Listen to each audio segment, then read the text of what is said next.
Good morning and welcome to Morning Brew. I must apologize for yesterday. Um, Long story.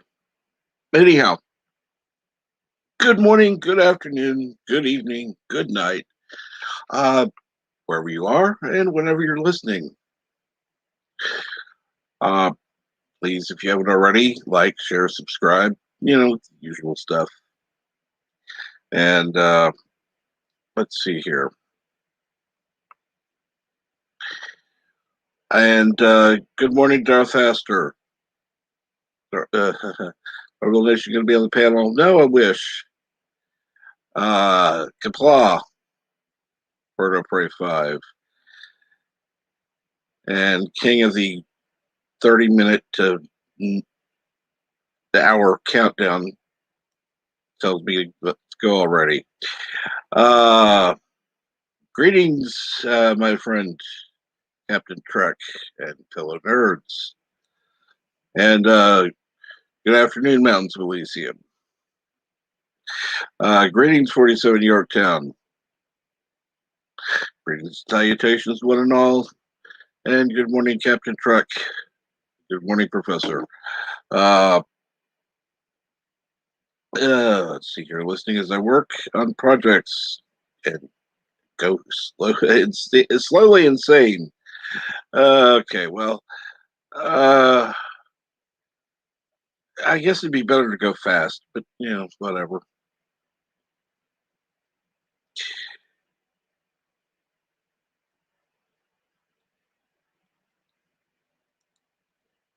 Well, Mountains of Elysium, I will uh, only slightly disagree with you, but I like that.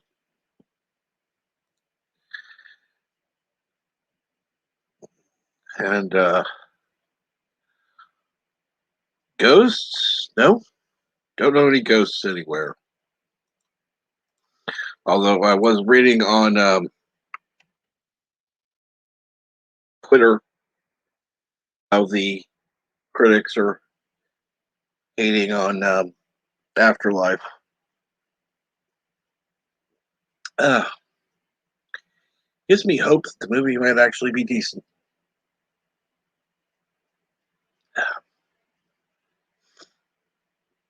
And of course, they're calling it Ghostbusters 4, even though 2016, yeah, we could just, yeah, fuck that.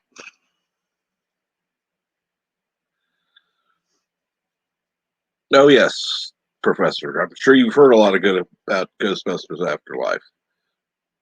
Not from a lot of critics, though, because a lot of critics are going, "No, this movie sucks. Pandering, blah, blah, blah, blah, blah." But yet, these are the same idiots that want all the, you know, LGBTQ and the uh, representation, as if that's not pandering. Really?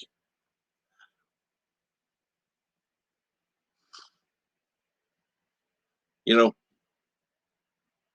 I would hesitate to do this, but it'd be quite easy to get several people, both in and out of the community, who happen to be gay, who would probably, well, not feel so represented by these Hollywood elites. So let's just say, yeah, you don't know what the real world's about, and let's leave it at that.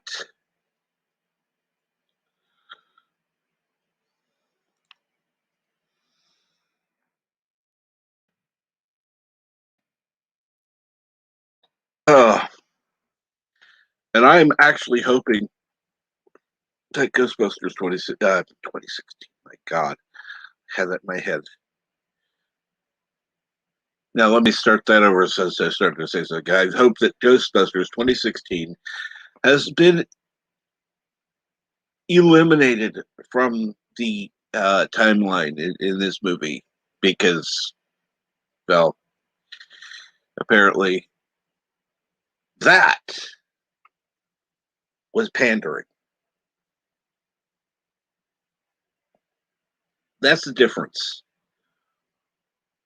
For some reason, these idiots don't know the difference between actual pandering and actual fan service. And I'm sorry, the two are distinctly different. 2016 was pandering, trying to reach an audience that doesn't exist, wanting to make sure, yeah, they were doing the lemon thing, as a lot of the big time YouTubers would say. Be quite honest, I don't care if it's male or female driven. You really don't.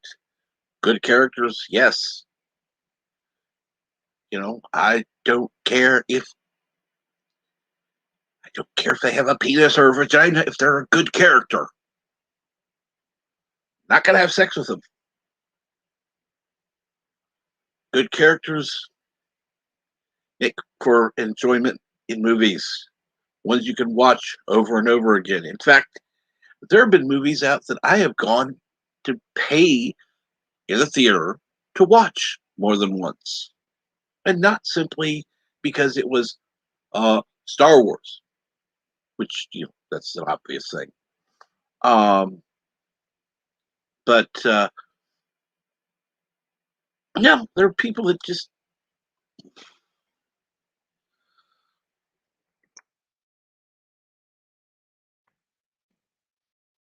don't understand the whole concept of what the real world is all about.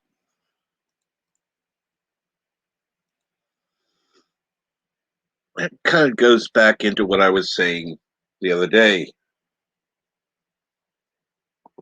where you know people call it pop culture. No, what they were trying to sell as pop culture was 2016. That was pop culture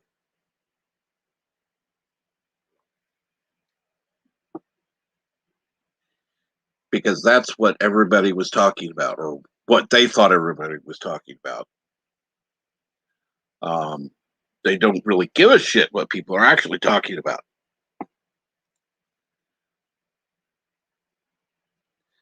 But let's just,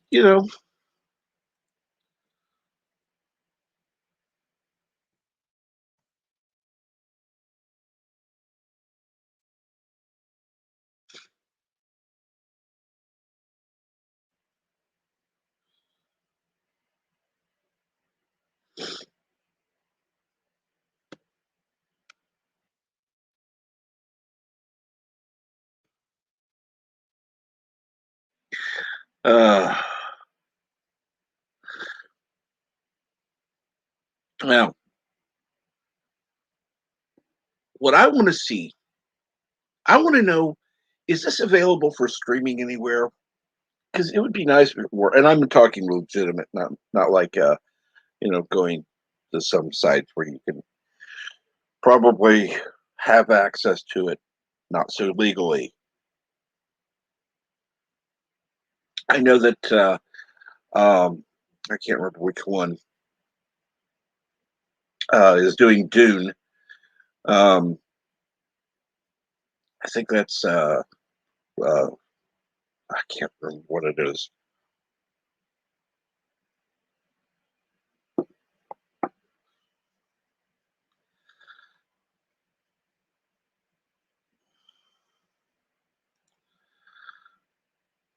Well, as a proper Catholic, I appreciate you not wanting to use the word cunt, but yes, Hollywood cunts can go fuck themselves. Why? Because they're transgenderish and can kind of figure a way to do it themselves. Yes, I went there.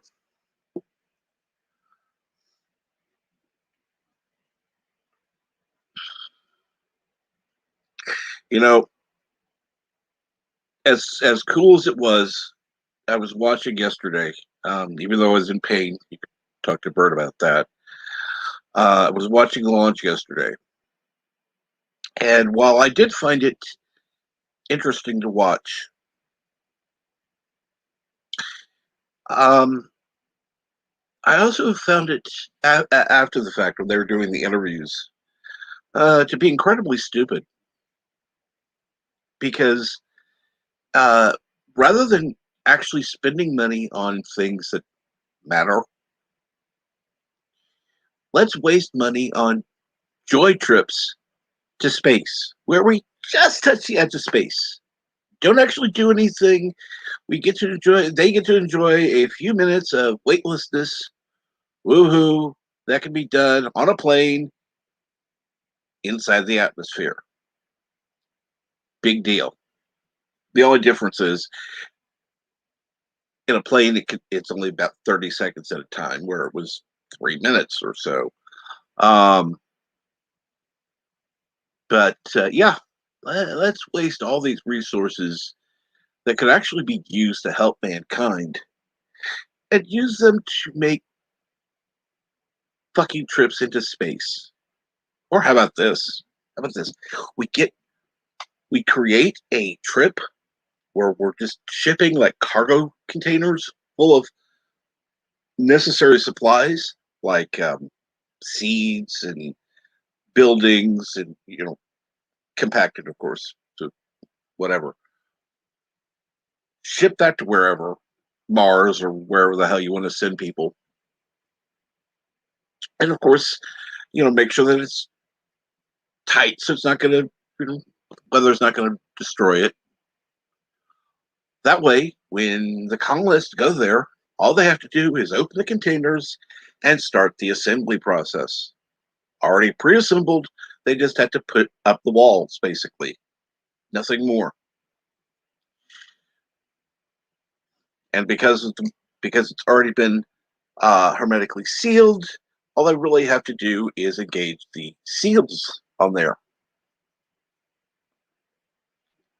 But no, let's not do that.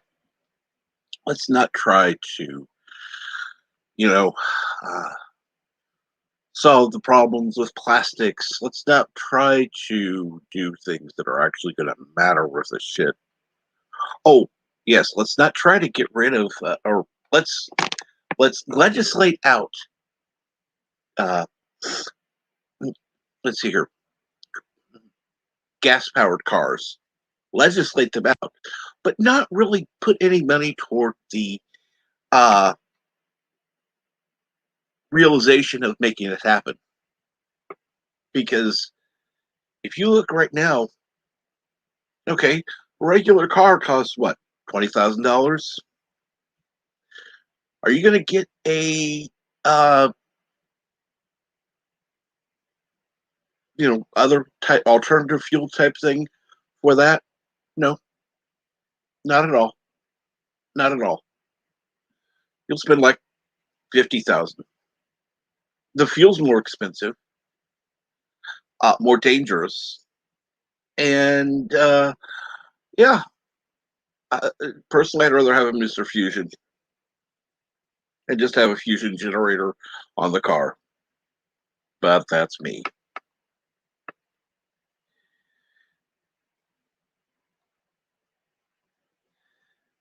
Uh,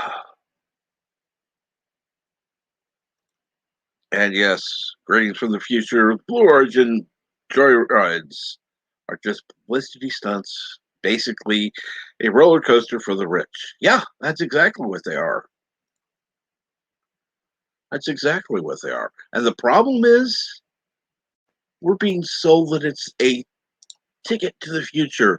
We're going to see, you know, anyone will be able to do this. Yeah, if they have enough money and they actually want to do that. But I guarantee you, not everybody wants to do that.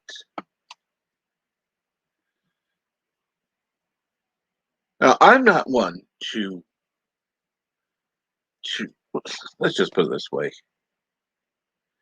At 90 years old, I'm impressed that William Shatner was able to go up all those steps, quite honestly.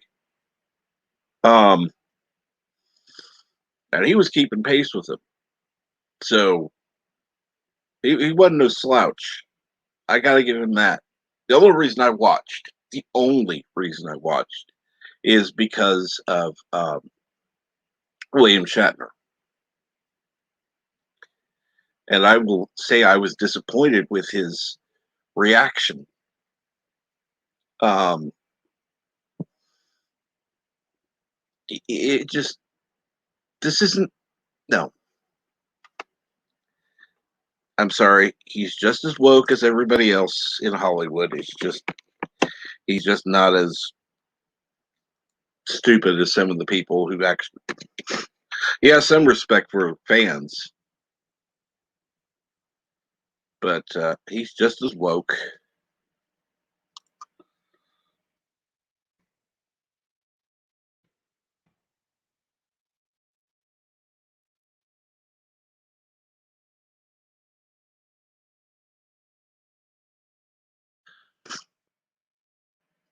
I didn't see Bezos' reaction.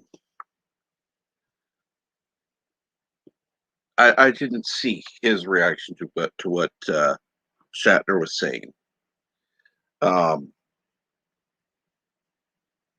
Because honestly, I don't give a shit. Um, I mean, you know, there are ways of which, and I'm not talking genetically altering, really. I'm talking about there are ways that we could find to modify plants in a what do they call that? In a laboratory, not chemically altering them, not mixing, well, mixing two plants together, yes, but you know, doing so naturally to find a more hardy, uh, not create, but more what's what I'm looking for? Um, but a natural progression, basically. If these two plants were to interact, um, to find a way to make a more hardy uh, tree, plant, whatever that produces fruit that is both nutritious, tastes good, and easily uh, um, accessible. I mean, you're not going to want to create the you know, a 50-foot apple tree that only grows apples starting at or you know 30 feet up. That's just stupid. Although I'm sure they could probably find a way to do it, but no. Let's not focus on the infrastructure of the U.S. The power grid that is so desperately needing fixed that yeah, we spend more on the military to well, watch over the grid than we actually do on the grid itself. Why? Yeah. Oh, and the alternative fuels. Yeah. More dangerous.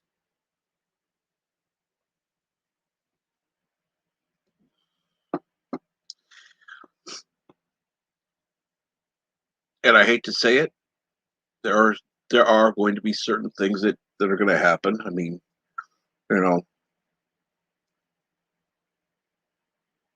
people are probably going to have to move more towards city living versus living the way they are.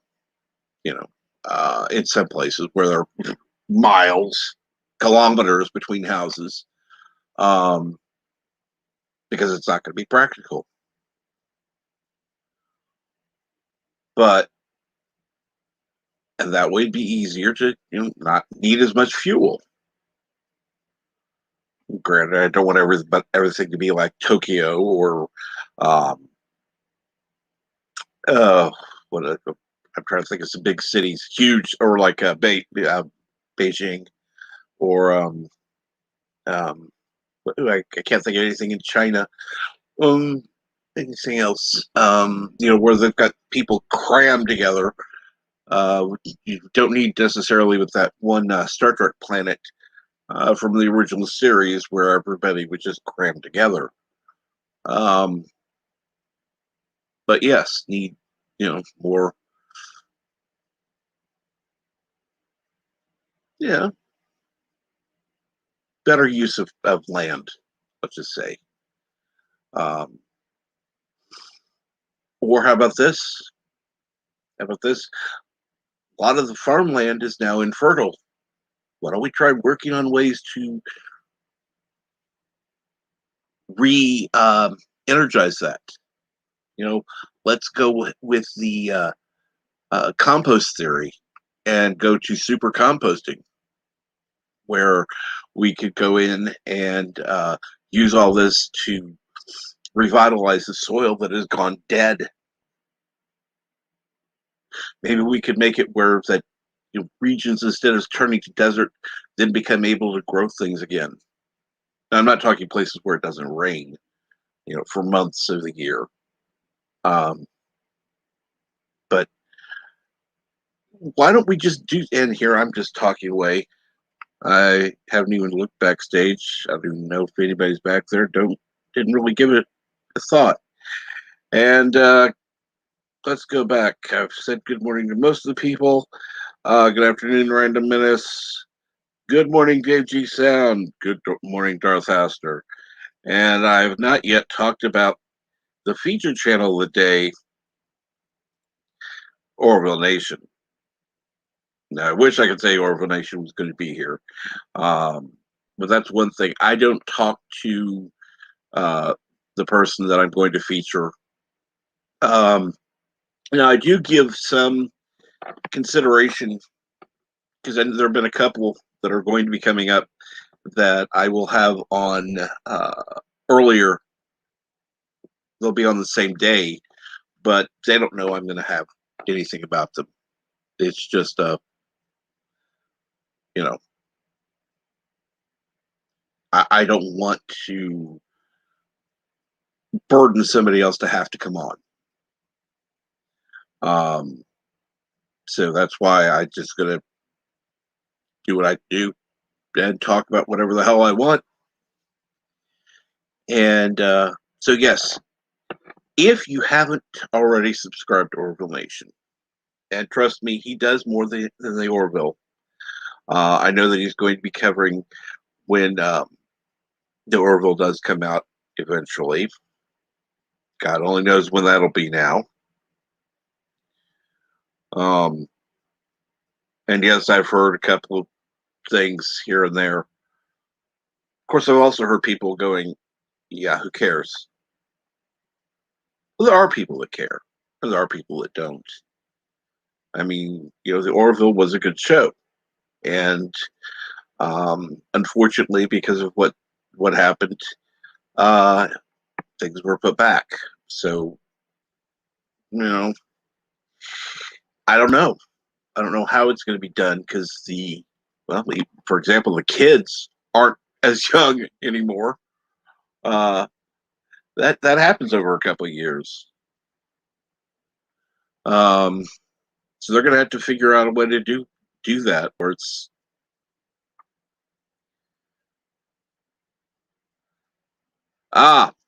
Professor said he was half listening, even disinterested.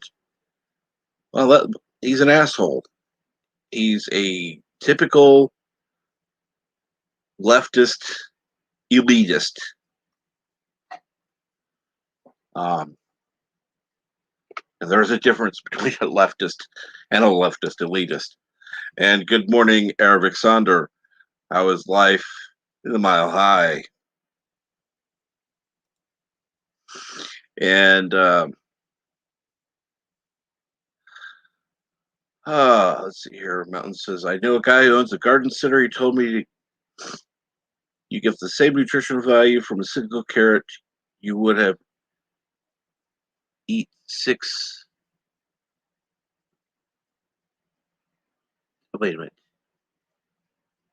You get the same nutritional value from a single carrot you would have to eat six to get the same as one grown in the 1950s. That's because of selective breeding. That's what I was trying to think of. Selective breeding. And there are people that are going to go, oh, no, we can't do that. Well, look, go to the grocery store. Look at most of the fruits that are in there. Selective breeding. Not genetically enhanced, not genetically modified, selective breeding. Bananas, for example. Naturally, bananas have seeds. Why? Because they're fruits. Grapes, naturally, have seeds. Why? Because they're fruits. Now, if they could develop a seedless tomato that was really, tomatoey, I'd be all for it.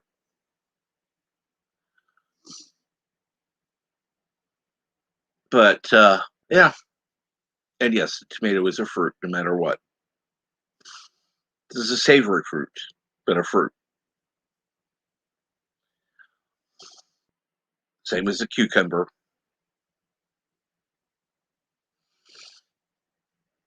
And good morning, brightest day. How are you today? I don't know if having my mentioning your channel before had any influence at all, but I hope it did.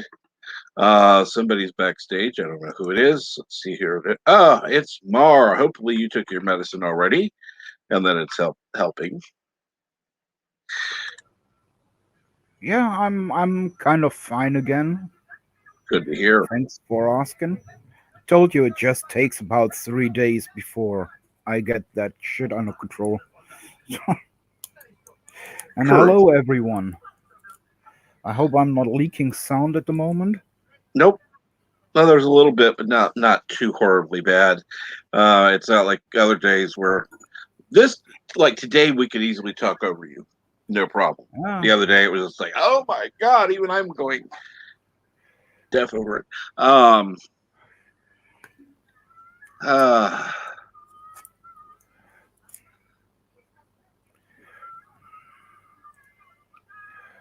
yeah, let's see here. They're over farming the land and not leaving the land recover. um, The soil is stripped of nutrients. Yeah, but yet we're going to joyride and go into quote unquote space. Um, and yeah, and for well, anybody could do it. Well, anybody who has $100,000 who just wants to throw money away.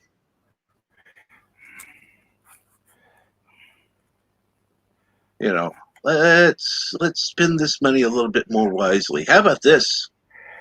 How about this? Let's set up programs that offer um, recycling, and I don't mean just the standard recycling. I'm talking about um, you got the fruits, you got the vegetables, you got the sort all that crap out. You got scrap, you got weight, you got waste. Okay, use the grass clippings, use the fruit and vegetables that are wasted. Um, Create compost. I mean, look, I don't know how much it would cost to do this, but for fuck's sake, I could go up and get a cheap composter for under $100. You can't tell me that they can't create something that would be even better for more money. People would be paying for a service. They would be separating their own shit out, the food versus the non-food. They would be paying for this, but they would be doing it to help people. And part of the reason that people would be paying for it is it would be giving people jobs. That's worth it. Joyrides into space, not worth it. Oh, I'm sorry, Flugger. That's funny. Yeah, a little trip into space probably really isn't worth anything. I mean, how long was William up there? 3 minutes? Yep. Yeah, they weren't up for more than 3 minutes and came back down. I think the whole ride And was what, 10? and how much did it cost? I mean, nah. I think what they were figuring was 8 million a head. So it costs about as much as a weekend in Disney World. Exactly. Exactly. Well, we shat in space yesterday, so what the hell? That's true. And I'm not saying that Disney would be greedy or anything. I'm just saying they are stupid with the prices. I mean, Yeah, they're not greedy at all. Oh, let's see here. Oh, we could have paid for I don't know, quite a few things with all that money, but no, let's let these rich idiots go out, have a joyride, roller coaster ride. It's going to be fine until there's the eventual crash. Well, Inevitable. it, It is inevitable. There's going to be a crash, whether it be on launch or on landing. There's going to be a crash. People are going to die. hey, Professor Brainy Specs.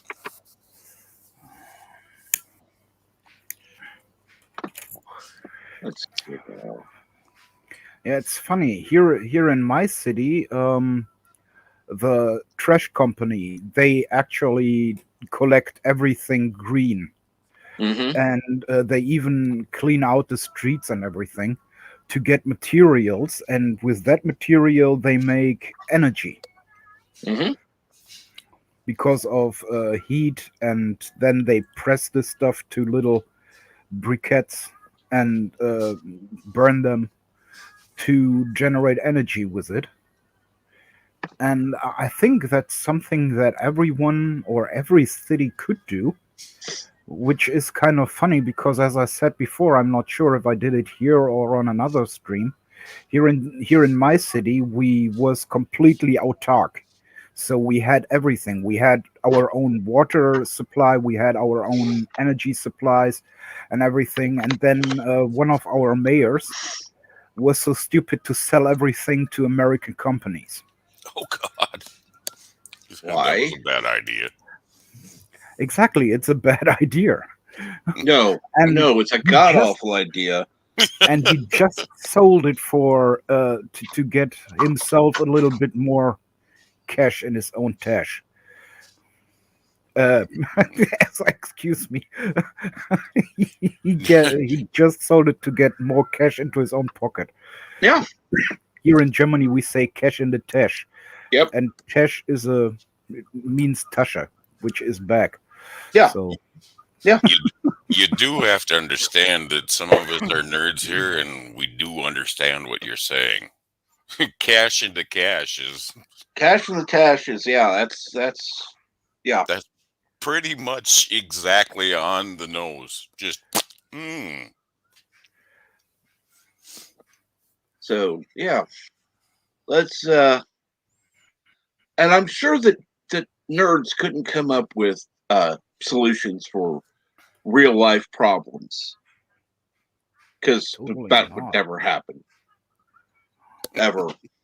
When did nerds do anything to help humanity? I mean, that is, We always need the strong guys, the man. You know, that's for hunting. the stupid people. It's the world by pure muscles. And yes, there's a place for the people with muscles. They come in handy when we're trying to protect it from idiots. But let's again make use of resources and not waste everything.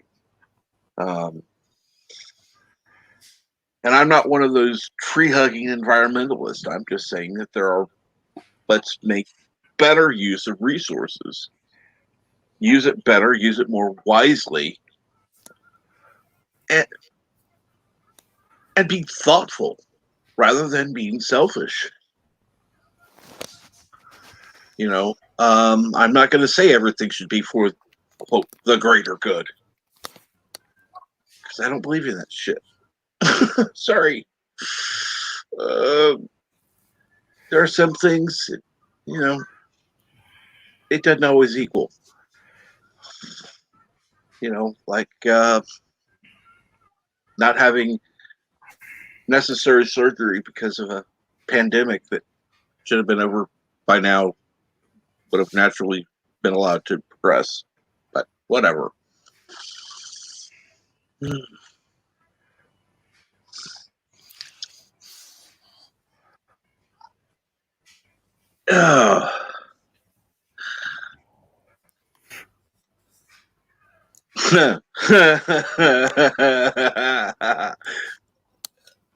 And yes, Dave, the mayor heard you, Mar. He's selling your internet connection too. Too late. He did that 15 years ago. Oh, good Lord. Why? Well, it's data sampling. They mine for data. It's the way they are. I don't even really give a shit anymore. Let's be honest. You can't do anything on the internet or with cell phone without the NSA knowing about it. So I have done nothing that I don't want people to know about. I don't care. I don't necessarily want to discuss with everybody what I'm doing, but I don't care that it's public knowledge. Normally, when I get a phone call, I stay on the phone a little bit longer and say hello to the greet them, just to make sure we are on good terms. Good morning, Mountains of Elysium.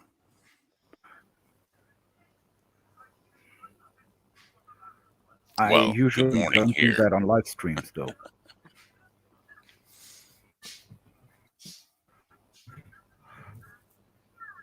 But I'm sure there is one or the other NSA agent who's watching this show and says, "Oh, he knows too.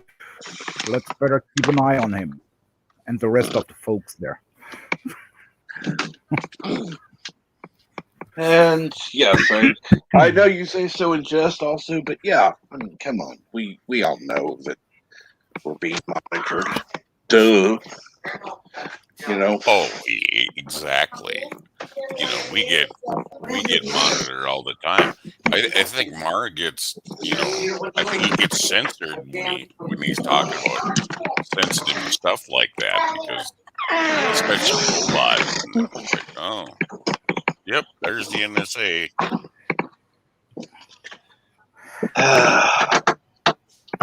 That will get a little bit problematic if things goes on the way they are at the moment, with people censoring everything, because then you just talk anymore.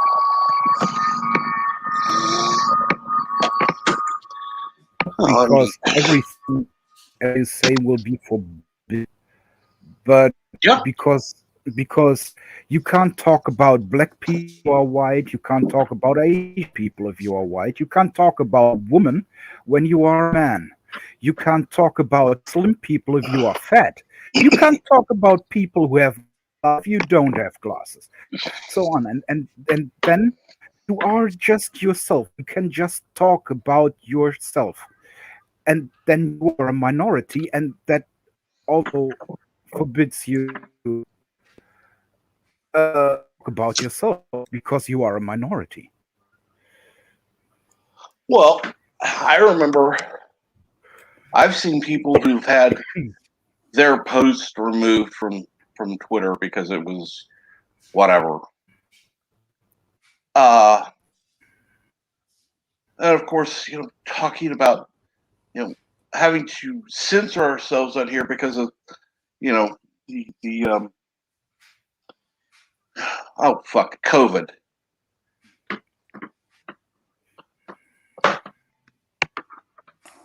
and because it's like the government and the quote unquote health agencies, government offices, are telling us one thing, and we've got other people out there, real life stories that can be actually what's the word I'm looking for?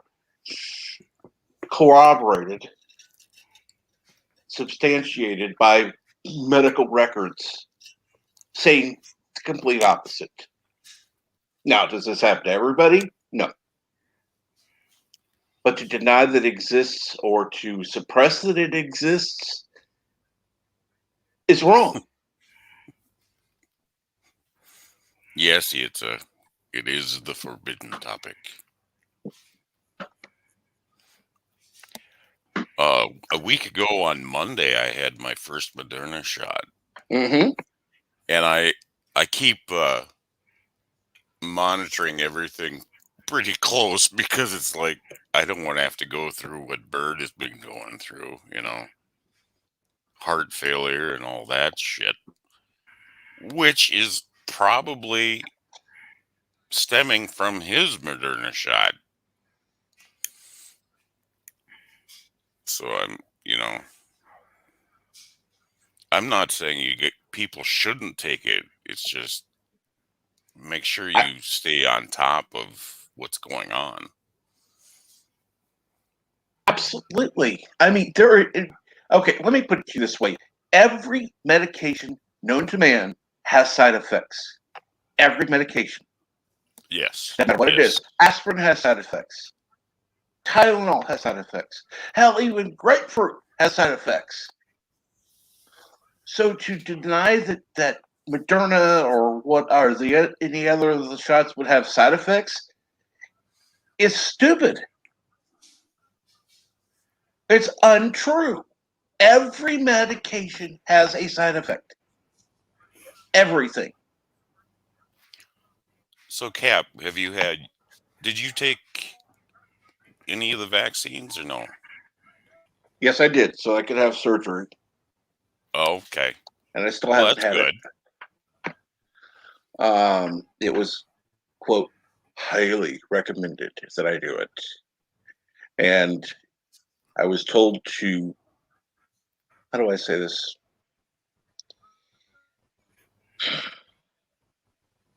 It would most likely be required before they would conduct surgery. So I wasn't told I Oh, had to do it, but yet I was.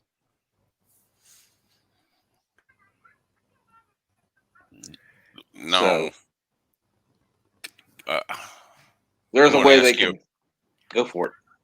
I want to ask you a personal question. And you can just say, fudge off. But Right. uh, are you healing up? No. It's not an F. It's a V. It's a V. Verboten. Verboten.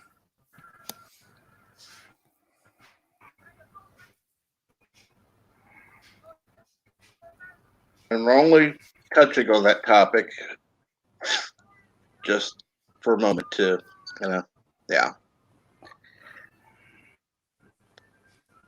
But Well, again, I didn't, yeah, I didn't want to, like be too blunt or bring up too much stuff. I No. was just kind of.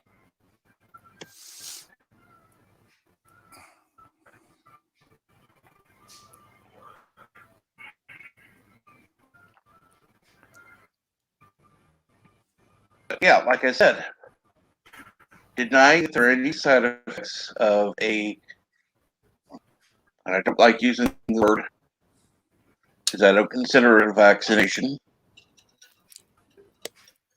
because they've changed the definition of vaccination specifically for drugs like this.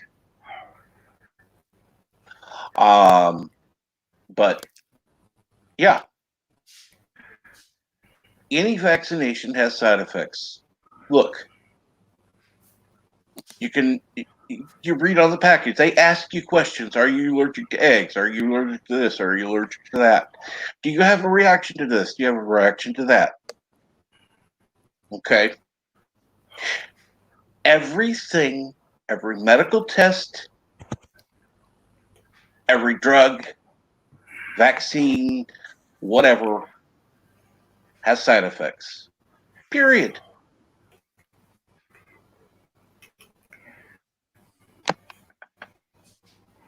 Well, yeah, that's absolutely true. I'm just happy. It's a week and a half out, and I haven't had any problems at all. But I don't want to be laid up in a hospital bed, with a heart monitor. No. Well, let me ask you this. I don't know. I don't ask, but I know that younger people tend to have greater problems after receiving the shot than others, than people who are older. Did you have any kind of reaction, sore arm, headache, anything like that? I had absolutely nothing. Yeah, I mean, just flew through it, no problem. But you do remember, I'm not really much younger than you are. I'm only about 6 months younger than you, or 4 months younger than you.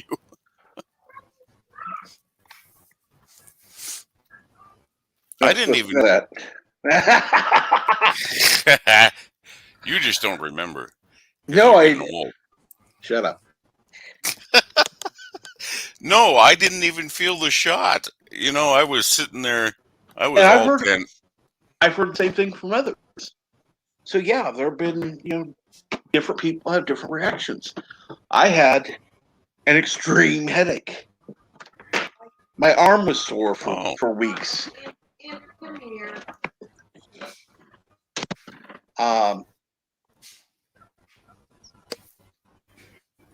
So, Yeah, I'm not due to get the second shot until November 1st. Professor. They also have any front effects, back effect, top effects, bottom effects, inside effects, outside effects. Interesting questions.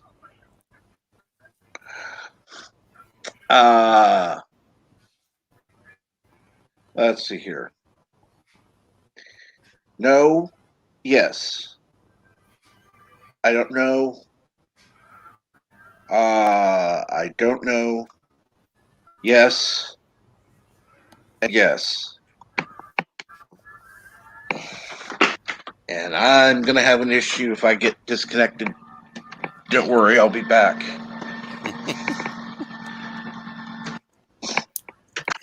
My power cord came unplugged. I just noticed it when the blue thing came up to low power. It's like, oh shit. And I was going in to get a cup of coffee. Guess the coffee will wait.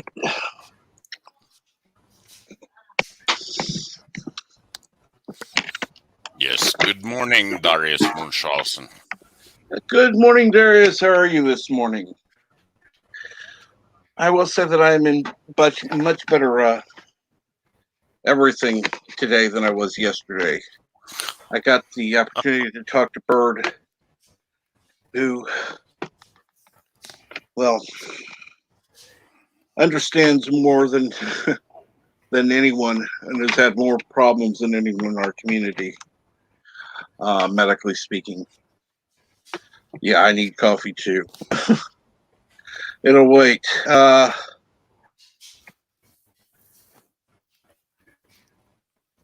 thought, oh, I'll just slip off, and I didn't realize I got up and I didn't unplug my computer. It didn't even dawn on me until I walked in, and all of a sudden, ding, and the blue thing pops up, letting me know I had no power or the computer was dying. It's like, oh, great. Got 16% power. That's down to 10.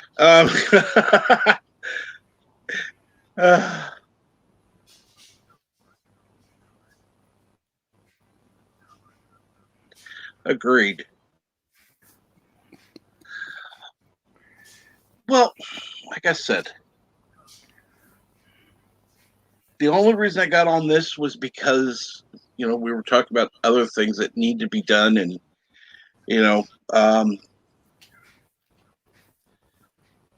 honestly, even that research is more warranted than these bullshit pleasure trips. Let's how about this? Let's invest this money into building a roller coaster that is specifically built for people where they can be weightless for 3 seconds or whatever the hell it is. Then that way everyone could ride it, well, if they could get to it. And Jeff, you're not a banned topic.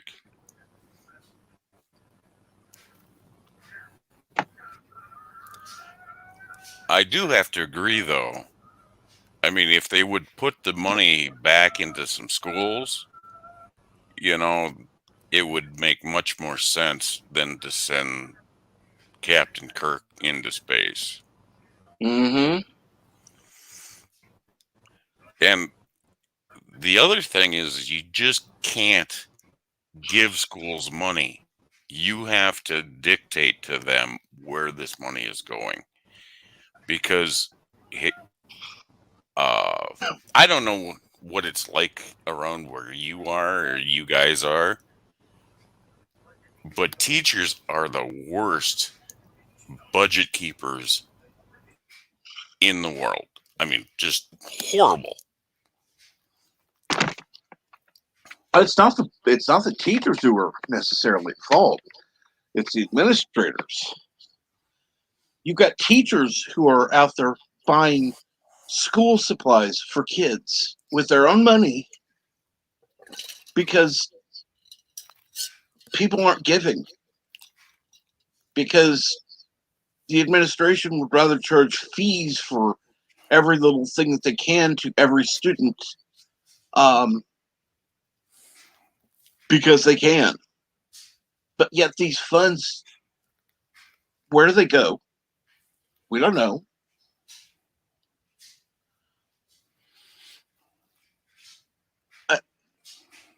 You got to pay a fee to take a class. You may never see anything from it, but got to pay the fee.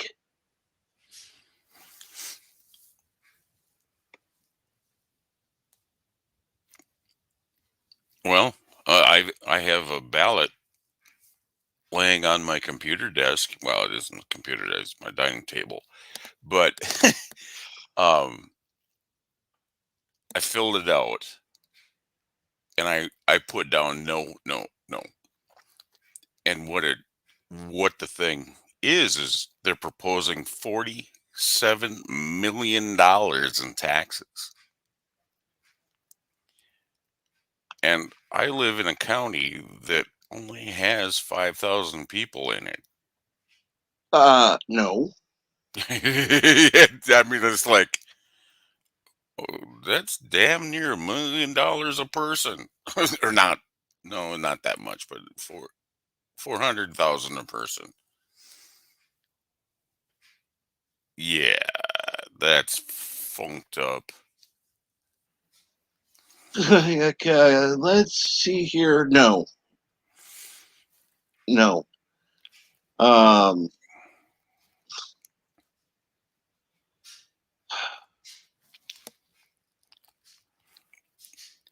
Well, and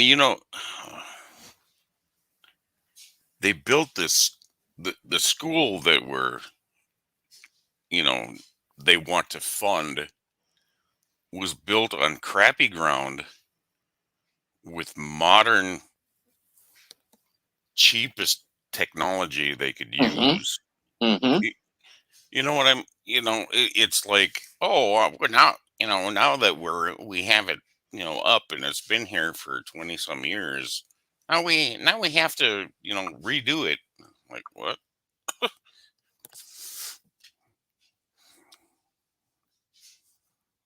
Guys, I went to a high school that had been standing for 100 plus years. Well, I went to high school that uh, had been around since the '60s, and Yeah. so you know uh, that so the building's still standing and being used as a school.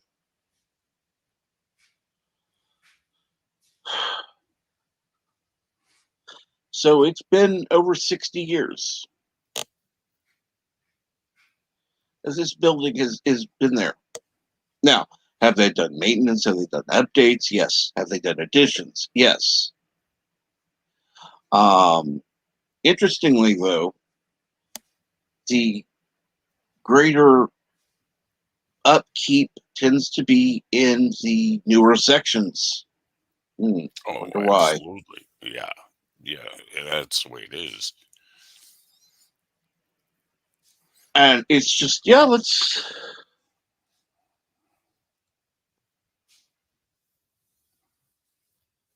I, we haven't heard anything from Mar for a long time here. But in Europe, from what I've heard, is you can't build anything unless you can certify it for 100 years.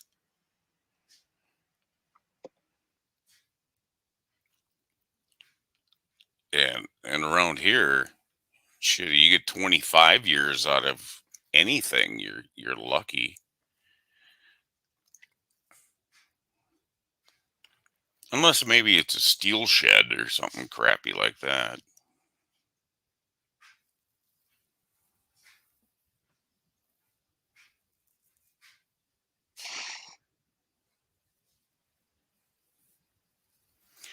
Well, I don't know. I don't know, Joseph. It was something that I heard like a few years ago, where they it wouldn't be up to code unless that you could certify it for 100 years. But well, maybe I'm wrong. That's fine. I can be wrong. I'm good at that.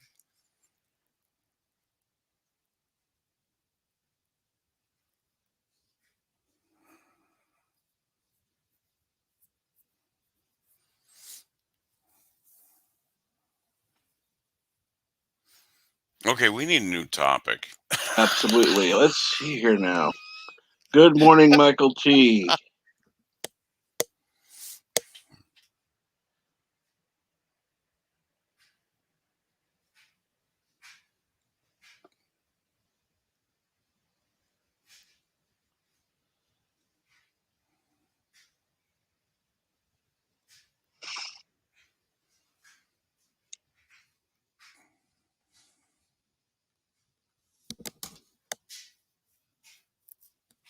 And good morning, not Ryan Johnson.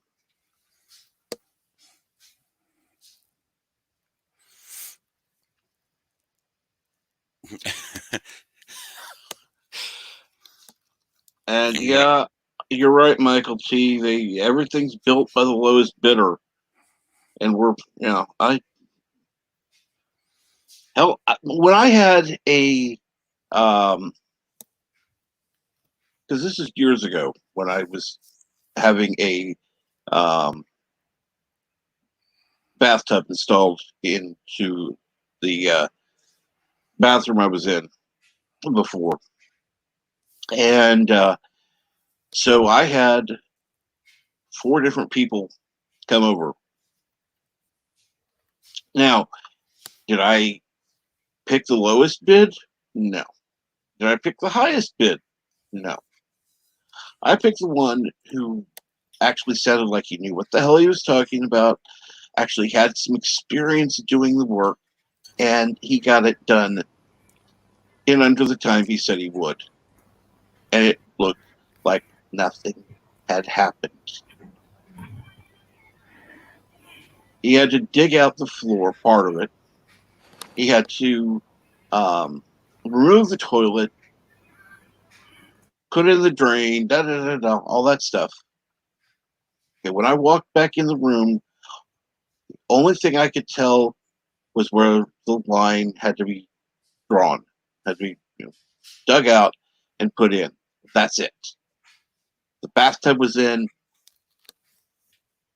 the drain was in, the toilet was back.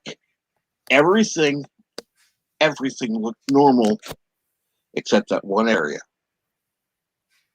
And it didn't take that long. Got a new floor put in.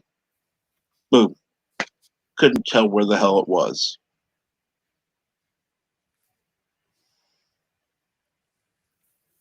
Couldn't tell where it was. It was kind of cool.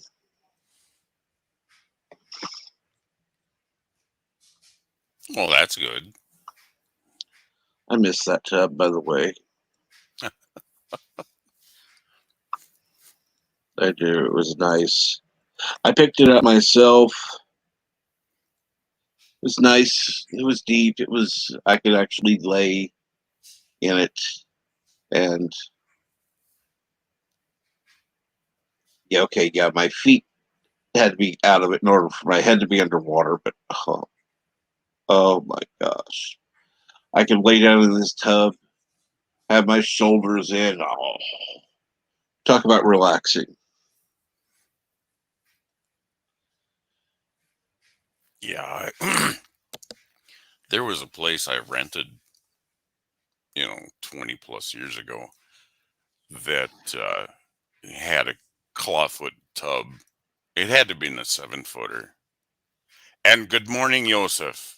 Pozdravujem z budúcnosti, ako sa tu všetci máte? Oh shoot, sorry, the translator wasn't on again. Greetings from the future, how are you doing, guys? And peas. Hello, Joseph. Grüße.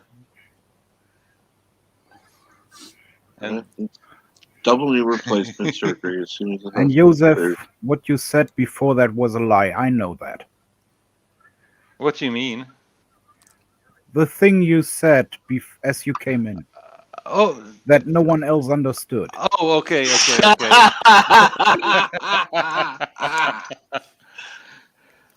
spreading more of his European propaganda.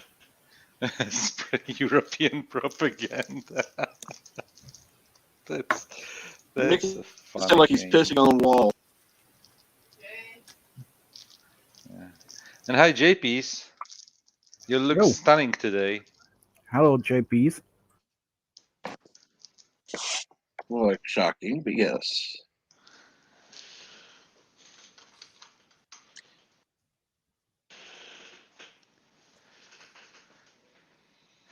Actually, that's really if you think about it, it's really creepy. Okay, I'm back.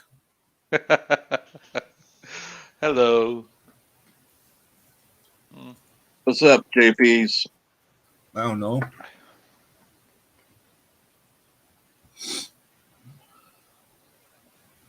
That's not creepy. That's just everyday life. Yeah. Interesting. We have Germany, United States, Canada, and Slovakia here on the panel. Correct. Oh, yeah. It's nuts. Where is Australia? Probably asleep in bed. Not even fake Australia is here. They're too busy fighting amongst themselves. Fake Australia is probably recording the review or preparing for the review of the last episode of Lower Decks.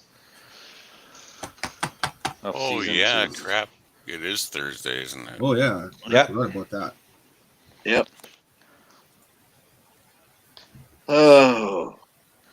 Citizens of the Okay. European Union, the whole world knows we are insane. Mountains, are you still in the EU? I don't think so. Ireland is in the EU? I didn't know that. And Professor Brainy Spec says fake taxi. Oh, fake track. Okay, I misread.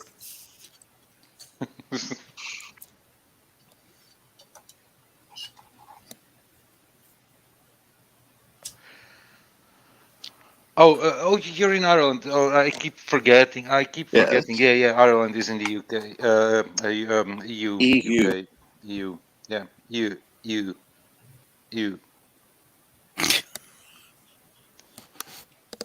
I said Ireland.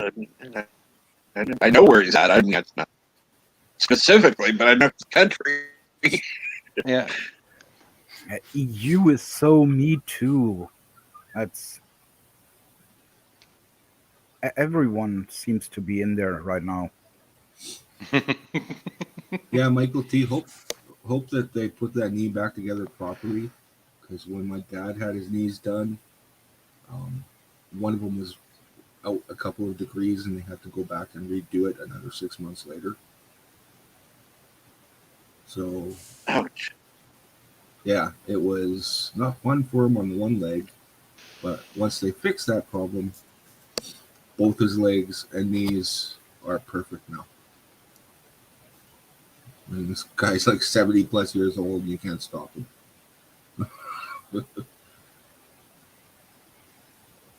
Oh, sorry, I missed the chat to get.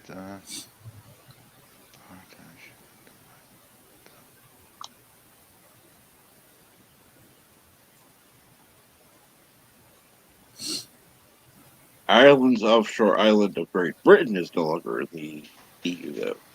EU.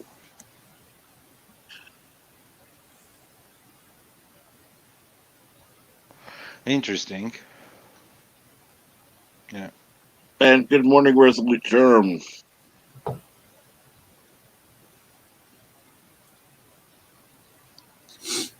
Well, he always says play at 1.25 or 1.5. 2 definitely would be. Even then, yeah, he'd be talking too fast. But sometimes. it would match the length of the episode. I really do give him hell about that, because it's like, why would I watch a 36-minute frickin' review of a 20-minute animation show?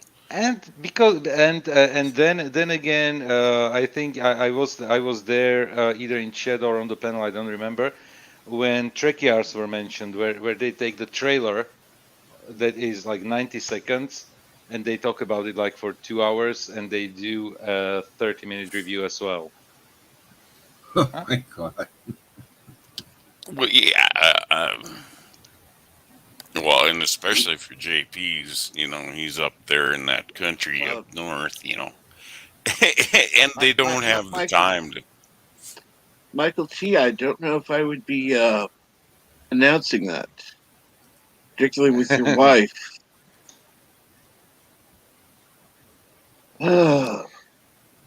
Yes, you want to summon the female dancers. Cool. Yeah. Yeah. The ladies of the night from Thailand. Those are the ladies of the night from Thailand, yeah. Lady 1.21 gigawatts! Yeah. The ladies with Adam's apples, yeah.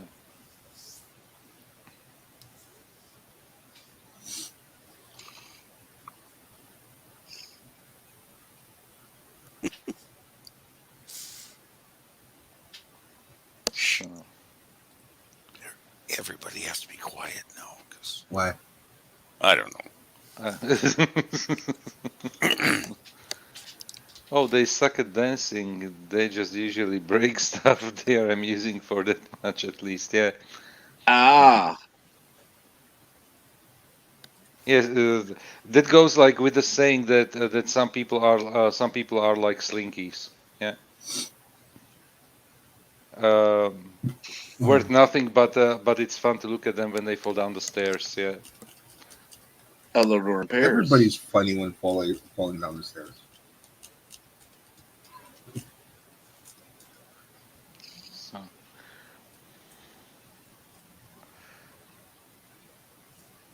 But anyway, when I joined the panel, you were talking about bathtubs. Oh, yes. Yeah, sure. I used to have one. It was nice. Now I just have this stupid shower. You know what we have in? I have here a bathtub, and as well I used the bathtub twice in 11 years. Oh, really? Twice. Wow. Yeah. Otherwise, showers only. I would be using it twice a week. And People are you like, know what? But it's not a particularly large one. It's like I don't know. oh, it's one of those baby. No. Yeah. It's 5 feet something.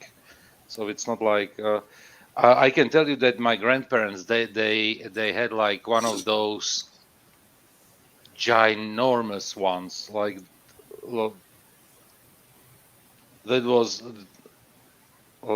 definitely like over 6 feet long Hmm. and deep.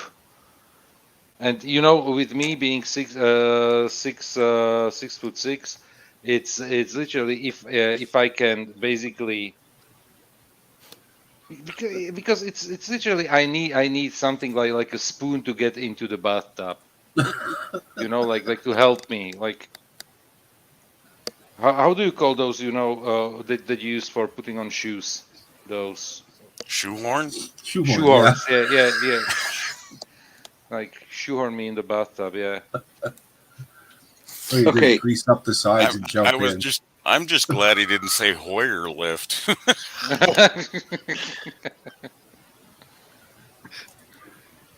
Well, I would like to get one of those fancy Japanese bathrooms. What, the With ones the with Oh, I the thought toilet? he was going to go with Japanese women, but okay. Where you sit on the floor, wash yourself, and then you go into the tub, which is so big that you can fit in 10 people there. It's called swimming pool, Mar. It's called swimming pool. Or a deluxe Not, hot tub. not in Japan. In Japan, it's just a bathroom.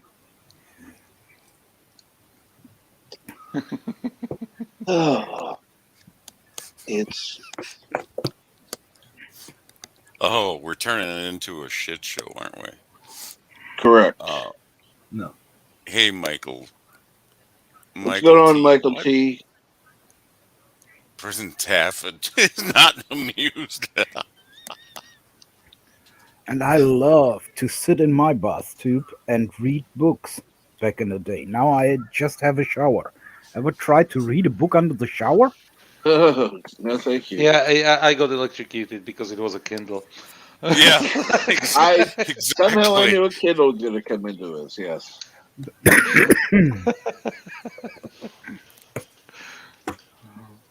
No, I usually take you guys with me in the shower.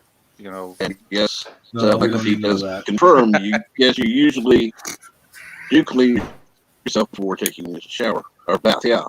Well, duh. That only makes sense. Um, I would clean myself off before taking a bath if I were, because there are people like, ew, but you're soaking in your own filth. Well, that's why I take a shower afterward. The bath is to relax, not clean. So are there any good movies coming out? Well, I do know that Dune is supposed to be coming out. I don't remember what streaming service offers it now, but Well, Cap, we have watched Dune. I'm So it's talking the out new one. already. Yeah, I was talking the new one as well. I don't remember that. I'm kind of afraid to watch the new Dune. You know, I said that I liked those ornithopters that they had with the wings and everything. That they looked better than the ones in the original. But the story of the original was shorter. Yeah, because this one is a two-parter, Yeah, or a three-parter, for or that matter. or maybe, yeah. I mean, we just got into the first attack of the Harkonnen, and then it ended. I'm not familiar with the Dune lore, so We still have to discover or to see the Fremen fight the Harkonnen, and then the Emperor sending Sardaukar units to help the Harkonnen because they are too stupid to handle some take care, desert Professor. folks. Take care, Professor. Have a good day. And we haven't seen the sound modules yet, which is the worst part of it all because sound modules was invented Oh, by the crap. treaties. Hey, Michael T. You need to Okay, go and everybody. watch the And- original movie, Joseph. Good morning, Michael. What's going on? Hi, Michael. I read the book, but I barely remember it. I mean only the first book. But that was so long ago that I barely remember it. And when I watched the movie, the David Lynch one, I can tell you that it was confusing as hell. Like, but definitely, when my wife said that from the trailer that the movie looks good, I will have to watch it definitely, and I want to watch it actually, so no problem there. And hi, Michael. Sorry. Jason Momoa was in the trailer. That's why your wife wants to watch it. Exactly. It's like Not most really. other women. Trust me, not really.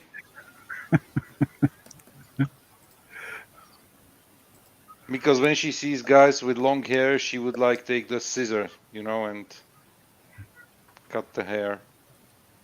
Yeah, exactly. That's what she's looking at, the hair, not the chest. Yeah. You tell yourself that, Joseph. Or the legs, or the ass. Women are pretty open about that. You know what? She is with me and not with him. I don't care. Good morning, Michael T. And he's really far away. It's not like he's rich and can just fly to Slovakia. Psst. He could, however. Hey, Yeah, but he also is married. So Yeah. well, I think to Lisa Bonet, right? yep. I believe so, yes. Yeah. What's wrong with him? Why? I mean, other than the rugged Conan, like good looks, the fit body, I can't imagine. Like seriously, Lisa Bonet. Yeah, she was, What the hell is wrong with him? and he even explained it. She was his childhood crush from since the extremely popular and now very recent show Cosby. Yeah, understandable. I had a crush on her too. No.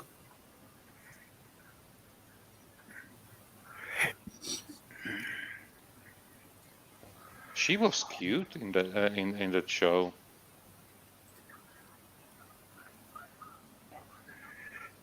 I didn't see her recently, so I You know don't what? know She what still would looks look good like. when you Google her. She still looks good. She is older than him. True. Yeah, I know that much.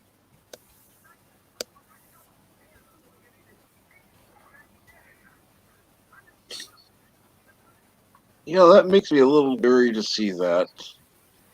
Get the Dune Glossary, Volume 1, 2, 3. Begin to understand the lore for the first story. Oh my god. Why does that scare me? It requires reading. Mhm. And no one of us has a bus tube to read it. Yeah. I don't have the attention span to read it.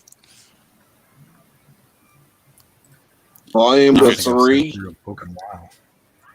I mean, you give me more than like an article on the Onion. I'm just like, bleh.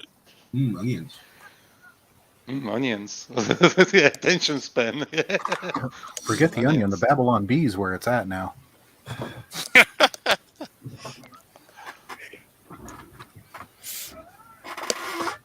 Just mention onion rings and I start drooling like Homer Simpson. Beer. Beer. Actually, beer battered onion rings aren't bad. Oh, they're quite good. I can't stand beer, but beer batter is not bad. Well, they burn all the yuckiness out of the beer when you cook them. Oh, Resolute. Not every childhood crush. Let's say you would have had a childhood crush on Alisa Milano. Soleil Moon Fry. Word. Pre I'll give you that one. reduction. As crazy as she is today, no. Thanks.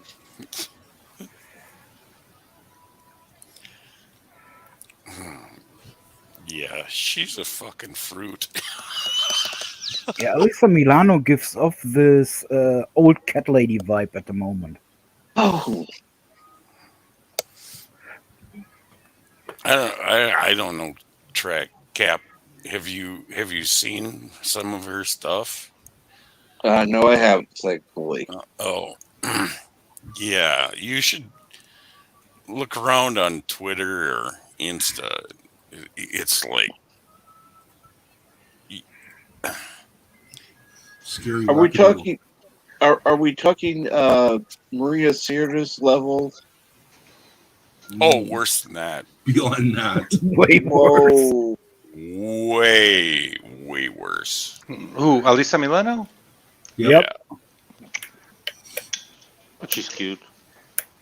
Yeah. Well, I'm not gonna. Yeah, but you I'm don't not gonna stick your say dick in that. I'm not crazy. gonna be. I'm just saying she's a bat woman. Bat woman shit in her head. You know, it's like no. Well, the thing is, if the craziness outweighs the cuteness, then it's getting dangerous. But Mar, I think we need to send you David Hasselhoff. No And you have thanks. to keep him. You have to keep him. No, he is in the UK. He's in the UK. He can stay there. Good morning, Ryan Johnson, and yeah,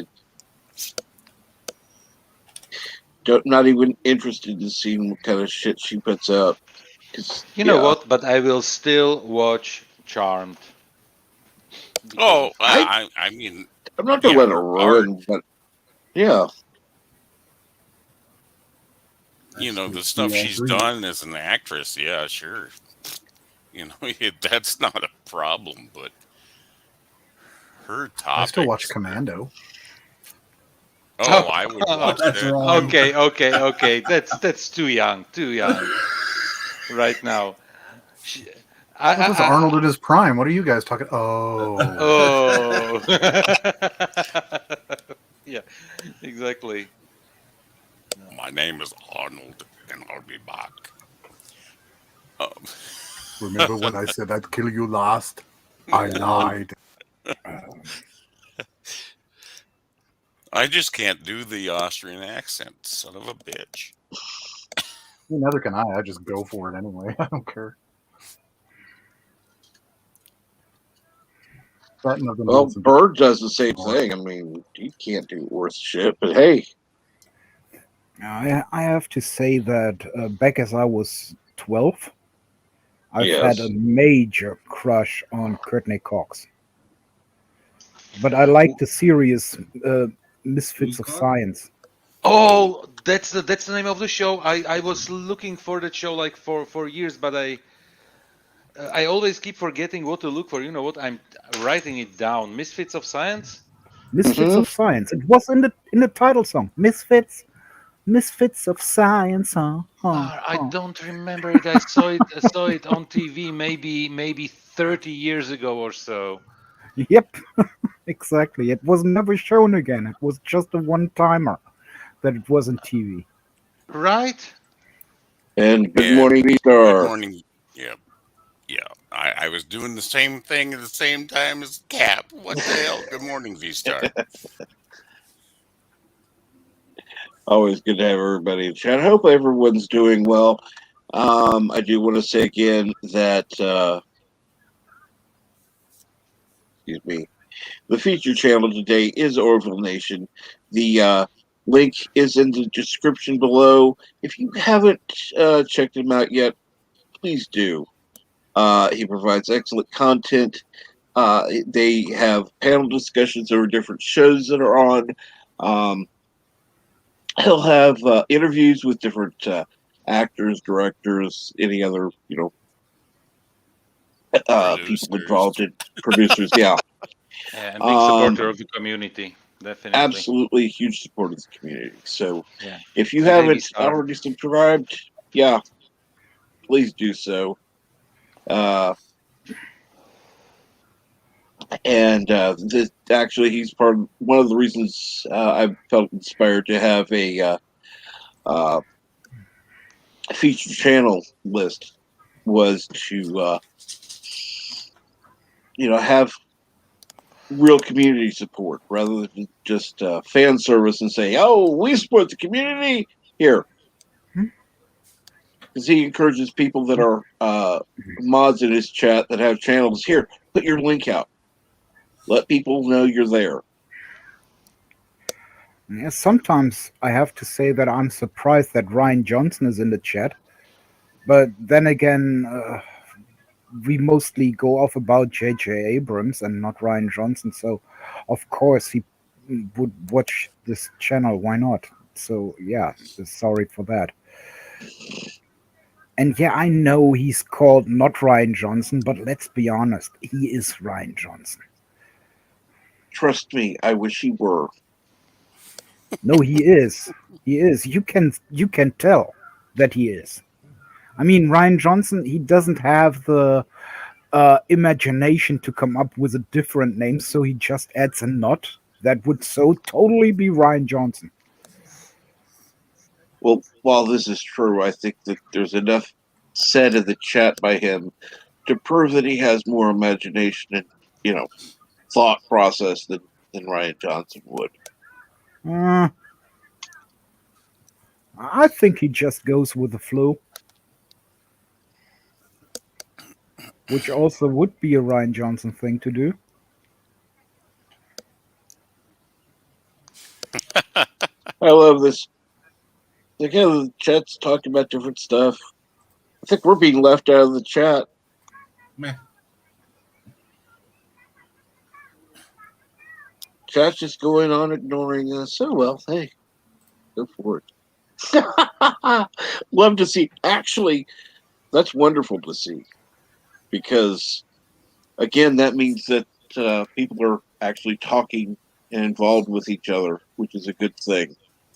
Holy shit! I can't tell if it's foggy or snowing out. Well, it's good. Yes. It's good to have interactions on the chat.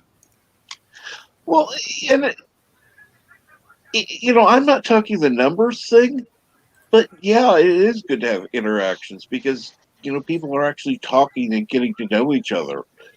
This is actually a community. It's not just people coming on to watch a random idiot talking, or in this case, random idiots talking. Always come Well, here for thank random thank you videos. for that. Well, you're welcome.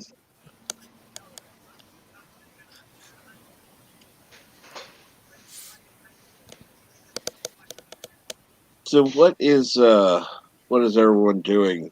Good morning or good afternoon, get some lemons.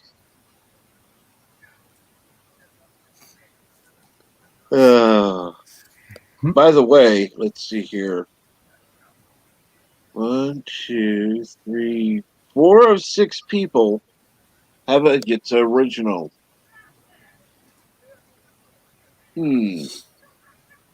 No, Yitza's not an important part of the community. No, not at all. No, Yeah. Say that 30 times in a row and you're going to be barfing your face off.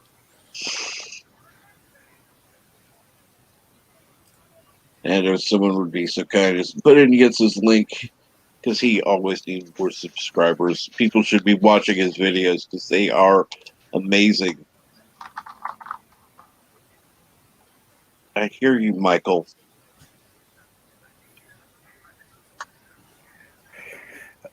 I'm typing. I know.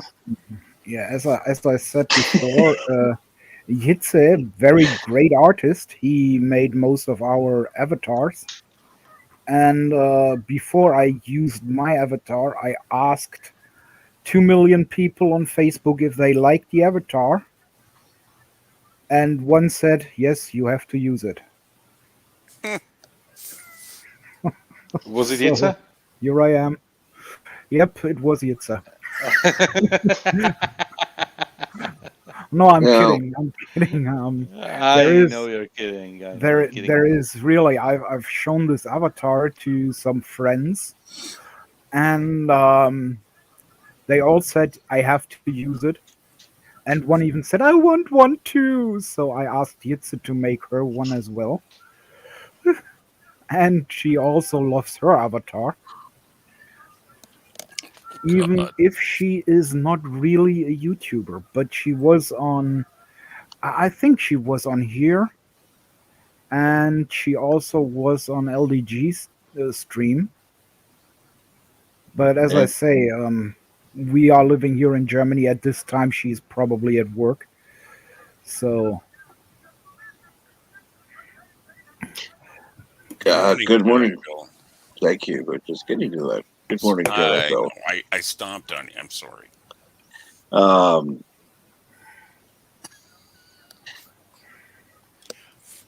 I absolutely no. Good. How are you this morning, Bill? Hopefully things are well. You said you don't know why you're awake. I don't because either. it's morning.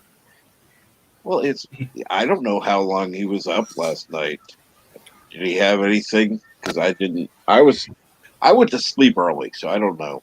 I know you're still up at like 4 a.m. So hey, Bill. And for everyone who doesn't know, Jedi Bill has also a very nice YouTube channel here on YouTube. That was doubled. Well, anyhow, he's showing buckets of blood, which might Yes, be interesting for some of you to watch. absolutely. He has his buckets of blood theater on. I don't know what nights he has it on. So I know sometimes he has Yeah, I don't streams. watch That that. Mm. I need to figure out the schedule so that way I know when to tune in and when not. And I'm sorry to say that I don't watch it, but for me, most of those movies he shows in Buckets of Blood are way too unimaginary for my imagination. what? Well, I think one thing is there are people that I mean, yes, I think it's for a niche audience, which is good. It's a good thing. There are going to be people that love that type of genre, and I say go for it. Have what you love. Like when I'm doing my uh, Monday morning thing after Michael T when he's actually on. Um, uh, I just watch what I want, and if people watch, that's cool. If not, that's on them. It doesn't matter. Well, see, for me, it's like that. If I have a nightmare, then normally I get emails from Freddy Krueger asking me not to dream of him again because he gets scared in my dreams. Buddy. He's That's getting as bad as scared a that he's dad getting joke. trapped in your dreams. Yep, he's getting scared that he gets trapped in my dreams. The thing He about says your that's too crazy.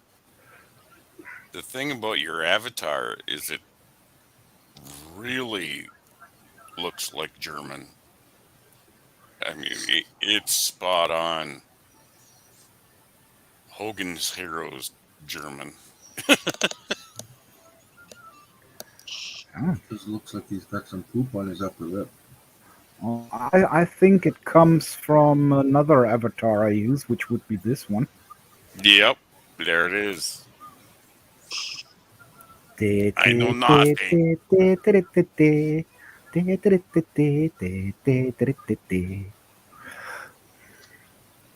I figured that show would be banned in Germany. Why? It shows us from our best side. Absolutely, it does. We even helped the prisoners to escape and bomb us. That's how nice we was during World War II.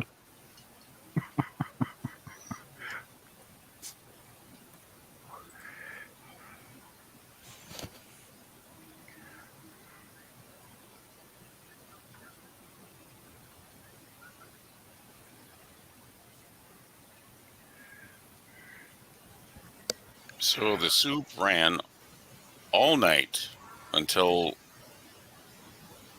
Almost until the beginning of the morning brew. Cool. beginning of the morning But- brew. Yeah. But yeah, I also showed this avatar to my mom, and she said, "You can't use that online. You look like Adolf Hitler."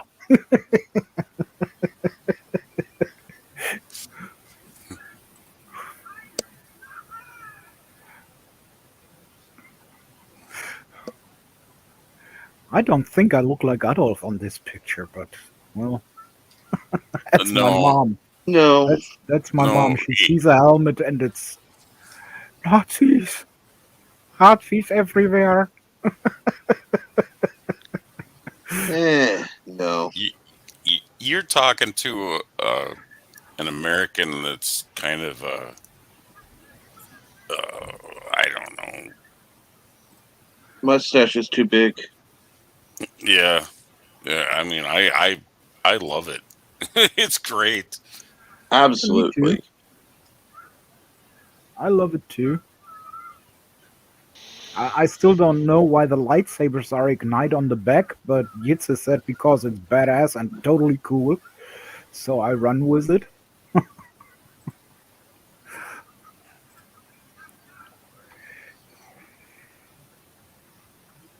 It's warming up your ears, the heat from the lightsabers.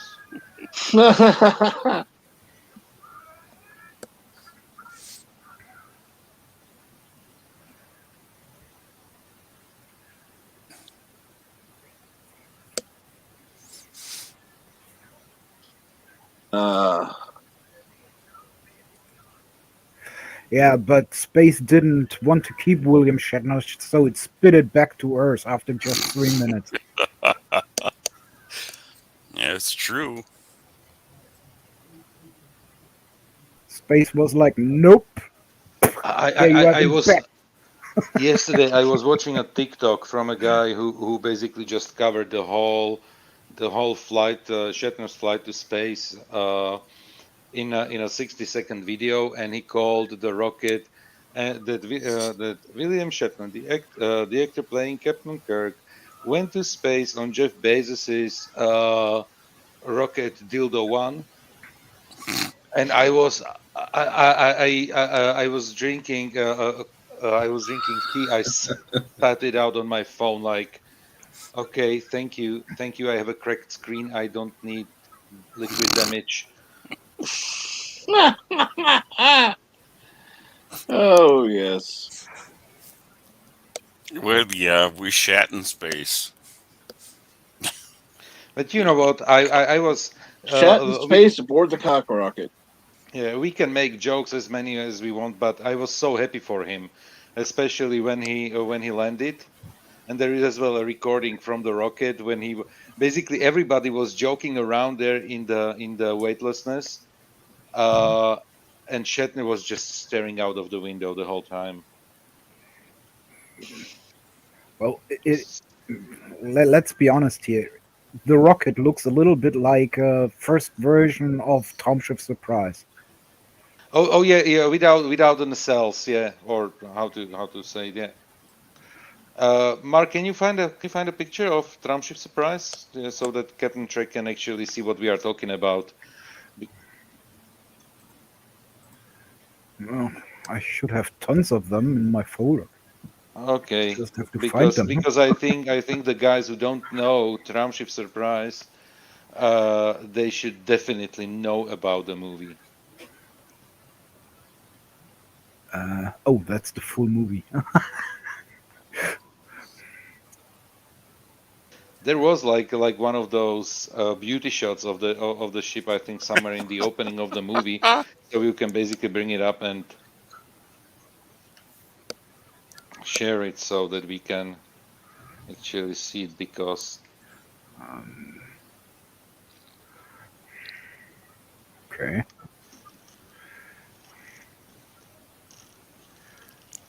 Yeah, I don't need sound. no, just literally a still or like 2 second clip or something so that the guys see the ship because it's glorious. It's better than the Enterprise D because this is the Enterprise D without the word Enterprise.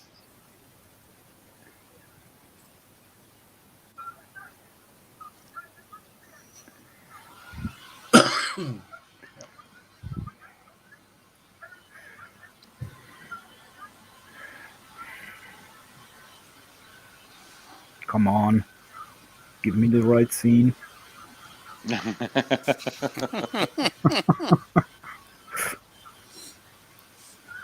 I'm not sure if the movie was ever dubbed to English. I don't think it was dubbed, but uh, subbed. Share screen, window, sharing. Okay, waiting for it to And pop up. and I'm giving you the full length. The front. Okay. We are in the front. We are letting it go now. Oh, that's too flat. No, just wait. When there is the view from the top. View from above.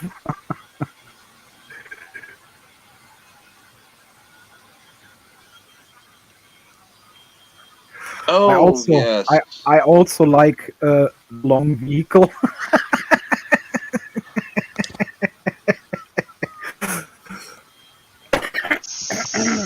So there you looking forward to having my temperature taken. Yeah, the captain logs are just now, and this is the ship. And just to understand, if you think that any of the new Star Treks are too progressive or are showing Oh my god. too many LGBTQ characters, if you watch this movie, you will understand that they have still much to catch up on. Let's put it this way. This was funny. The full crew of this ship This is was gay. fucking hilarious. But it's a deliberate spoof. Yeah, that's the difference. Yes. And you know what? The thing is, the movie is really good, and it is a nice mix between Star Trek and Star Wars. It's a blend, Mm-hmm. basically, with funny spoofs, and even I don't remember the song that they were singing in the taxi, that was about the space taxi in the skies or something. Hi, There's a hi, hi, hi, din, din, din, din, Yeah, din, exactly that space one. taxi Yes. in the sky. And I'm not a big fan of like spoof movies or so. There are literally only a handful of them that I can really watch without without like cringe or so.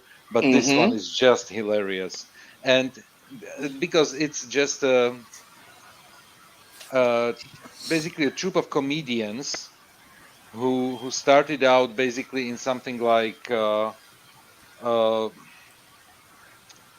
with their own show, and then literally something like Saturday Night Live or something like that. Uh, Bully-Parade. yeah.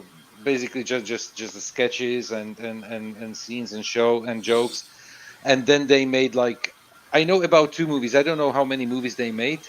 This was the second one, and the first one was from the Wild West, where he played Abahachi. Abahachi, the Indian. Yeah, and that one was as well a spoof, but this is something. What's this called? This is called Raumschiff Surprise Period Traumschiff 1. Traumschiff Surprise Period One. I can put it into the chat. Basically, or search, Dave, if you want the English version, you should probably look for Spaceship Surprise, and the yeah, Spaceship Surprise Period One. Yeah, like episode one, period one. They literally called it like that. And the first one they made about the Wild West, it's as well a spoof, but this time not on it's as well based on movies and books written by Karl May. I'm not sure if Karl May is even known as book author in the United States, because he was German, and he wrote like books about the life in the Wild West, literally like all the um, not all of his books, but many of his books are about basically certain characters that he created. And the funniest thing is that he never visited the United States, but he was writing about cowboys and Indians. And the books are extremely Um, popular, and there is as well a set of movies from Germany. you cannot say Indians because in the USA, Indians are Indish people. Uh, They more like to call them Native Americans. I know, but We it don't really was. care. I know this discussion was here before, and I deliberately used cowboys and Indians because it, Indians is despite Indians. it is not looked upon today like fondly. I recently listened to Rosetta. I think it was here on Captain Strike streams when Mm-hmm. she was talking about it, that Indians or Native Americans, they don't give a given flying f Oh, okay. If you happen about to know this. what tribe a particular member is from, they prefer that Yes. over anything. Yeah, But obviously, like Navajo or otherwise, if you yeah, don't know, they don't give a shit. Yeah, yeah. Well, you we do just call them not. straight up. And Hey, what's up, and Tonto?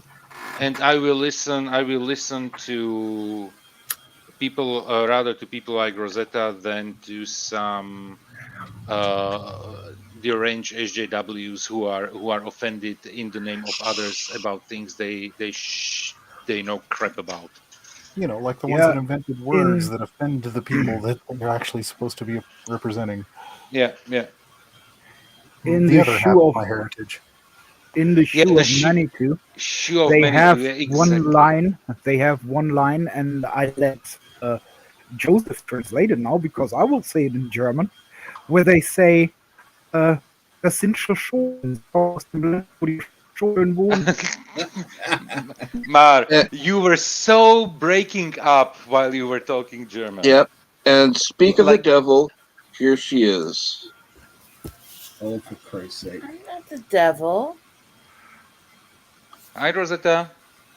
Morning, Okay, boys. I think I mentioned Hey, your name Rosetta. 3 times. So yes, Yep, here you you are. did. Where you You going, mentioned our Ursa? names 3 times, and here the devil was. She's an That's not angel. how Should it I, works. should I Ah, say it again? Am I coming in better? Yes. yeah, you are. Shoshonen aus dem Land, wo die Shoshonen schön wohnen. Guten Guten Guten And, Globen. and you want me to translate it? Yep.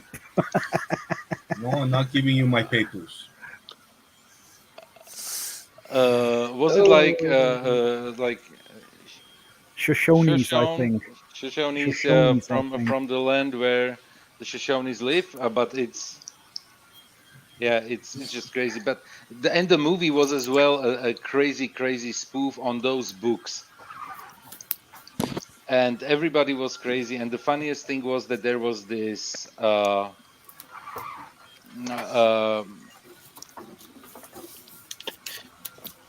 don't. And It's just another crazy movie. Sorry, Captain. Go. have a good day, V Star. Get some sleep. She says she'll hopefully see you on the soup tonight, Jedi Bill.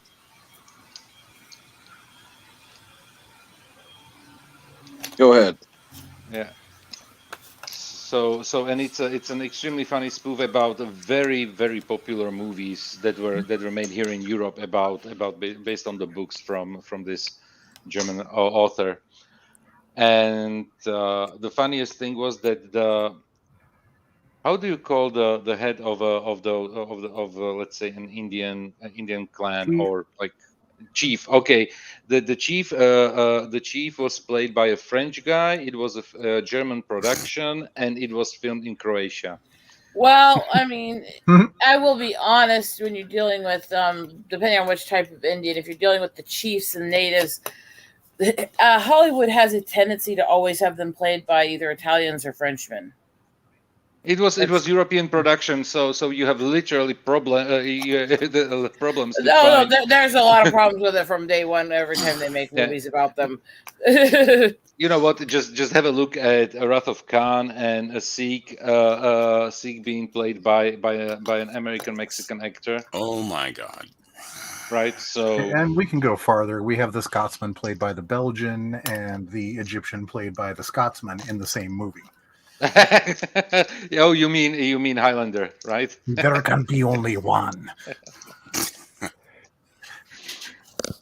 Well, Talk with funny, Winnie Nash, where you 2, come from? Lots of different places. with Karl May's Winnie 2, we have had Lex Barker playing a German guy, while Pierce Breeze played Pierre Brice, an Apache. Apache Chief, yeah, exactly. So Yeah, that he wasn't chief at the time. In the wasn't. first movie, he wasn't He the wasn't. chief. Yeah, you're right. You know what the movies are like? We're from the '60s, and yeah. And And morning, VR. Mwah. Lex Barker also played Tarzan. He Tarzan was. Yeah, he was Tarzan. Yeah. in the black and white movies.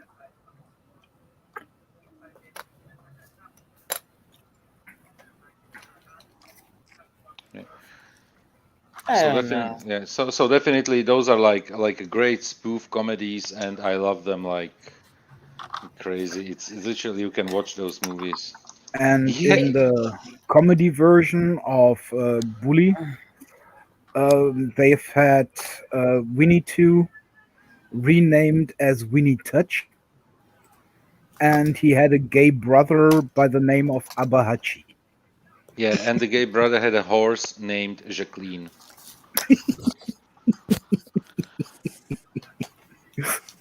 Yeah. But it was so extremely well made, and it's not like a cheap movie. Though those had really nice budgets. Those movies. I'm not so sure about the budgets, to be honest, but they was really nicely done with what they had. I mean, they don't look cheap. The movies, the movies don't look cheap. they really look good.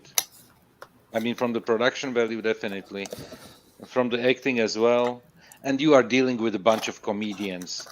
Yeah, so it's. Yeah, one of them even being American.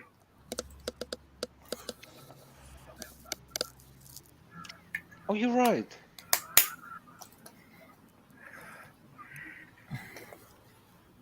Are there any American comedians anymore? Yeah, they just get Dave canceled a Chappelle. lot. Yeah, look at the look at the list of banned comedians, and there you have those good ones. You do have to give credit right now to Jeff Dunham because he is one of the ones that's putting out videos that constantly actually fly in the face of the PC and the current administration and all the censorship. Oh, Jeff And Dunham, but yeah, he's as well considered like abrasive, and I yeah. don't know, but I like his I think humor. the only reason they haven't actually banned him on the site now is because of how many people actually support him. They know it would be big news, you know? Because everything we're not supposed to do that we get in trouble for, he's doing and throwing in their faces. Well, so is Dave Chappelle, and then you got those execs, a couple of minor execs at Netflix tried to raise a hoo-ha about it, and Netflix was like, "Okay, there's the door." Yeah.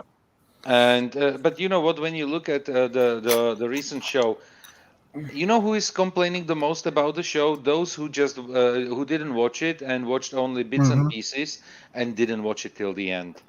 Well, when I was Because on the stream the other night, I had to literally ask the friend who watched it because I don't have Netflix. I don't like them.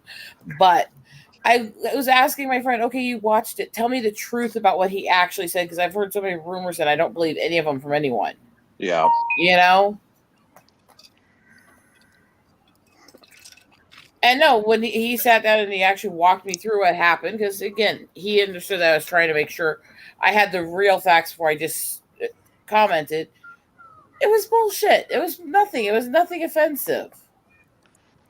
But even if it was offensive, who fucking cares? this is the thing. What is offensive and what is allowed and what is not allowed in Offensive humor, and is that's completely subjective, and that's why it cannot be a marker. Everything will offend somebody. Correct. But I mean, even I wanted to see, and I don't believe in canceling or going after somebody for jokes either way, but I wanted to see if it was as bad as people pretended it was, and it's not. no, it's not. It's actually you know what it is. It is not like you know funny in terms of I want to be funny all the time. It is literally giving you things to think about, and this is, and you can be pissed at some of the things that he says, but then when you go back and you realize, okay, there's if I don't necessarily need to agree with everything he says, but there is like a hint of truth behind it. Mm-hmm. So and so it's really about giving you material to think. And in terms of what's allowed and not allowed in humor, that's why I so love Ricky Gervais, because he is genuinely funny, and he doesn't give And a he'll go right up in front of you and say you're a fucking piece of shit, and he doesn't care. and he doesn't care about what people are and what people are saying about him.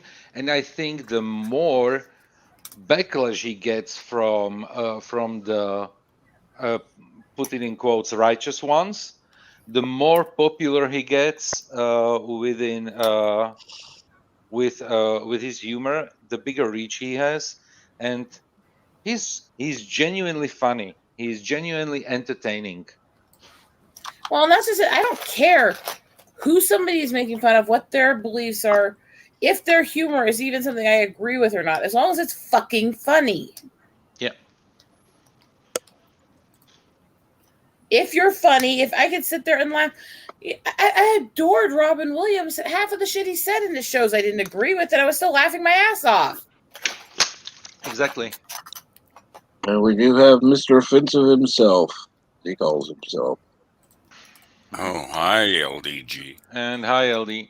And yeah, Michael, exactly as you said, offense can be taken, never given. Yeah. I would just want Michael T to say it out on cam or on chat. No, it's something I've said plenty of times before, live and otherwise. It's a tenet that nobody remembers. Well, just say it out. Offense can only be taken, never given. Thank you. Well, I It's overall so agree. true. I do think you can intentionally aim to offend somebody, but when you do that, first of all, it's fun. Second of all, they still choose to be offended. Yeah, so my statement stands. I mean, you can say shitty things to people. You're hoping to get a rise out of them one way or another, but it's dependent upon that other person to actually react. Mm-hmm. I think it's fair to say offense isn't given until it's taken. Once it's taken, then it's given. But anyway, yeah, I agree with you. See, we can keep the juice Whatever. Joseph. Drink your coffee.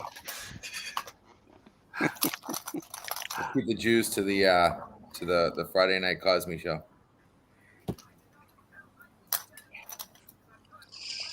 Oh, of course. Of course, we're going to have to come around to Cosby.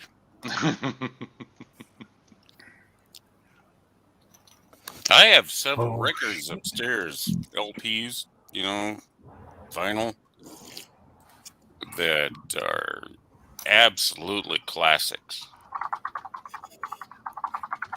Funny shit. And it's like, they just took all that, ripped it apart, and said, "Oh no, he's a molester. He'd rather, try to put his dink in a girl." It's like, oh God. Well, my problem with all of that wasn't that, there were a lot of accusations. Some of it could be true. The problem I had was the way that they went after him, the way they convicted it was all hearsay. It was all based on conjectured, not substantial evidence, and they violated the law in order to get the evidence. And that's whether or not he did or not. That's a dangerous precedent that puts other men in danger in these cases. Well, not Ryan Johnson. That's easy to be answered because they watched stuff they shouldn't watch. That's why they got offended. Because they should be sitting there sucking their thumb with a binky like a little baby they are. Being offended is the first step of understanding. You can't want to understand. Come again. What was it? You can't want to understand somebody until you get offended. If you're not offended, then what's there not to understand?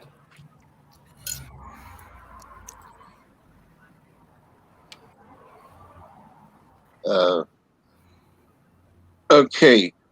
W star. Try that again in English, please. Oh, me? Yeah.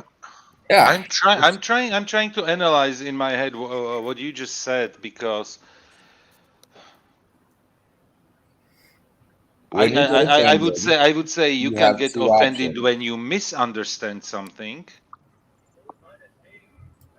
Well, if you misunderstand something too, there's more than one yellow brick road. Yes, there is, but being offended leaves you with two options.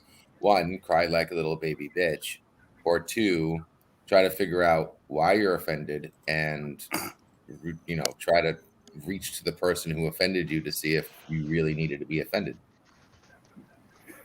That makes sense. The kind of funny thing is that their whining and their misuse of the word trigger actually is something that angers a lot of people who have legitimate PTSD. So in a way, you could say that they're bitching about being triggered triggers real victims. Can't tell you how many times people were offended by me just because they misunderstood me. Of course, that also goes to... You mean how many times every day, or? How many times every second? Day, second. I was gonna say that also goes to word. are people offended or angry is also the thing, because they're not always the same. Somebody can get angry at somebody without actually being offended. All right, and we're getting too much in the spectrum right now. That just means everything could be anything. Yeah, I know that. Not much to do on that. That's something I've watched a lot, is the difference, because you talk to some people and okay, yeah, there's everybody's offended at everything culture, but there's also a lot of people who act like anytime you disagree with them or argue their point, that means you're offended. It's like, no, that's not a thing either. There's levels of offended too. I can be offended and not angry. I could be offended and I could be pissed. I could be offended and not care. I mean, you're into this spectrum right now. There's no point in talking about the spectrum. Dude, you need to dedicate yourself to the not care part. The interesting part is, though, I could say a word to Rosetta intending it to be offensive, because I know it's an offensive word, but it's her reaction to that word which proves if it's offensive to her, and if she chooses to react on that. It's also, if somebody has legitimate PTSD or issues like that, they can have a massive reaction and not actually be offended, if you know what I mean. Yep. I have freakouts and flashbacks on some things. It doesn't mean I'm offended by when people say it, and it doesn't mean I think they should be censored from saying it. You know?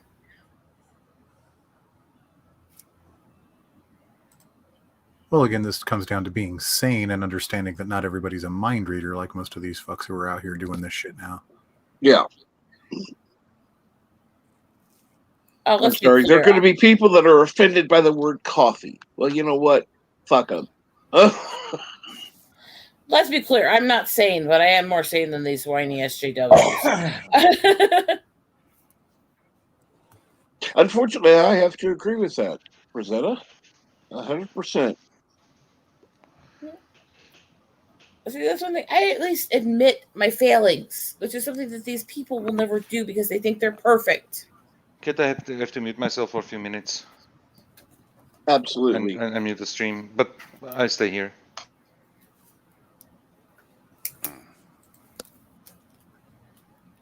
I will mute off and on because I am sorting beads and art supplies, and if I have to get into plastics, I'm not going to do it on mic.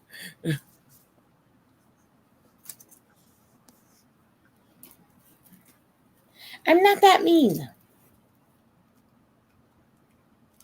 Oh, exactly. Not that mean. So, there's a phrase I heard somebody give out recently, and I laughed when I realized the truth of it.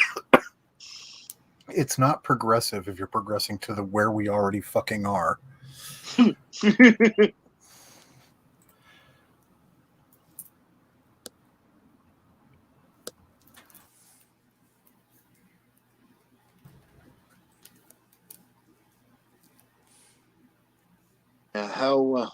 How progressive is that?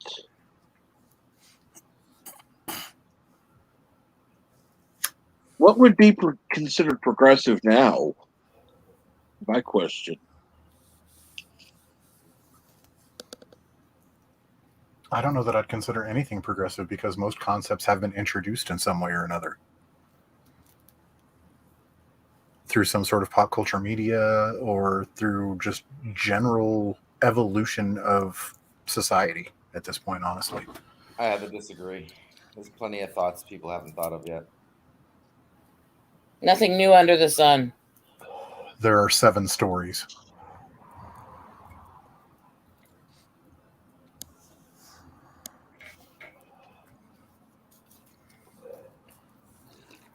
Until the 8th is discovered.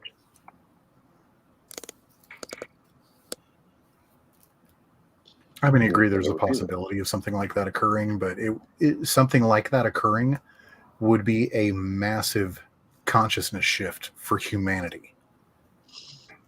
Same thing something was of said 30 years ago. 30 years ago, everybody thought everything was invented. They couldn't think of anything new. And then all of a sudden, bam, a whole bunch of stuff came they're out. constantly Wait. thinking of new shit. That's what NASA was there for. Wait. The difference between invention versus thought.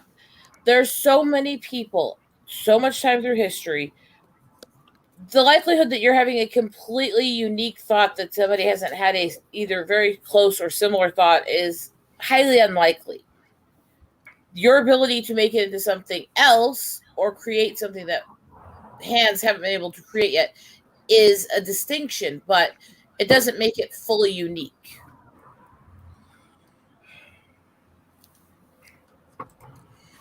Yeah, wow, that just blew up a brain cell.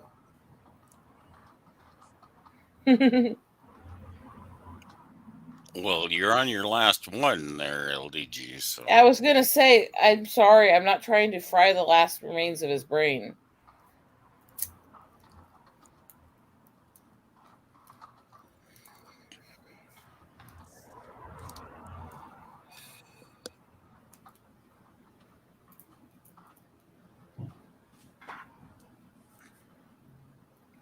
I thought you never smoked in your house, LDG. Not in my house.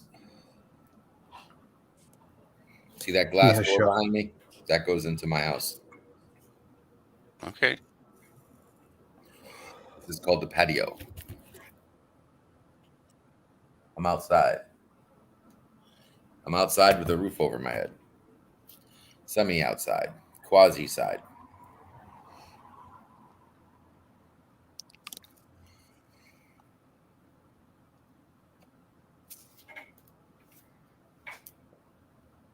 Hot coffee. Damn, that's Hopefully you don't live in an area that gets too cold because patios in the winter are not fun in some areas. sinkholes. Yeah, smoking's good for you. Cough a little more. Doctor used to prescribe it. Absolutely. How to kill all the COVID in my lungs. Smoke it out. Yeah, I defy. Okay, COVID that to is attack a the cancer in the lungs. not a medical recommendation. Thank you. Oh no, I said coffee. Coffee, not fine. Sorry, I was trying to make a No. joke, but I know you were. YouTube's got you by the balls where you actually have to fucking say everything after you say everything. That wasn't a yeah. that wasn't a suggestion. That wasn't. I'm not a doctor. No shit. Shut up. Trust me, I've had enough claims on videos. Just remember, claims don't mean shit. One was totally removed, and I could have gotten a community strike for it. That's different. That's beyond claim. I still remember that they took down the interview I did with Piper and completely deleted it. Mm-hmm. They didn't even strike it. They just completely said they were deleting it. Yep. They didn't even give me the option of take a strike or anything else or mark it against me. They just took it off because it said boob window. Because apparently those are ultra offensive.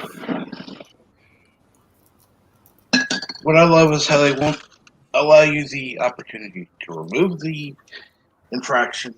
It's just gone. Yeah, you should only get a strike if you tell YouTube I'm keeping the video up. Not if you remove it.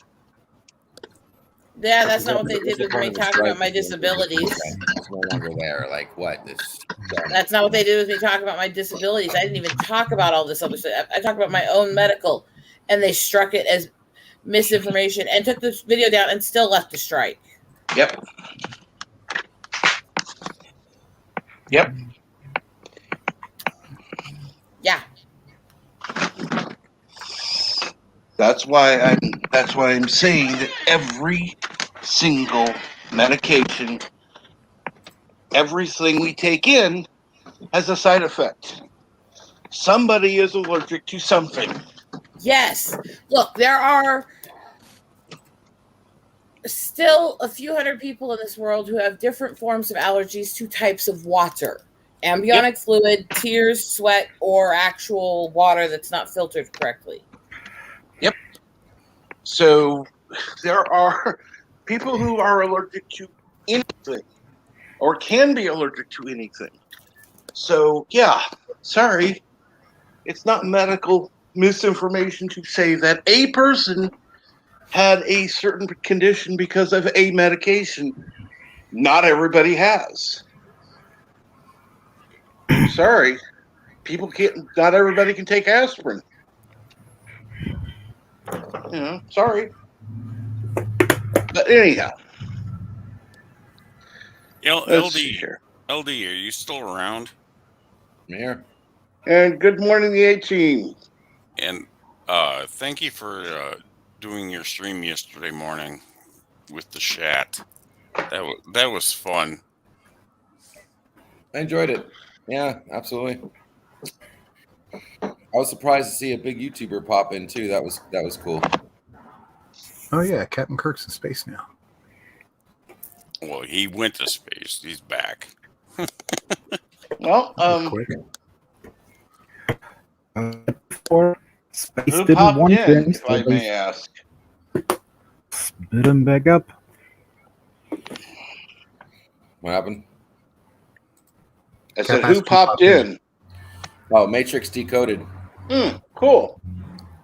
Oh.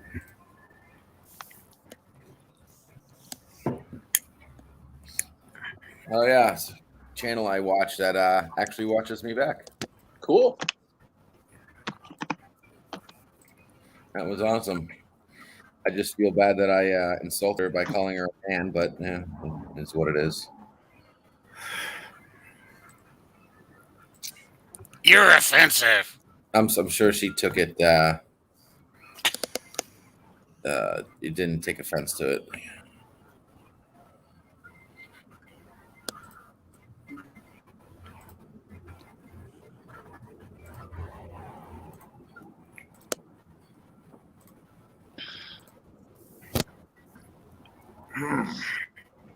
Now, I'm going to say something, and I'm only going to say this one time. LDG, I wish to apologize for the stream that I had prior to the previous stream I had. The previous Morning Brew Part 2.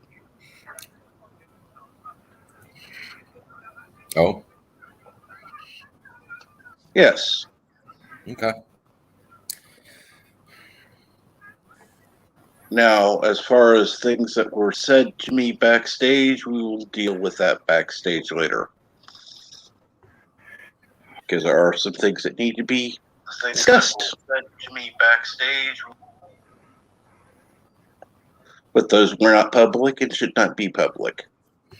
No. You know what should be public, though? The official re-giving of my wrench.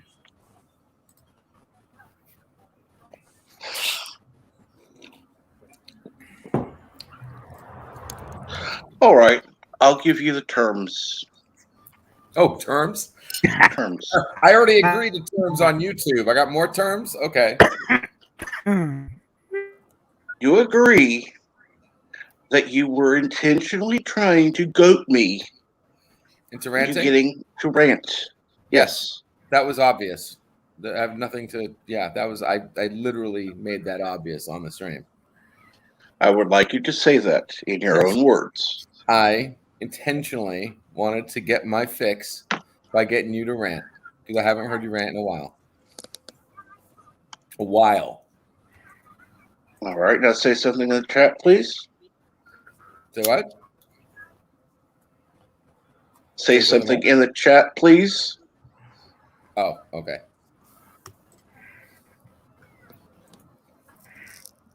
That was definitely me.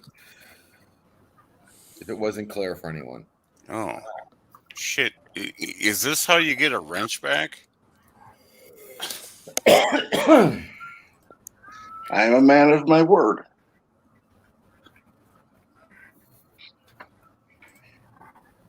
And you did saw yesterday too. I tried to do an example of how to read shit. Huh? and You stuff. can read shit? I can read shit. Yeah, new language. Wow. I was I'm on Twitter wondering right why he's now. reading shit. I mean, that seems like it'd be a smelly, miserable experience. I figured Cap was taking a day off, so I was like, well, let me see if I can do a No. quick Google News segment and try to, just to do it. Well, yeah, myself my in Well, sister line. likes and to I'm read gonna. chat. Bird is not here, but because I know he's working right now. I messaged him about why I wasn't going on, and so we ended up in a backstage area talking. I was literally in tears from pain, and so that was not. It was not something. It was not for a reason other than pain that I didn't come on. I couldn't. I didn't go on any stream yesterday. In fact, I totally missed Wednesday's uh, bird stream, and I always go to that. So yesterday was not a good day for pain. Um, uh, Oh shit, garbage. I'll be right back.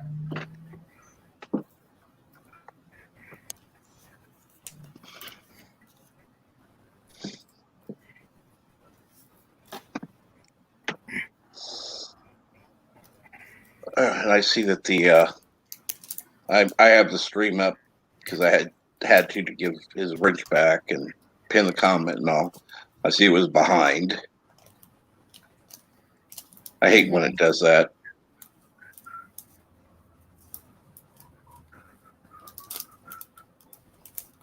And I've been like, have you ever been grateful for something that you shouldn't be grateful for because it ended up working out in your benefit in the long run? Explain. Okay, I'll start with an example of what happened with my mother, and then I'll go to what happened with me the last week here. My mom and all of us a few years ago went through a long, several-month bout of walking pneumonia, and during the lung x-rays and stuff they do because of that, they ended up discovering the lumps and tumors that she had in her spinal column that were trying to paralyze her and being able to get them out before they did. Because of having walking pneumonia. So because of getting incredibly sick, she didn't end up paralyzed. So she's very grateful she got walking pneumonia. Make sense? Yeah, makes perfect sense. My case last week was that while the weather was dropping, we had an issue where a bee flew into the house trying to get out of the rain and cold weather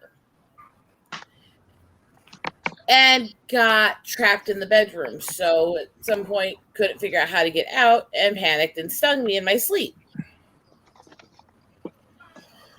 which I am very, very deadly allergic to bees. So the thing is that Thursday morning I woke up and I was swollen everywhere and my heart was racing and all this stuff and the pulse and breathing and the headache and stuff, but we didn't know what was going on at that time. So the whole day was searching constantly, trying to figure out why I couldn't get my body under control. When I could actually move my arm, when it started unknotting enough, I could move it and find where the sting was. We sat there and pulled the stinger out, did all that stuff. The whole arm section here was hives and this giant lump in the center where the sting was. Yep. If I had not been pumped full of my seasonal allergy meds that I have to take every night for bed, pumped full of things that decrease anaphylactic reaction and antihistamines, I probably wouldn't have ever woken up.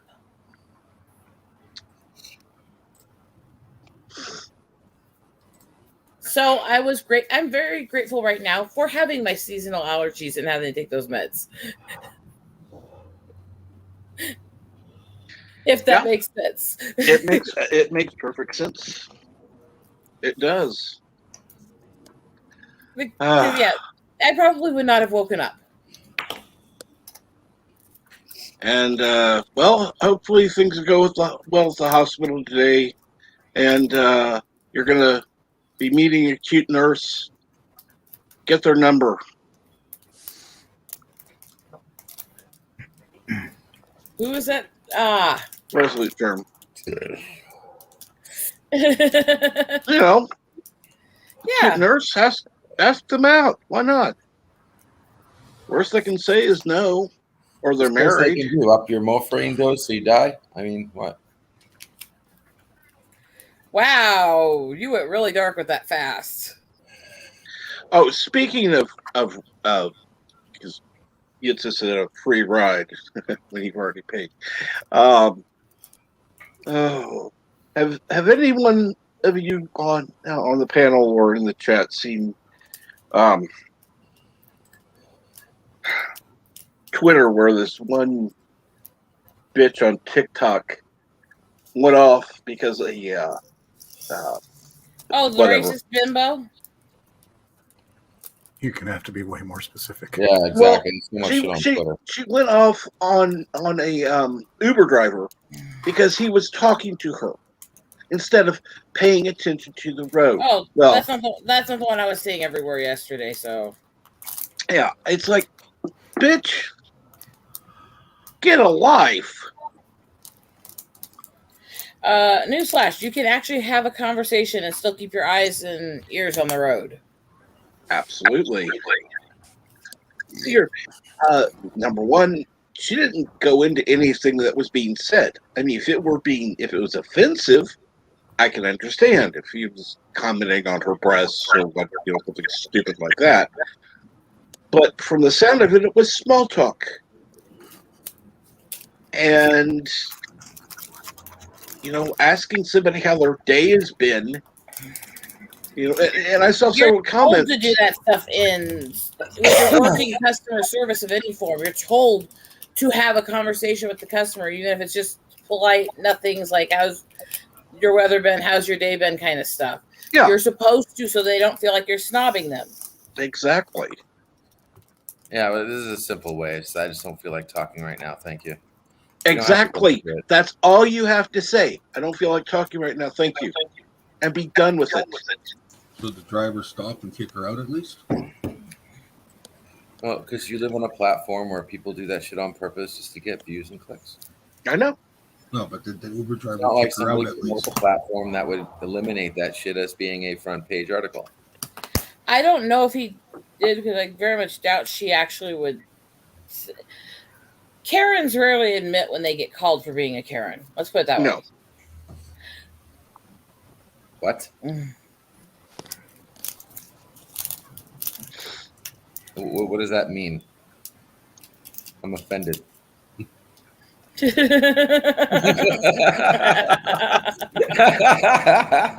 I like offending people, though. What does that mean? It seems to come naturally. Karens don't admit being called what? It actually really does, because not all of the time. Most of the time, it's not intentional. It's just my reflex and my blurting out the things that my head doesn't want to filter out correctly, and then they get offended, and I'm like, well, I can't help it, so fuck you. You know.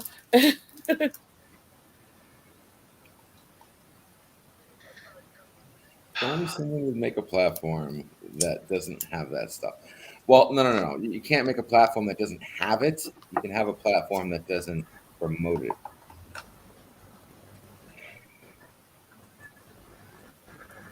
You're gonna have it.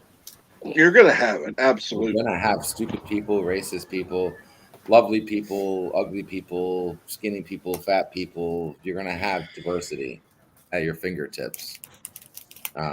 It's just, and believe it or not, you're going to have most people that are saying, "Ew, that's a fat person." There are going to be people on there go, "Ooh, that's a fat person." Exactly. Yeah, I mean, it to me, it's really disturbing. I'm just this middle-aged, chubby wife, and yet I have a lot of guys hit on me. Yeah, same here. I have a lot of guys hit on me for some reason. Because you look. Chubby white guy is hot online. I never knew it. Probably the same reason I had a lot of women hit on me. I'll just leave it that way.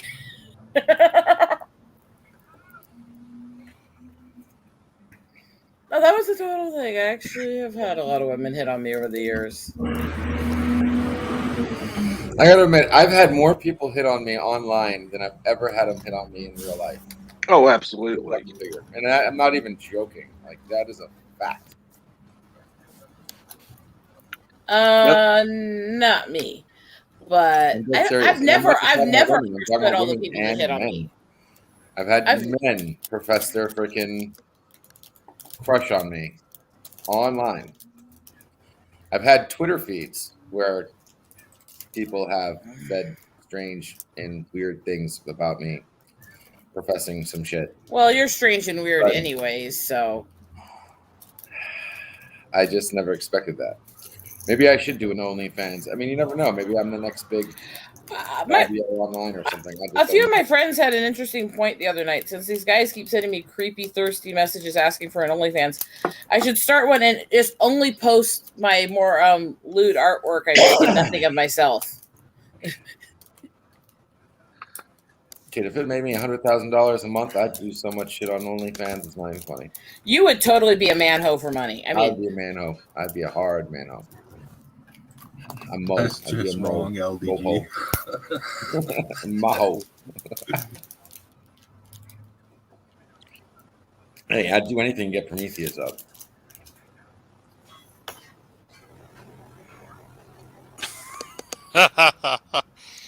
He'd do anything to get something up. Let's just focus on that phrase for a minute. Why did you name your penis Viagra or what? You renamed it Prometheus? Okay. Good to know. You better tell Yvette. Well, the thing is the ship has sailed.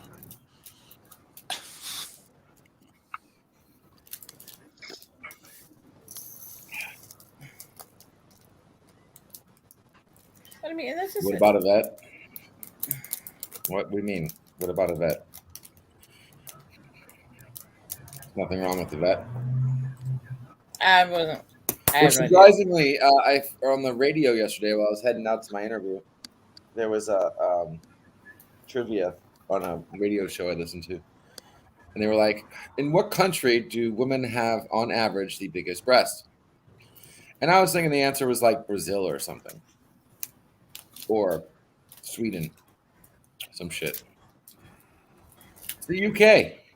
It's England. Nah, it's Germany. No. The average breast size is a D over there. And of course, I couldn't stop getting vet out of my head for the moment, so that was interesting. I'm trying to think about that a sec. Last time I was actually a D cup. Fuck, I was like 11. Did you celebrate that? See, this is why I wish I could have streamed yesterday, because it was no bra day yesterday. Let's just say my husband reminded me of that a few times. Why am I not surprised? Your husband is a perv. Yes. He does not deny that or hide it. Yeah, yesterday was fun. That was a pretty good stream. I got to play Magic Carpet Ride during the launch. That was cool. I like what you're doing after the interview at the landing. What? What? Oh, yeah. He was saying some crazy shit. And up there is death. Is death? Is that what death is like? It's death. And I'm like, what? Yeah, what? You see this air and then it's so thin and small and Mother Earth and life and then up there and death. Is that what death is? I'm like, what? Bear in mind how old he is, and he was probably a bit in shock from all the physical stress of going up and back down. So, well, it's hard for somebody 90 to go up and down. Well, I thought for a And second now's there where when I'm going to tell you I need to tap out and go to bed. He needs sleep so he can get up and down. I mean, Ab- So ab- I can go to work. nothing helps getting it up more Absolutely. than going to Hope sleep. work goes well, and I do hope that you're able to find a 9 to 5 or whatever that you need to. get some rest. By the way, you do have a GoFundMe available, Michael? For Christy, yes. Also, Yes. anything going to my PayPal in the next 6 months is fed directly to that as well. Okay. Please Let me put find both the of link those. for it really quick. You gotta find the link for that. I can't remember if I put it in my regular link file. He has Put it has somewhere else. links for everything else, and he's got to find the link. I am not Frog, Frog, sir. where are you, Frog? This is what happens when you don't have your frog with you. Which, by the way, Oh, shout no, I out to gotta Frog. reopen And yes, V-Star asked how the interview went. Oh, there he is. Someone say they need a link. There we go. There he is. Interview went well, actually. Looks like I got the job. I'm waiting for the phone call this morning to get a confirmation. But there's been another wrench into the system. For those of you in the backstage know what I'm talking about. Not necessarily something I don't think I'm going to broadcast. Guess what, Michael? Frog beat you. I had to reopen the YouTube. We got it. There you go. We got it. Frog. Okay. Frog's on it. Look at that. What would you do without your frog? Frog G is amazing. I have been on streams where we're talking about obscure shit. We're talking about videos that you can't really find, songs that nobody's ever heard of, and shit like that. And as we keep mentioning stuff, he's finding these videos and clips of them and these information and these websites on it and stuff and posting them in chat for people. Yeah, Frog's It's like a Swiss Army mod. It's good for everything. It's like duct tape. Only more useful. And yes, JPs, don't forget to sub to Orville Nation today, because yes, Orville Nation is the feature channel of the day. Now, I don't know what he's going to be covering now. I know he had been covering, what is it? Dark something. I probably ought to open his page. Yeah, that probably would help. At least I have the link there. So you're better than Michael T on that. I mean, sorry. What? I wasn't listening to you. And? Dark Matter. Why I couldn't think of that. Stargate Mondays. Ooh, Dark Matter. I'll have to start. Because I've been invited on some of those, and unfortunately I had turned them down because it's like I didn't like going on camera. But the hell with it. I'll change my way for going on there.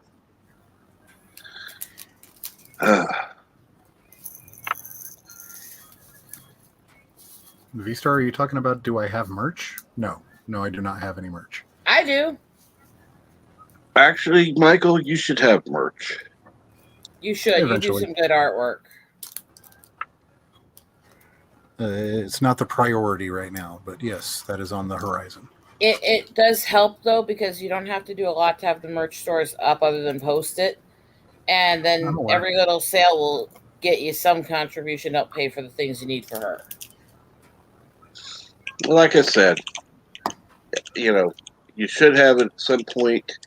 It may not be a priority right now, but when you can get to it, you should. And yes, Rosetta's right. It will help. It may not be as much as you would like, but, help is help. I'm having a lot easier time getting people to buy the merch than to donate to help with the projects, though. Well, because people are greedy. I'm sorry, it's a fact. It's a bit of human nature. You go on to the because like on Mondays, Michael will have the different Comicsgate things that are out, and usually the best priced and the stuff with the most merch available is more popular. You know, if you can get a comic book and a patch for $10 versus a comic book and a T-shirt for $50, yeah, duh. Unless it's a damn good T-shirt, nobody's going to care. I still have to brag a little bit on Wise Guy because I got completely surprised the other day because I didn't even know he sent me something. I show up at the mail and he had this package for me. It had, first of all, it had the dragon stand with the dagger in it, and then it had this tribal native shirt and a bunch of metallic pencils for my artwork. From Wise Guy. And thank you, V-Star, for subscribing to Orville Nation. Now, I know with a channel his size, you know, I don't know how. There's Frog G. Look at that. See, I mentioned that I had that because I was explaining that merch helps him, and look at. Yep. I actually have a lot of stuff up on that shop now. Oh shit. Okay, yeah, falling asleep in Go the chair. to Okay. bed. Good night, guys. Go lay down. Have a good one, everybody. Take care out Take there. care. Toodaloo.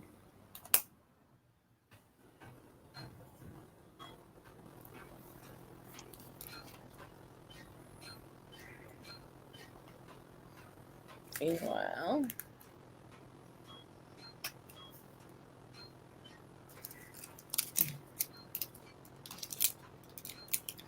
Look at that. You said a comic and a t-shirt. Good comic and a t-shirt. Go to this one. Yeah, I make a random thing. It was Fucking just frog. Amazing frog. I just made a random statement because I remember coming across one before. It was literally $50 for a comic and a T-shirt. It wasn't that nice of a T-shirt. This one, let's see here. Ooh. I just Now love that that looks cool. I just love that you threw that comment out just as an example off the cuff, and within a few seconds, he's got that comment up in chat. V-Star, check the shop. I don't remember if they put hoodies in the clothing stuff or not, but I will try to let you know. I gotta double check because their standard clothing doesn't exactly go into a lot of detail till you actually finish uploading the piece. So Right. I'll double check and let you know.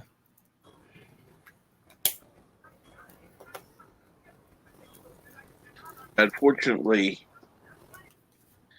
some of the things, and I'm trying to update my store because, unfortunately, the set prices were, well, how do I say this, too high. I'm going to try to get it down below what they're trying to say it's worth because I don't think so. I don't need dollars on it. Go ahead. And which merch shop is that you're using? I'm just using Teespring. Yeah. Teespring, I've not been a giant fan of buying from people who use them because their stuff is really expensive, honestly. But it's also they're such uptight pricks about so much stuff. It's not always that fun. And that's not on the people selling through the site. No. That's on the site. I like Redbubble because they actually will allow me nudes in my artwork for my merch. How easy is it to set up? I set it up. You know how inept I am with technology. That doesn't mean you didn't ask your hubby for help. He didn't help with this one. Okay. then it shouldn't be too difficult. That's good to know. No, it's really simple. The biggest thing you have to do with it is go through the merch list, pick which things you want, and click, drag, and resize. And that's even really, really basic how you do it. All right, how many people we got in the chat? 12? 7? All right, so 12. question, everybody. Who would think driving 45 minutes to a job to start at $20 an hour is a good or bad thing? I got to turn on the fan. I'll be right back. I do it, but hey.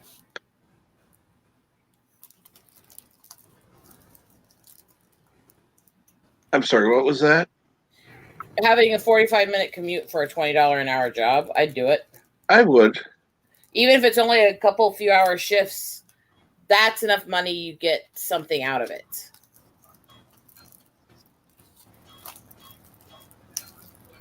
That's true. All right, I'm back. What's the verdict? Yes? Yes. Yes. Blue team, yes. Brought me coffee, sweetie. Thank you. Oh, Well, here's my question. How many hours would it be for? To start? Well, that's the thing. It's just to start. So I'm looking at 6 times 5. So what was that? 30? 35? Mm-hmm. 6 times 5. So 6 hours a day. No, a 6-hour shift is worth it. 6-hour 5 days a shift, week, 6 times 10 weekends is off. 60. Or no, 6 times So 20 is 30 hours, so 600. Yeah, 600 a week. That's about 2,500 a month. You figure with taxes, is about 2,000 a month. I would say yes. I would But do that's it. just the start. Like LD, the the question is, you need to ask yourself 2 questions.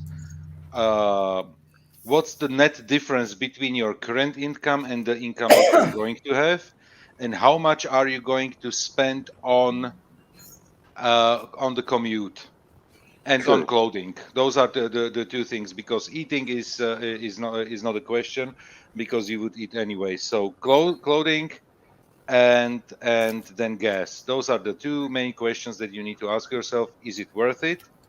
And Well, the other thing is the condition of your car.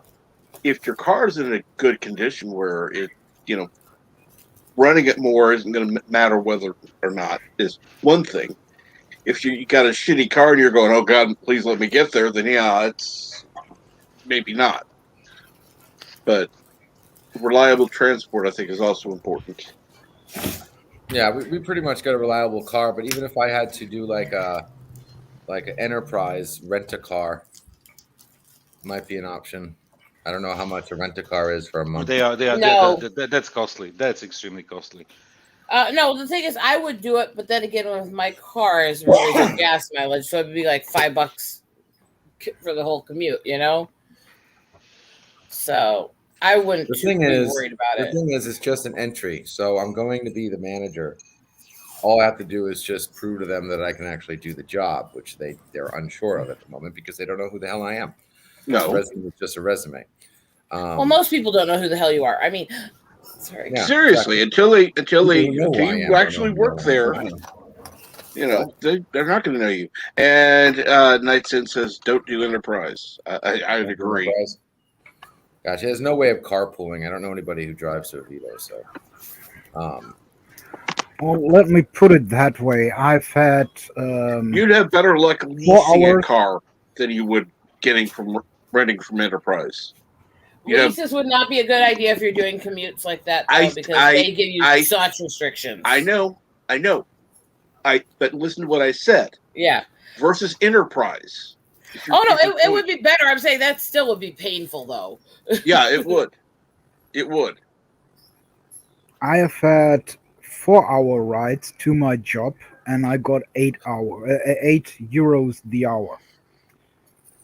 So I totally would do 20 euros the hour for 45 minutes drive. Well, 20 euros is like 27 bucks here. I'm making a lot more money. Depending on the taxes, because the taxes here in Europe are horrendous. The taxes are higher over there, as is the cost for most things, especially if you're okay. I don't know how it is with Germany, but at least for the UK and Scotland, Ireland, and that, electronics are expensive as fuck. And Germany, if you try to order them, they add like 1,000,001 fees and taxes onto the orders. Germany is expensive. Germany is expensive country. By far not the most expensive one in Europe, but Germany is expensive. But I wonder how expensive Uber would be. I can't tell about Germany. I don't even know if we have Uber.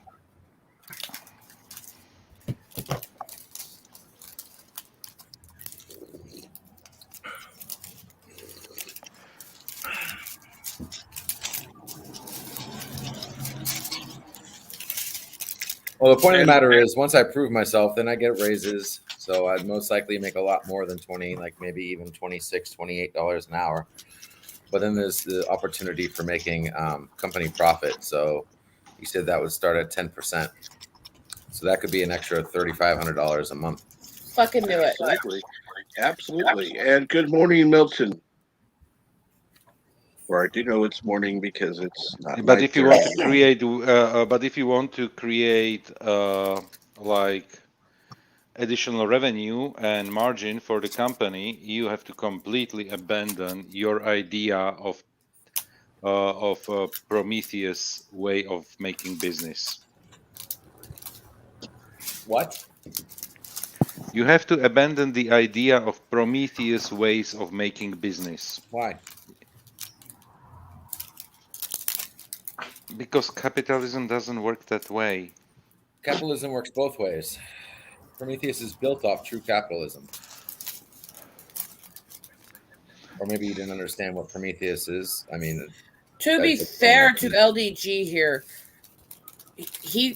his system isn't fully that way, but we don't have true capitalism right now anyways. We have crony capitalism and government buying favors with businesses. Yeah. So the whole point of Prometheus is to unlock capitalism, give people the say that they need to have. Because right now we're just being trampled on. Because true capitalism, the customer is everything. Well, true capitalism, both sides are everything. No, I'm saying from the business perspective. Mm-hmm. Not, okay, well, the customers don't want to give me business. Well, I'll just use the government to strong arm all my competition out so I can. That's not capitalism. That's cronyism. So the whole point is the extra money will help to actually create that and bring it to light. So I say do it, but I've done a lot worse for a lot less income before. So okay, I don't think you want to advertise that. No, I'm talking about jobs, legitimate jobs. Thank you. So was I. Oh, legitimate. Okay. It depends what I am not that kind of girl. I am talking about working crappy fast food and sales and stuff like that to get through things. I'm talking. I was just talking about stepping in Jello. I don't know what you're talking about. Well, can I ask you? Can I ask you something, Rosetta? What? Have you ever done erotic conversations? Put it that way. I've never done anything that goes from anything in the physical or verbal phone sex or any of that. I have written erotica, but that I'm not reading it to people. No, you're just maybe. Hey, how about this? How about this? You have an OnlyFans reading your erotica. I kind of like the idea of just using it to post the art that's considered too sexual for other places. Well, I'm talking having high price. Thanks, JPs. But yeah, I mean, no, I've never done any of that stuff. As overtly sexual as I am, I'm actually in a lot of ways quite modest.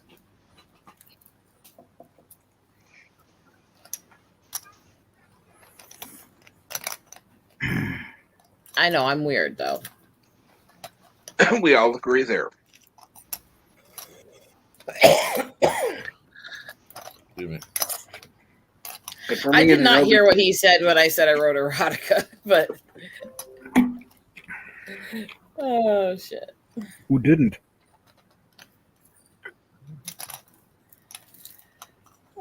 I'll just put it this way. There are things that have been published under pen names that would be interesting if people saw it.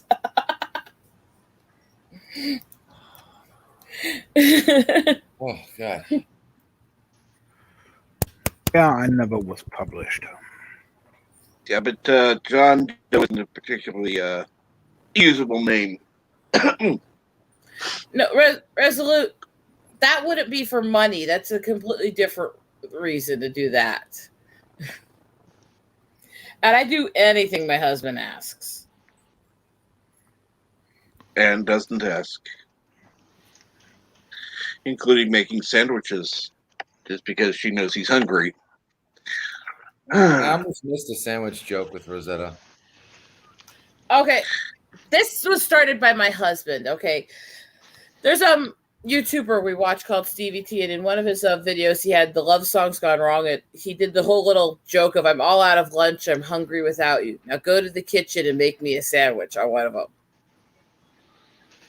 And my husband slashed off that because again, he likes the sandwiches, and I always like to cook and food to my husband. So I've always kind of liked making gourmet ones for him because he likes them. And one day I was streaming and he decided he wanted my sandwiches. So he put together this fucking tray of all these sandwich meats and cheeses and everything else and stuff, walks it, sticks it under the stream camera and goes, I'm hungry without you. I remember that one. Which led to a 2-hour stream where Anthony, the chat, my husband, and everyone from every side were all trolling me about making a sandwich shit and gotta give him the sandwich and sex and stuff like that, which became a whole running gag after that. Well, greetings to the Southern Hemisphere. Mm-hmm. Good morning, Milton. How are you tomorrow? Guys, really? Rosetta will get a screen. What JP sent. Oh no, they've done that before. I have screenshots of when I was on Short Attention Span Theater before we lost him, where I was like the only girl on a full panel, and every square around me is sandwiches. And because I popped in, and they were making all the jokes at me when I was in chat. So when I came in, I changed the name to Token Female Sandwich Wench, and then they started putting sandwiches everywhere. Oh no, that was fun. I even have gotten rid of my sandwiches. I'll take a meatball sub.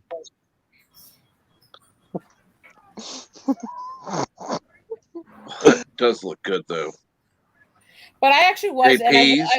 I'm gonna smack you.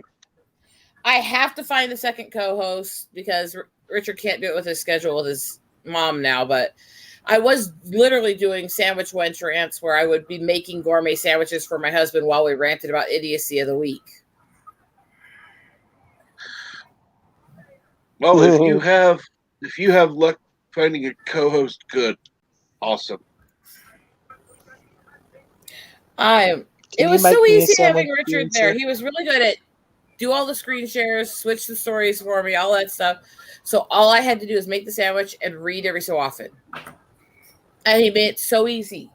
And it is one of those streams where it's a fun joke, but there's so many things that doesn't work well as one person. I'm fancy. I can read and make sandwiches at the same time. Ooh. No, it's the having the full conversations. It's the trying to share the links. It's the trying to keep up with chat. It's the trying to do the sandwiches and deal with hubby. And it just starts giving me a headache. And I multitask well on those things. But I'm just making fun of you for no reason. You know this. I know that. But it just was a headache trying to do it on my own. And Plus, it was more fun to rant about the weekly idiocy with somebody to bat jokes off of, you know? I don't know Oh, anything about absolutely. joking. Well, the other thing is, having somebody there to act, kind of like with radio. When you're listening to people on the radio, you'll usually have at least one person there, the DJ there, if not more. But they always have a sidekick there, either the weather person or The producer or traffic somebody. or producer. Yeah. Think about Frasier, because they always had Roz on there with him because she helped screen the phone calls, help him deal with everything. Yep. That's what Richard was. He did my bitch work. He was my Roz. I mean,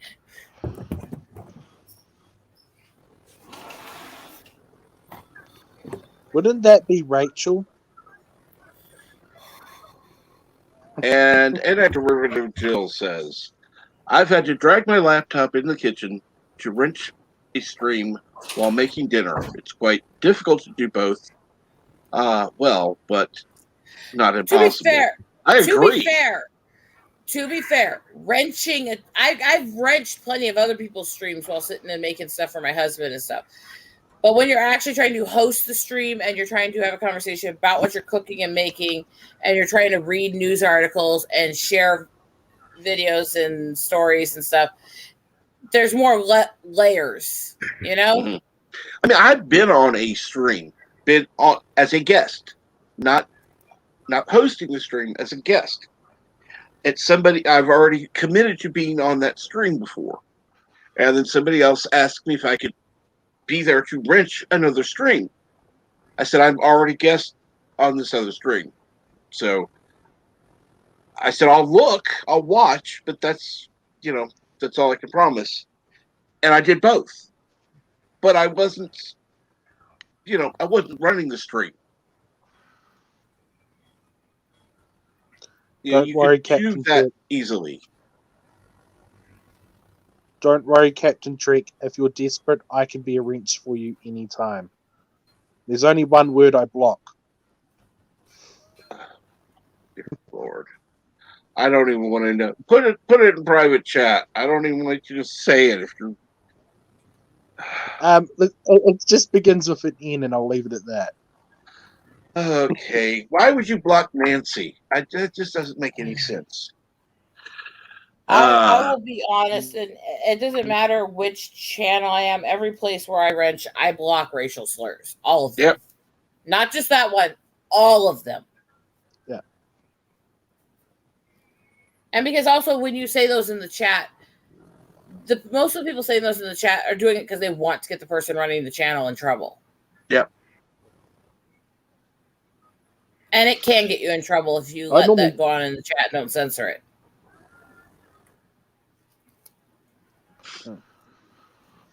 And I would agree. Co-hosts and producers are underappreciated in YouTube. I mean, I did have somebody one time tell me that they would help me produce my stuff. Things didn't work out, but it would have been nice. Would have been interesting to see what had happened.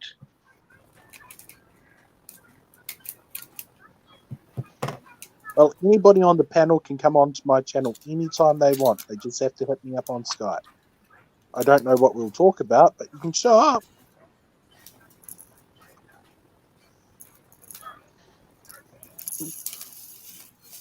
I'm trying to remember if I even have your channel. There's so many I've followed over the years. On screen. My channel is just me doing angry rants and teaching occultism at this stage. It's like I was meant to do digger videos and stuff, but I got bored and lazy. I probably don't have it followed, honestly, because I kind of skipped the stuff that's contrary to my religious social beliefs. Not because I care if people do it, but because why would I watch it, honestly? More. And yes, we know that Yosef streams are always wet and private. I mean, exactly. I am not saying a word. Fucking hell. He says it Go every on. time, so I beat I him to it this time. Those are my words. Those are exactly my words. I know they are, but I'm trying to be well behaved, damn it. I have been being a lot better lately, haven't I, Cap? Always well behaved. Absolutely. Don't change because of me. No, but the thing is that there is one that I quit recently on them, and I don't know what they're gonna do or how they're gonna do it. But basically, I got tired of somebody that's joined the stream the last few months who everything is the fault of men to her. Froggy, And please. every time I call her out, they whine and bitch and start yelling at me. So last time they did it, I very openly said, fuck this, dropped off, went into chat and blasted the shit out of them and quit. And I'm not sorry. And I don't like bigots. if everything that goes wrong for them is the fault of men, we must have so much power over her. Like, Well, this Absolutely. is somebody Power who she's over she's that lawyer that thinks every male that's accused is guilty. And that men aren't really victims. wow, and She shouldn't be a And lawyer. wow. she shouldn't be. She should, because that is dangerous. And the thing is, everybody, even on the other side, everyone knows the courts favor women on this stuff. Everyone knows that people do get wrongfully both accused and convicted, and that women get favored automatically in the courts when it comes to families and divorce. Mm-hmm. Everybody fucking knows that. And women like her are the reason why it's happening. And so, yeah, I went off. I know on a guy that had to fight to get his kid for 3 years. I know a guy that had to fight for 3 years to get his kid. His mother was there, and the mother was at a state that she had a child anymore, and she still got to keep the child. Well, officially. I know so She many didn't know the cases. child wasn't there. I know so many cases that were horrible because, okay, this is the stuff that sets me off when people say it and do it, because I work inner city outreach. I work dealing with abuse and rape victims of both genders constantly and have been doing that for over 15 years. I have dealt with these cases so many times on both sides that I call out the people on both the left and the right when they do these gender shit, because it's not that simple. And male victims are over 10 times more likely to commit suicide because they can't get help and are shamed for being a victim. Mm-hmm. Shamed and blamed. Mm-hmm. And I know them. I know one who was absolutely falsely accused and it destroyed his entire family, and he ended up having one of his daughters commit suicide from it. So yeah, this stuff pisses me off straight up. Especially when it's from people who are influencing the courts and how they're handled.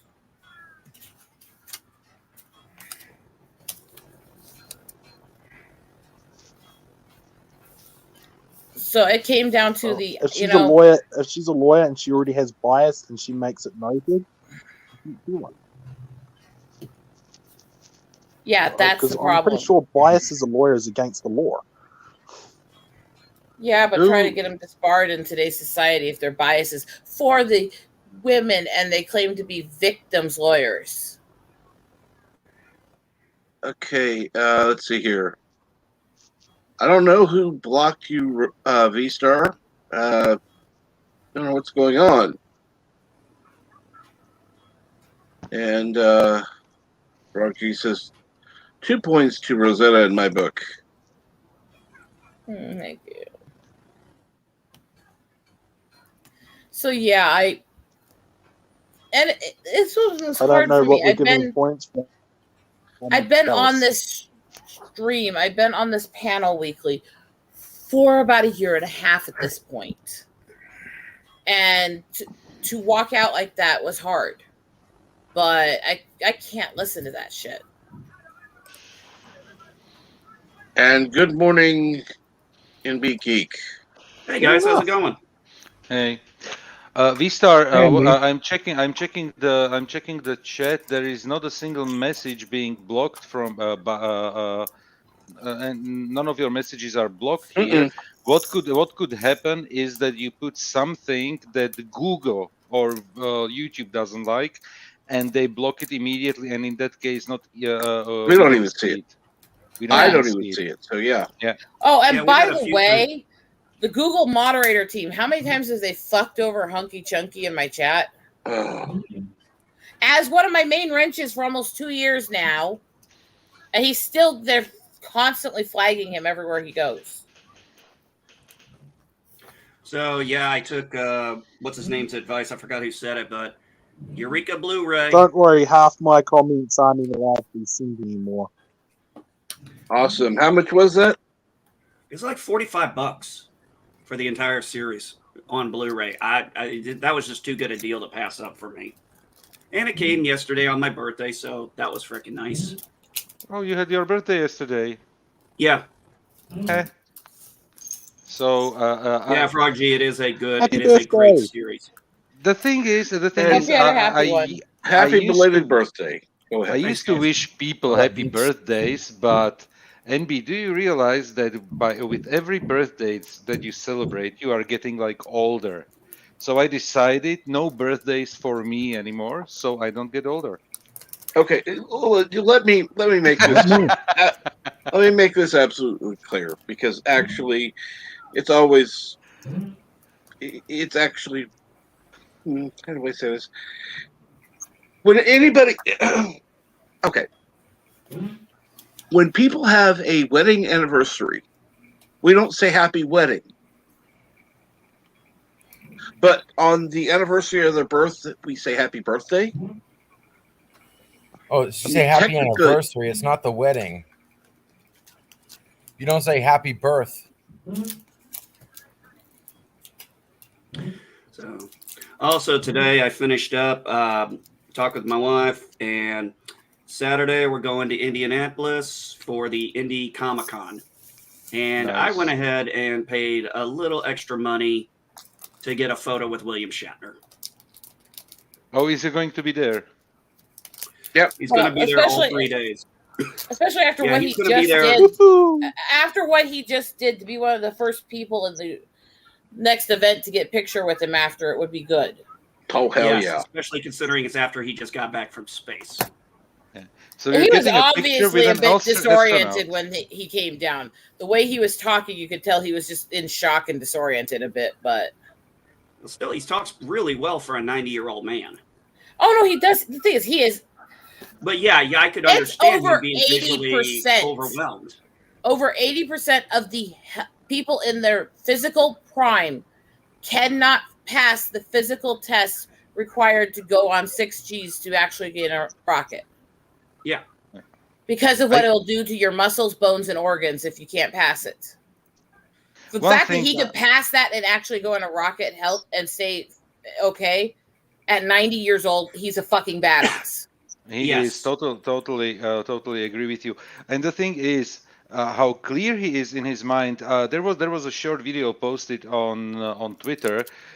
He did with Anderson Cooper. I know CNN Anderson Cooper. Doesn't matter. The interview was so smooth, and he was so well spoken. Shatner. He made jokes about the how the rocket looks like. Anderson Cooper didn't want it to go there, but Shatner did. Oh, it So- looked like a fucking penis. Let's get over it. Yes, It does, but let's and- be honest. Hey, the fact that they've been able to get that rocket to go up 4 times and land safely 4 times is an incredible feat of engineering. It is. You know what? It is, but it's so funny because it is. When you look at the rocket, it literally looks like a toy compared to, let's say, SpaceX rockets. Yeah, because this is something like 60 feet tall, and they basically walked up the stairs, and It those does were look like a toy. It literally was over like 4 floors that they walked up to the rocket where the capsule was, and but yeah, if it's more than enough to bring you like over the Kármán line, that is the 100 kilometers up, That's great. Trying to remember which one it was. One of the interviews he did yesterday, he was actually joking around about how I wasn't sure how well I'd handle this. I was getting winded just getting up into the thing and stuff like that. And it's like, fucking hell.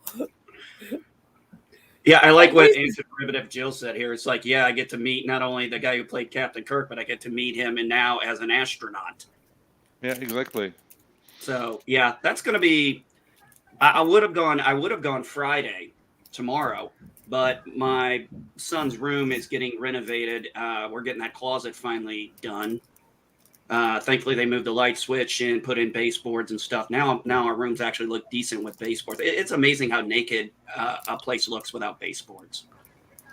It just doesn't look right. I mean, my son's room didn't have baseboards. My room didn't have baseboards. They put the baseboards in. They got about as close to matching our wood color as they could. Looks great. Looks finished, finally. Once my son's closet is done, then it's going to get painted. They moved the light switch. The light switch was all the way in the back of the closet. They've moved it over. They couldn't put it on the outside, but they were able to put it just right on the left-hand side so you can switch it right when you walk in. Which is exactly how it should be. Yeah. That's like where mine was in my closet down in South Carolina. But yeah, so my daughter already got her hair dyed red and black for Halloween this year. And so she has a Harley Quinn outfit. And I'm like, we told her, it's like, you can go in that outfit, absolutely. Go cosplay. Absolutely. That's half the fun of a Comic-Con is seeing the people in there. Some of these people, man, the cosplay dedication they put into it is just amazing. So when can we expect your orange and green dyed beard? Orange and green? Correct. I have never thought about dyeing my beard. Pumpkin color. Maybe I'll do red and green for Christmas. Are you making the Charlie Brown head joke at him? You should dye it. No, actually, but it fits. I think if you use something like food coloring, you could wash it out easily.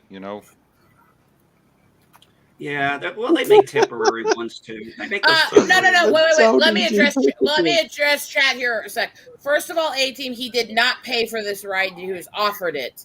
Second of all, yes, he did pass the physical because you can't do it if you don't pass the physical, period. You will die. Yeah, actually, A-Team, it's been flat out stated. He did not ask for this. He was offered this.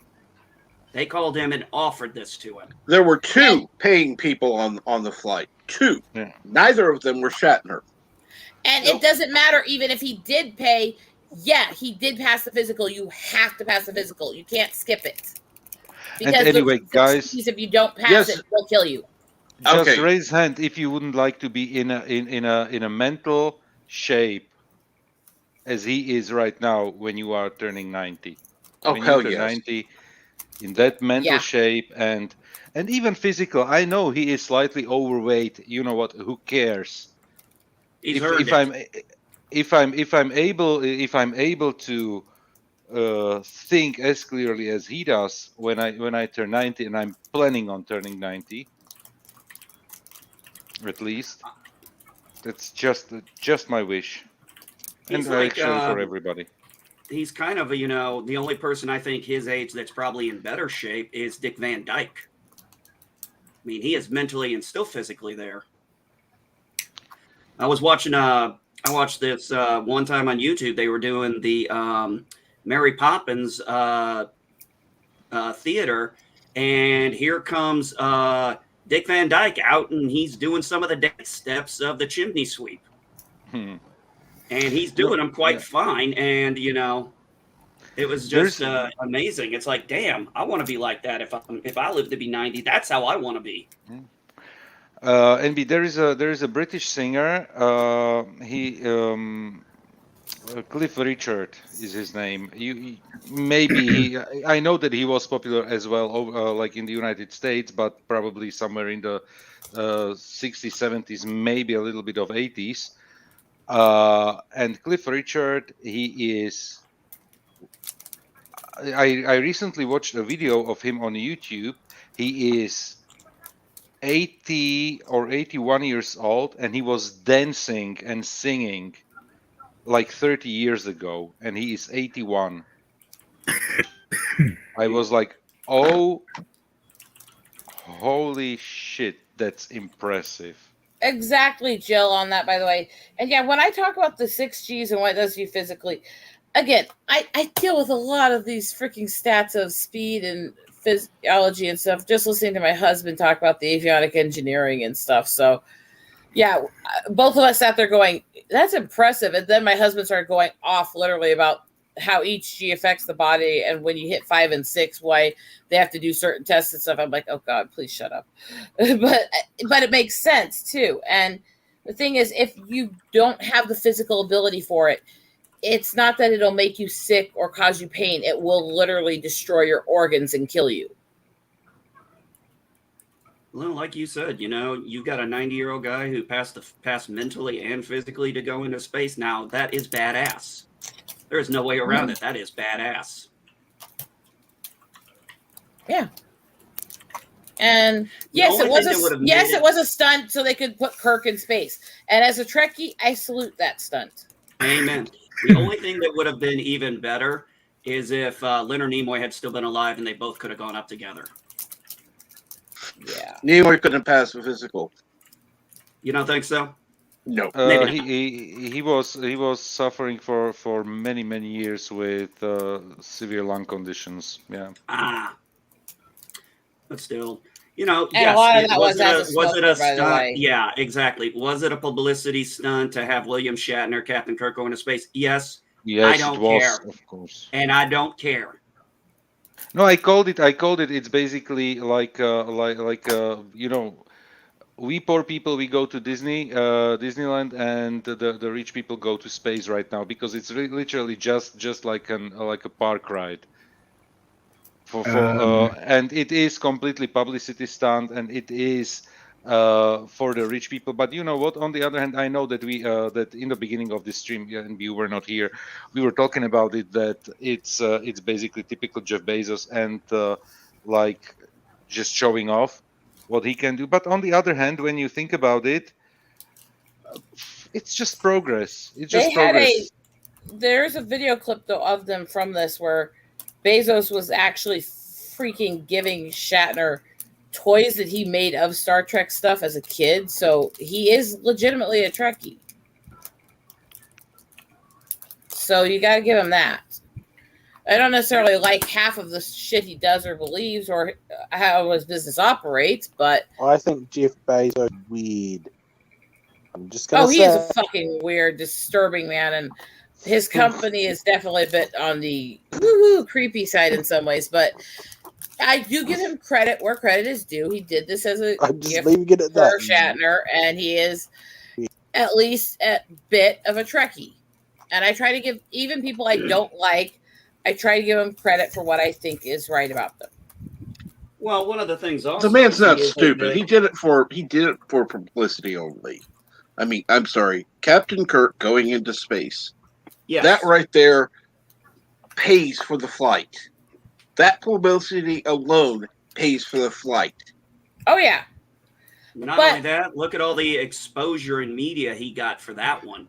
Now, he got a lot for the first one when he went up in it, and yeah, that was fine. But this time, it's like it wouldn't have been that big of a deal for people if you didn't have William Shatner going up. I mean, that's look, you got a guy who still looks cool, but Trekkies and sci-fi fans, love the idea. I look at it this way: you got a 90-year-old man who has been absolutely key in a lot of the development of the technological era.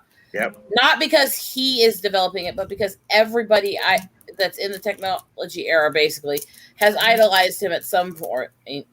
Somebody whose heart has always been, he's always said, even in his youth when he was doing Star Trek, that he always wanted to go to space.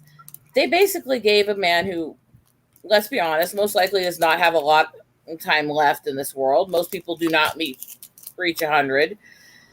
They gave a man in his final years basically a lifelong dream as a gift. I think that's still badass, even if it Yeah. was for publicity, because they made his dream come true for him. And Jeff Bezos is going to be remembered as the guy who put Captain Kirk in space. Yeah, that's going to be something people like us are always going to remember. You know, one of the things he did also, and like I said, I don't necessarily agree with Jeff Bezos on a lot of things, but I will say, you know, he had one ability that he actually got to do something a lot of us have always dreamed of doing. He took a show he loved from the books he loved and did what we've all wanted to do with a certain show. It's like, man, if I had the money, what show would you bring back? And we've all talked about that kind of thing before. And he brought back The Expanse. I mean, he was very determined to get that IP property, or that IP. And he did. And he successfully got it from 3 seasons to 6. So the guy is a big he does have sci-fi fandom in him. And he is obviously somewhat a Trekkie. I don't know how deep a Trekkie he is, but. And I'm sorry about that, Jill. I am glad she got to have that long and happy life, but I am sorry to hear that happened. Oh. Or him, sorry. My vision's not good today. My eyes are strained, so if I misread something, don't take it personal, please. Because the laptop is not near me. I'm sorry to hear that. Yeah, Jill, definitely. Sorry to hear that.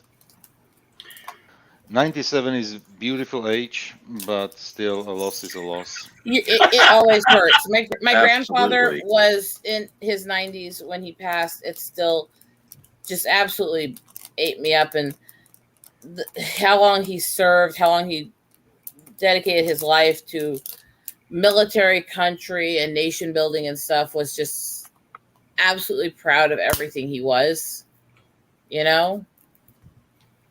But it still hurt. And it doesn't matter how old they are. When you lose somebody you love, it hurts. Yeah. It's like I lost my, one of my cousins passed away last week. And unfortunately, it was impossible for me to make it to the funeral, even though it was 2.5 hours away. But I didn't have first off, I don't even have something proper to wear. And 2, I had nobody to watch the kids or the dog because my wife would have been at work. So I did talk to several members of I talked to my other cousins, his sister and his brother. I haven't talked to my aunt, his mother yet, because I know she has to deal with her husband, who was his father, but he's got dementia. So I haven't called her yet. I'm probably going to give her a call in another day or so, see how she's doing. And unfortunately, Go ahead. I was just saying, unfortunately, yeah, my uncle, as I figured would happen, he really didn't know what was going on. He didn't grasp it, which didn't surprise me. His dementia's getting much worse. Yeah. And that is a long life. And with Sudden, so yeah, I'm sure it was a peaceful death. Died in his sleep. Nothing, at least you can know that. I remember one time, 3 of my 4 grandparents, 2 of whom I never really got along with, died in the hospital. My grandma was at home and died in peaceful sleep. It does make a difference. Grandpa technically died in the house. They literally said the last thing he said was literally that he was coming to be with Grandma again. So my great grandfather, he passed away at home. It was his 4th stroke that got him that time, but he had 3 others since then. My granny lasted 7 more years, and then she passed away. And then, unfortunately, 6 months later, my grandfather passed away due to a botched surgery. And then 6 months later, so in an 18-month period, I lost 3 family members. And then when my grandmother died, I was actually driving to work, and my one of my cousins called me, and I could hear the panic on her voice through the voicemail. So I called her back, and I had a feeling I knew what she was about to tell me. And she did, and I had to pull my truck over and talk to her for a few minutes. And then I went to where my wife worked, and I said, I need to talk to you for a minute. And as soon as we got behind the wall, I dropped to the floor and started just crying. I just couldn't take. I was just like, I was devastated.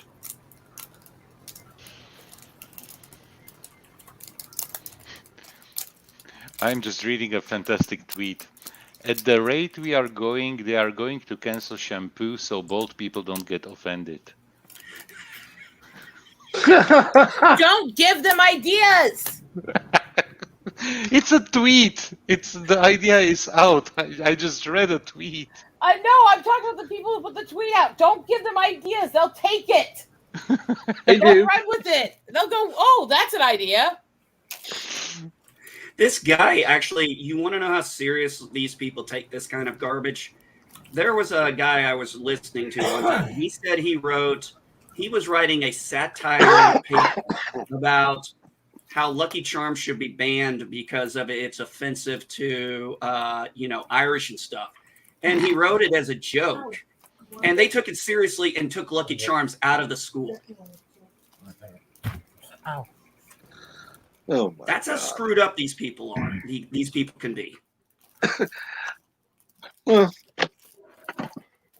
just are bitter because they have no lives and no sex. I've got a good suggestion for them.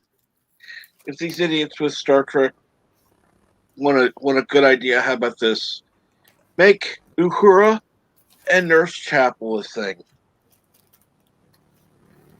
You just want to see that. And? Can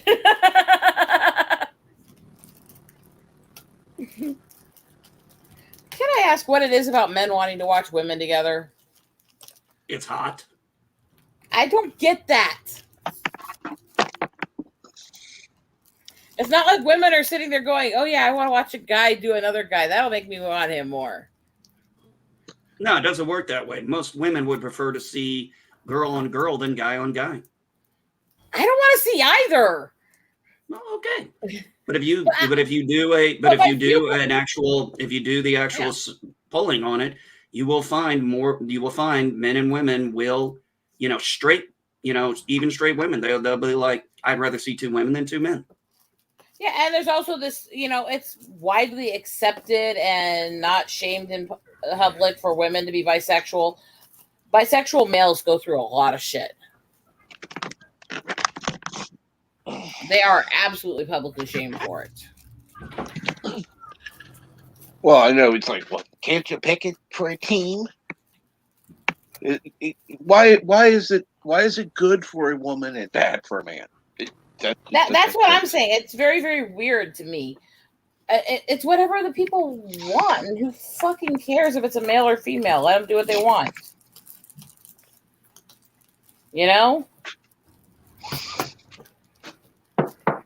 I don't care. It's not like I'm peeking through the bedroom to watch. No. And Frog G says not linking any of that. Thank you. Thank you. We had a talk earlier about Frog G finding links to things we're discussing as topics. Or apparently he's a. No. Please.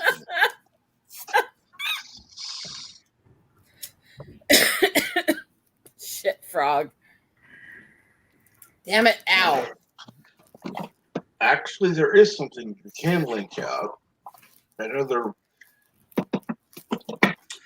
Well, I read this article. Your own comic. What's the word on that? Well, it's interesting how the whole shaming thing goes, because there was an article I read, I think it was a year ago.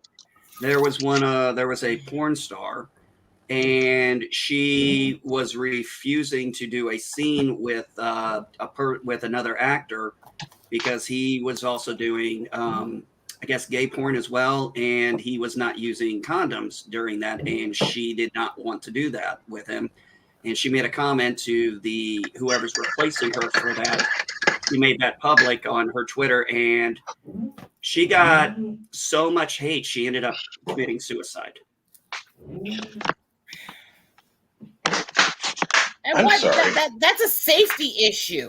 Yeah. Because I'm sorry, what? It's not about whether or not people are making their sexual choices or not. STDs pass easier in gay sex and anal sex than they do vaginal. They just do.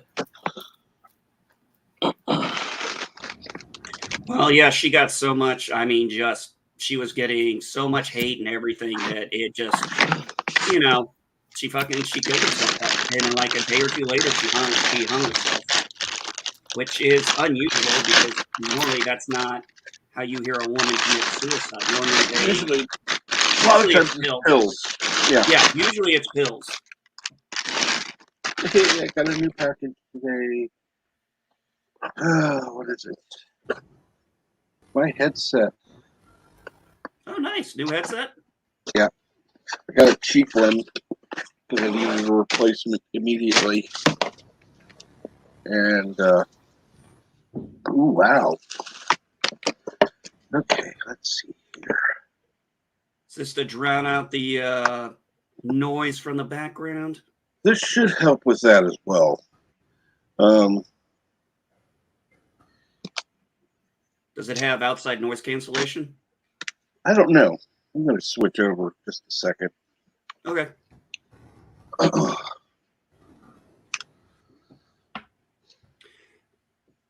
I know I want to get some of those headphones that actually... Well, right now I'm going to hook up my new mic, so it may take a minute. And where is the other? That's weird.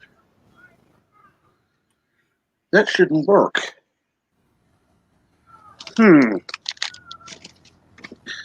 have a feeling something's missing. Okay, I'm gonna try it anyhow. See what happens. Okay. Oh, Billy Boyd's going to be there at All right. this thing. One of the guys from Lord of the Rings. Can you hear me? Yes. Really? Yes. Well, I'll be damned. It's just using the headphone jack. That's it. I don't have to use the USB thing. So here's a couple of people that you might know who's going to be at this convention. Billy Boyd, he played one of the Hobbits. I don't remember which one. Guess who else is going to be there? Sam J. Jones, the guy who played Flash Gordon.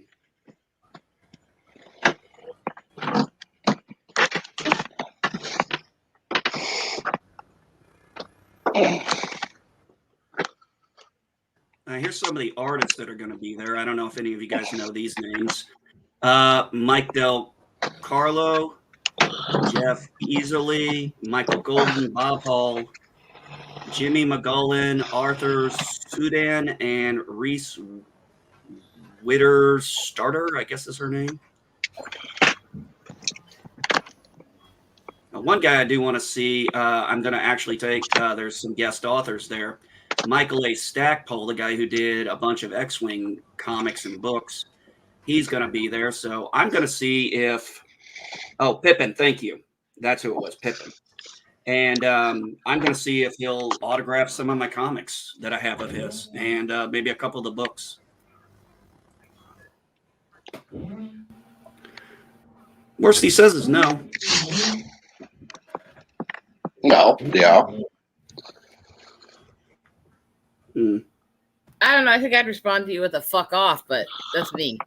Well, that's because you know me. True. Anybody who knows you would want to tell you to fuck off. Pretty much.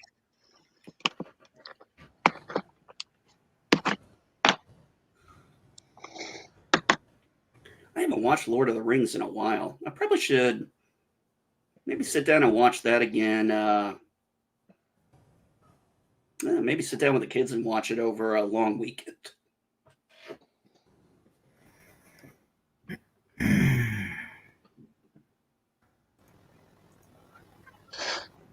Who Who there does not realize I stylized this after Smog and the color scheming? Oh, nice.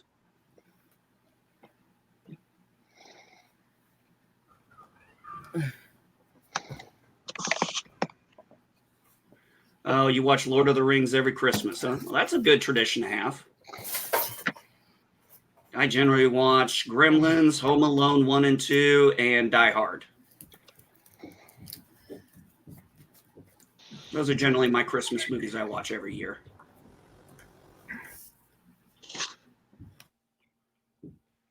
And I have physical copies of all of them, so Disney can't screw me on their editing of Home Alone 1 and 2 if they do it.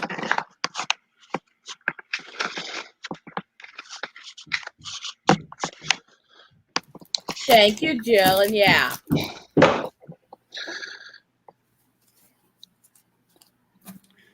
Yeah, Frog G, which two are the good Christmas movies? Let me guess, Die Hard and Gremlins, right? With Frog, I would say that would be his choices.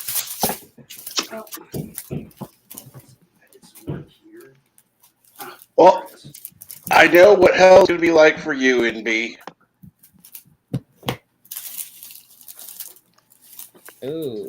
I really think I should take these guys out of the box and put them out front in the yard as carolers.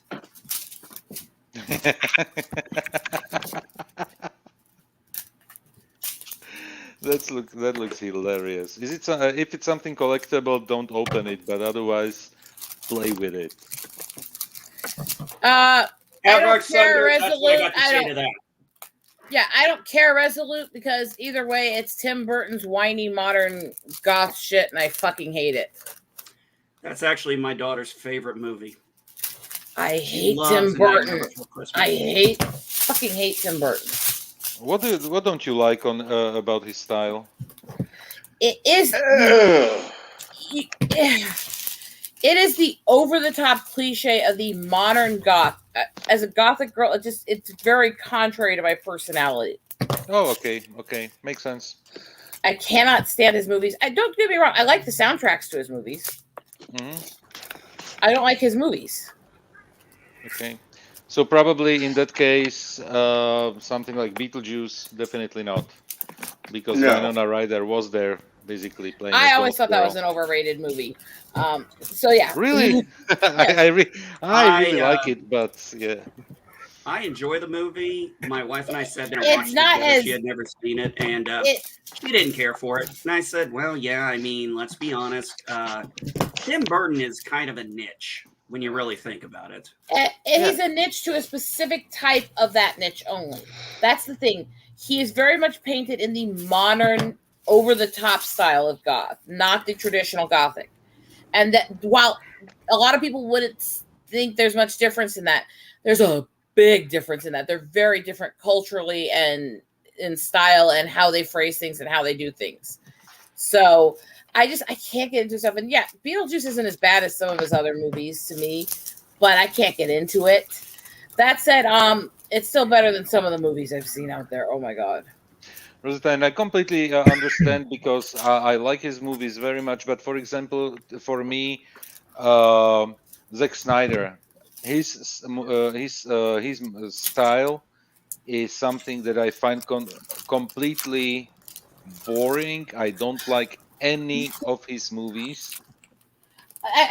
I've got a lot of friends that are all in the little Snyder fans, and I don't get it because I'm not a fan of his there stuff. are so many people who actually enjoy it, and I always say, good for you if you like it. If you like, but when I was watching Watchmen, I know that people say that it's well-made movie because it goes with the comic and everything. I have no idea, never read it. I do. But when I watched, when I watched Watchmen, it was like, no. Sorry, I literally watched it like in 3 sessions because I was so bored, but everybody was talking about it, so I wanted to see it. I enjoyed it. I did read the comic. I enjoyed it very much. I love the guy they got to play Rorschach. One of my favorite lines in it is from the comic book. None of you seem to understand. I'm not locked in here with you. You're locked in here with me. And that's a classic, yeah, definitely. Yes. To what Jill said, technically he didn't direct it. He still had a part in helping create it. It's still stylized after all his other movies. And Yes, it is. so while it may not technically be him as full directing credits, it's still a Burton movie. It's definitely in his stylization too. I mean, that's obvious. Well, he still helped create it and work on it, even if he wasn't the full director. So the director I can't stand, besides, well, there's several, but Michael Bay. Nah. Ugh. It's literally he is good for the trashy popcorn action fun. No, he's not. He's not even good at that. I don't know. When you look at Bad Boys, both first. He directed the first two Bad Boys movies. I liked those.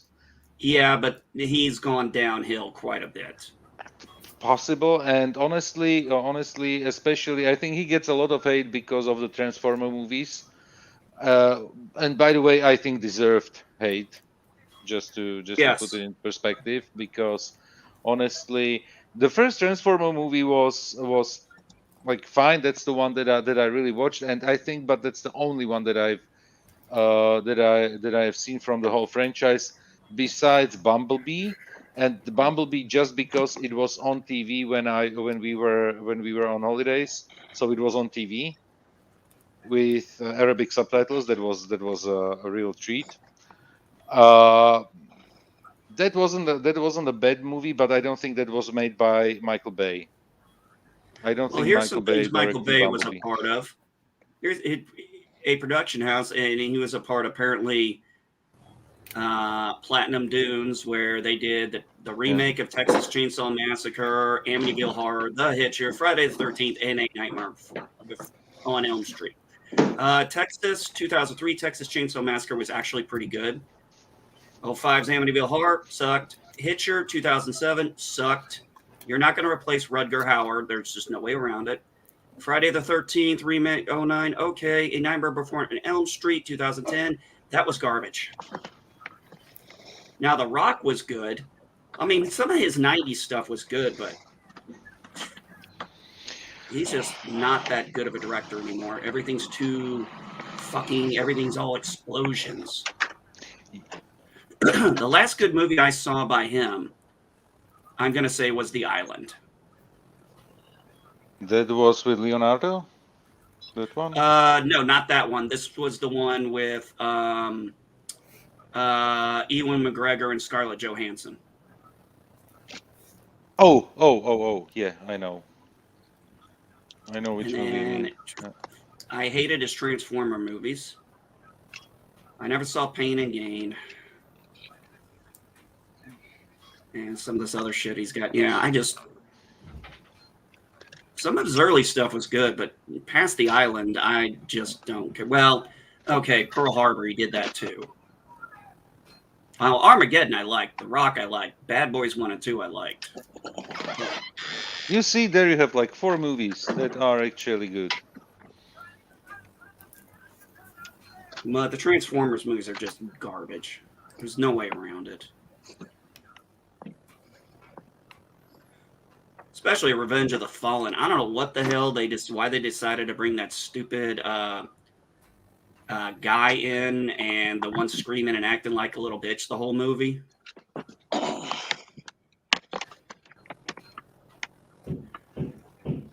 I think my reason for I think my reason for liking it is because of all the Aerosmith music in it. That's one of my biggest things, because when that came out, I've been a fan of Aerosmith my life.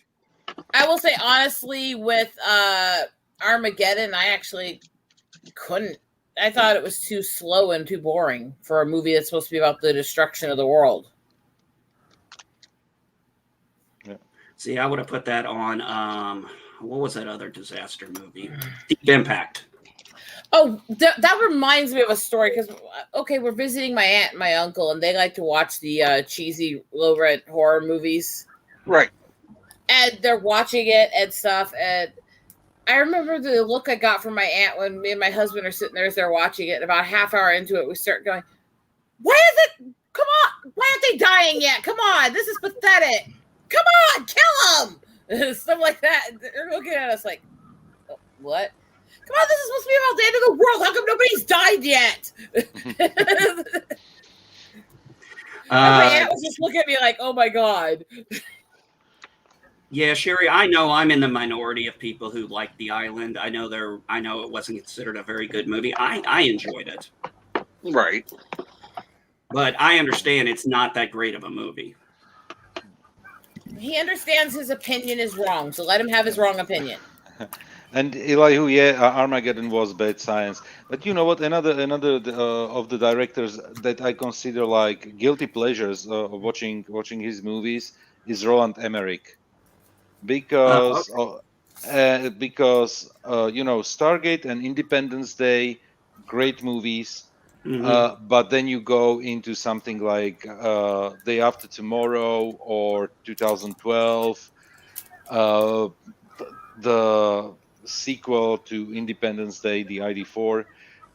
Those are just basically horrible movies based on one simple formula. Basically, it's copy paste of every single, like the characters, the lineup of actors that he chooses is always the same thing. But it's fun, and he is going to have another disaster movie, I think, coming out next year. I even forgot what's the name of it. I agree with Resolute there, and I'm sorry, it was too slow. It was too long and too slow with bad science to get into. I didn't like Contact either because I thought it was too slow. I like when I'm getting into that kind of movie, I want a lot of action in them. I didn't like it because I thought they cheapened out at the end. But Contact wasn't meant to be an action movie. No, I'm not saying as an action movie. There's a difference between action movie versus sci-fi, where you at least need more to happen. I would say Contact has bored me. Jill brings this up. I remember when we watched it as a family, and literally this whole family of sci-fi fans, and every single one of us except for Mom fell asleep. And I actually watched Contact recently, and I really enjoyed it. I like Jodie Foster, and I think Matthew McConaughey playing a priest was such an interesting choice of an actor. I will say, for one thing, when it goes to Jodie Foster, the remake that they actually did of Maverick was one of the few good remakes. That was, yes, the one with Mel Gibson, right? Yes, they did it very well to the original. They did it really honoring the spirit of the original. And they had the original Maverick still in the movie as one of the main characters. So, Antiderivative Jill says, I can still like bad science fiction like Tomorrow War. Actually, I thought Tomorrow War was pretty damn good. I tend to shut off my brain when it comes to the science part of it because I'm not that big into science, so I don't really... And, for Elihu, that's probably like me when I watch a military movie and I'm like, this is such bullshit. That's how I get with anything that uses any form of sword fighting. If that certain things just really get to me because I've been sword fighting and fencing and studying all these different types of sword fighting and medieval weaponry and stuff my whole life. And so I really do have a level of expertise on that. If I see something that just doesn't make logistical sense to how you would build the weapons and stuff, I just sit there and are like cringe or I break out laughing and I can't enjoy the movie anymore because I can't get back into it. Yeah, I'm with Sherry here. I did like The Rock. Even though The Rock was completely screwed up with the military aspect of it, and there was so much wrong with that movie military-wise, to the point where they're all in the wrong uniform. Marines don't wear berets. So there was quite a bit wrong. Oh my God, Frog G! I did like Tomorrow's War. I thought it was a unique concept. I thought it was a different concept on time travel, and I thought the story was good, and I enjoyed it. That right there is why Frog G is a fucking legend. Absolutely. And good morning, Darius. History of fencing. Guild. He finds things connected to whatever you mentioned so well so Yeah, that he the does. audience can interact with what the topic you're talking about. Yep, absolutely. And he makes streams interactive and fun for people, because sitting in the audience and you hear people bring up these topics and they're not going to go into great depth because they're bouncing from topic to topic. And he posts these links to things where you can go load them and start looking at what they talked about. Is really, actually, it makes it so people are less left out. They actually get to experience the conversation more. So the first person that we need to clone is Frog G. Yeah, we need about 6 or 7 of him so that he can be all over the community at all times. Oh, the hell with that. We each need one. Yeah, I could totally use one like him on my streams. I'm just saying. Maybe I could suck up and maybe he'll help me be my co-host for a couple of those streams I need. Never know. Because, yeah. Netflix is now putting up icons from you can pick an icon from Squid Game now as your avatar. I think I'm only 4 episodes in. I think I'm going to watch episode 5 today with my wife. Actually, and my daughter, because my daughter is wants to watch it with us. It'll tell you everything you need to know about my interaction with modern culture that I don't even know what that is. I will say there's one thing I do keep up with the new stuff on, and that's the movies they've been making for Psych, which they're supposed to release the new one next month. See, a good movie I need to do a review on Netflix they did was called The Guilty, and it's got Jake Gyllenhaal in it, and it's he's got something going on. You can tell the way they've got his makeup and everything, the way he looks, he is stressed out. Now, there's a reason for this, and you find out in the movie. But he's basically waiting to go to trial tomorrow. He's been doing 8 months as a dispatch patrol officer, so he's been taking calls for 8 months, and he obviously doesn't like it. And what starts off is he gets a phone call from a woman who's been kidnapped. And, he's going through, and the story is going on, and the story revolves around this. The thing is, you never see anything other than his perspective. So all the phone calls you hear, we're not cut over to see what's going on in the car, or what's going on here, or what's going on there, or who he's talking to. It's all over the phone. So the entire experience is from his perspective. And it had me and my wife on the edge of our seat.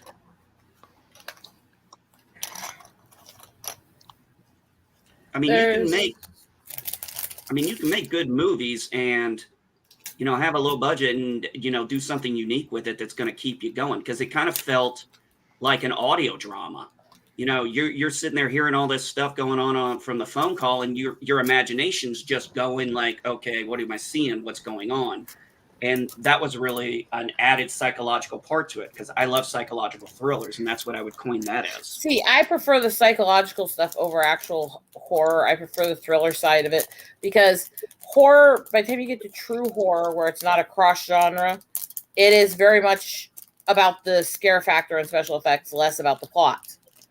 And so they tend to be very corny as fuck with the actual plot if you pay attention. Mm-hmm. So if it doesn't scare you, if it doesn't make you jump, if that stuff doesn't affect you, then you get so fucking bored with it so quickly. And there you go, Frog G. There you go, Frog G. Just popped up the YouTube trailer for it. And yeah, so it is absolutely boring to watch horror if you're not scared at all by it. And that's why the only way I watch horror is to sit and literally criticize it and make fun of the plot and mock the characters. But that's why I like thrillers. I like the psychological. I like the dealing with human psychology. I like dealing with the mythology and the dark realms of the past and how humans developed as a species. And that's deep in thrillers and psychological stuff. Well, that's one of the things I'm liking about Squid Game, because even though it's violent, there's a lot of psychology going on in this, and there's a lot of mental stuff going on in it.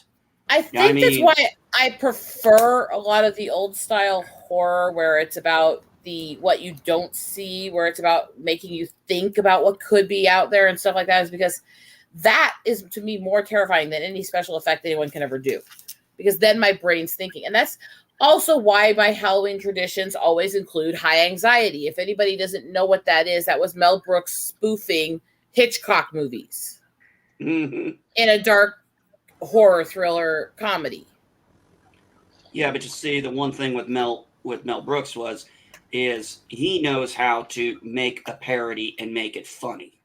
Oh God, he was the fucking king for a reason. Yeah.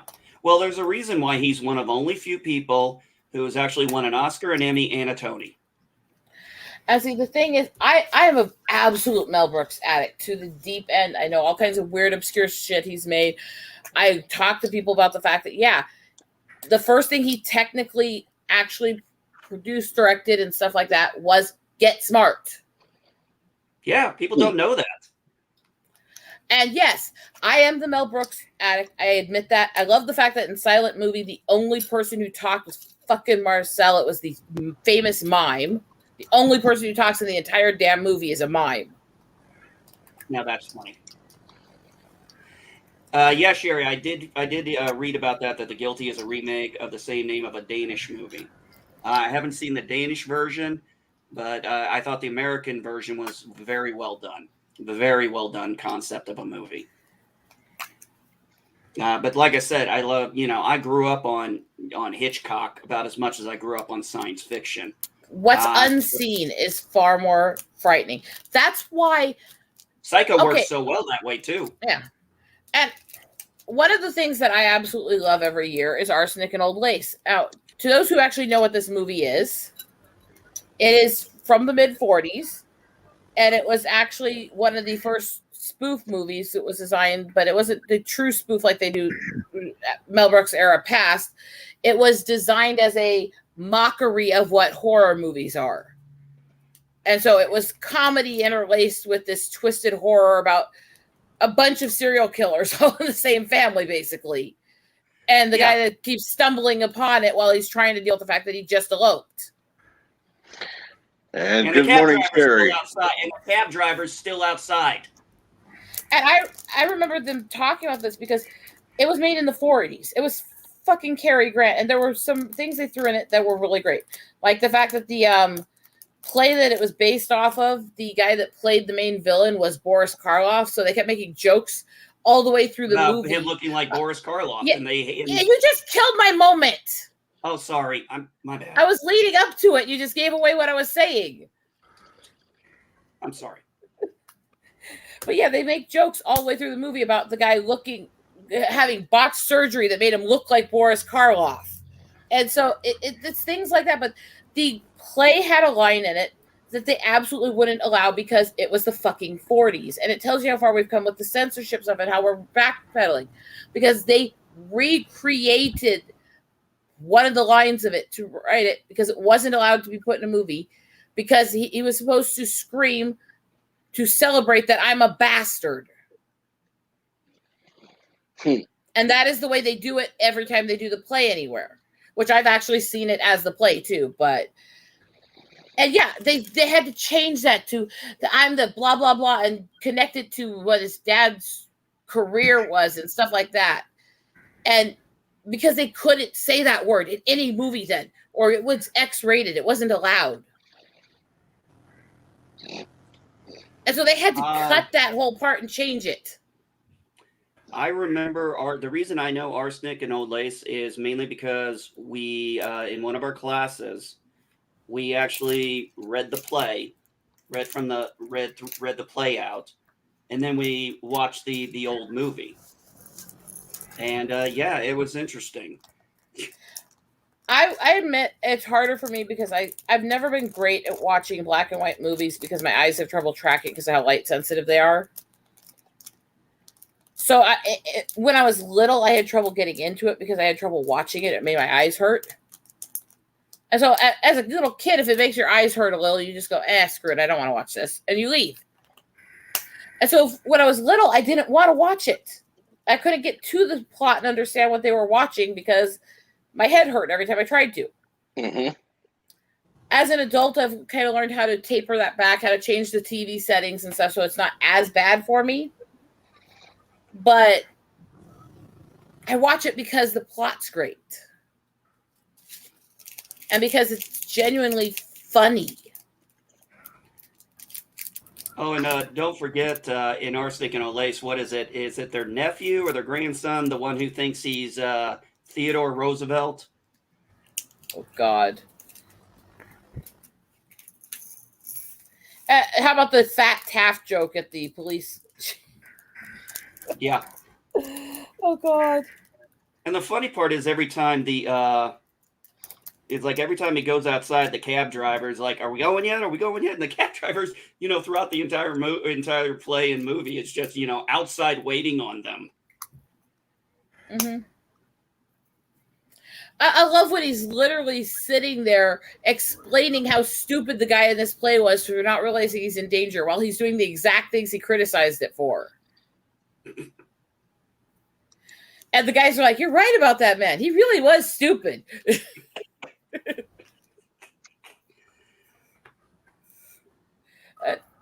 It had the great, and the thing is that Cary Grant didn't like doing it because he really considered himself a very serious actor, and it was a contractual agreement he made that to do another movie he would do that one too.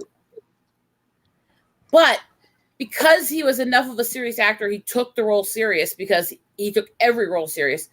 He really focused on being able to do the over exaggerated emotions and stuff that they wanted for it, and he did it well. It is it is actually very humorous. He didn't want to do it. He didn't like it. And good morning, Cam. How are you this morning?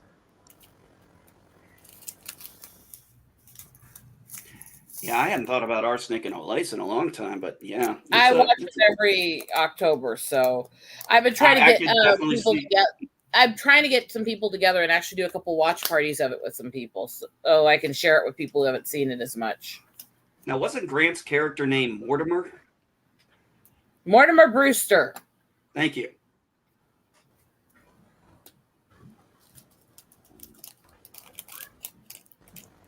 I thought I remembered his first name. And it's not a name you hear very often. It is. There are traditions for my Halloween season that I have to watch every year, no matter how busy I am. Young Frankenstein, High Anxiety, Arsenic and Old Lace, Clue. These are my traditions, I've always been a massive Tim Curry fan, and I fucking love Clue. I love that movie too. I never got into it. They had with Psych, they actually had an episode where they actually did a reimagining of Clue to the characters in Psych, and actually had a bunch of the old Clue cast back in it. And for their twist ending, what they did was they filmed all these multiple endings where different people were guilty. And then the one they used was the one that was literally voted for by the audience while they were airing it. So it was actually interactive with the audience. So even the cast didn't know which was going to be the ending until the end of the episode. Oh, so they had a poll going in real time for people to text in, message in, or call in to pick which one they wanted to see there. And that was the one that ended up being the end at the end. Was the one that was selected by the last commercial break. So this is interesting, Rosetta. So Josephine Hall and Jean Adair, I believe is how her name is pronounced. So apparently they were doing the Brewster Sisters on the stage, and they were hired and given 8 weeks leave to do the movie. Mm-hmm. And the movie was on a budget of $2 million, and they managed to do it in $1.2 million. Damn, they came way under budget from 1940s. And it made $4.7 million at the box office. That's huge for that time frame. For that time, I wonder what the comparative would be in today's terms. I don't know. Let me see if I can find an inflation index that could. I am going to completely disagree with Blubberpuss's comment. Oh, don't get me wrong. Leachman and Harvey Korman were great in it. They were definitely the comic effect to that movie, but there's a lot else in that movie that was funny or just entertaining or other stuff. It was literally that way. But it's also an acquired. The whole movie was designed to really over the top spoof the Hitchcock stuff. So you have to be a fan of a certain genre and like it a certain way and be a fan of certain types of spoofs on top of it. Okay, so the movie was made in 1944. And let's see. Okay, it costs 1.1 million. Let's see what that comes up as. Today, that would be considered $18,141,865. So let's see what the inflation would be now for how much it made.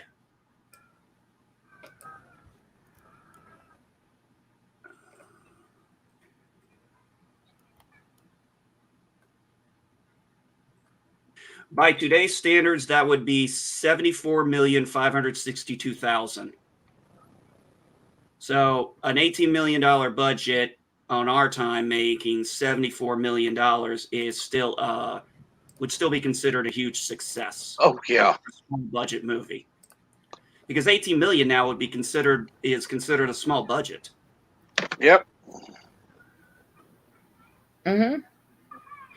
So yeah, the movie. I mean, when you look at when you look at that kind of comparison now, that is that's huge. That's basically making, what was it, almost 4 times their budget back. That's pretty good. That's really good. Because remember, they were only advertising this stuff was getting released in America. And back then in the 40s, most people did not have, TVs weren't the thing at the time.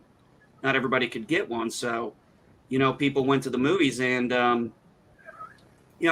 advertisement was probably a lot cheaper back then and easier to do because you were doing it in a limited area, just in the local United States.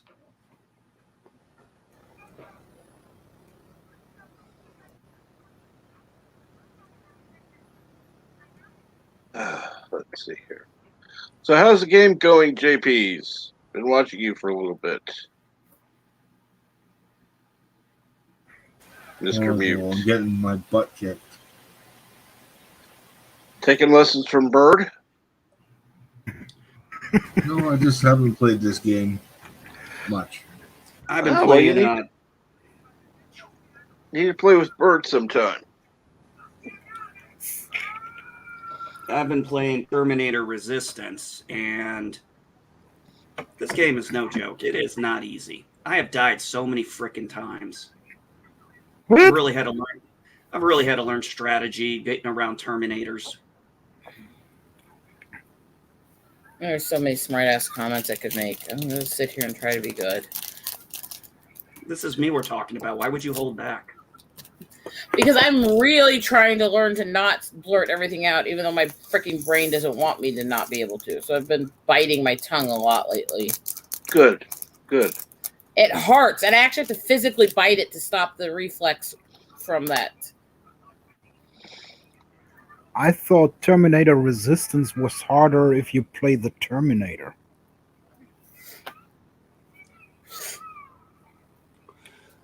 I don't think I've gotten that option. I'm just playing the Resistance guy. Yeah, you have that option. Maybe I'll try that next time. But yeah, I'm getting my ass handed to me so many different times. I've had to sneak around. One card.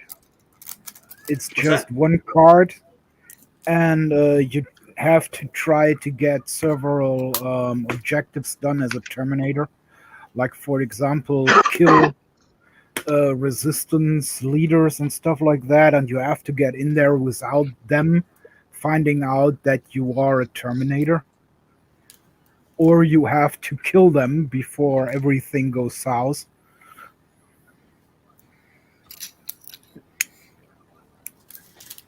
One of the reasons it's also been hard is I'm actually doing the side missions so I can, advance my experience in certain skills. My fast learner skill is maxed out. My lock picking and my hacking are both maxed out now.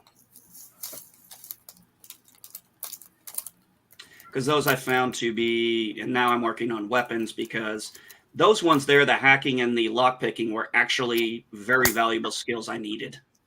All I could think is when you said fast learner, I guess those who can't game. It's a skill attribute in the game. I know. It gives me now, since I maxed it out, I get like 30% more experience points. In other words, Rosetta, you're saying those who can do, those who can't game.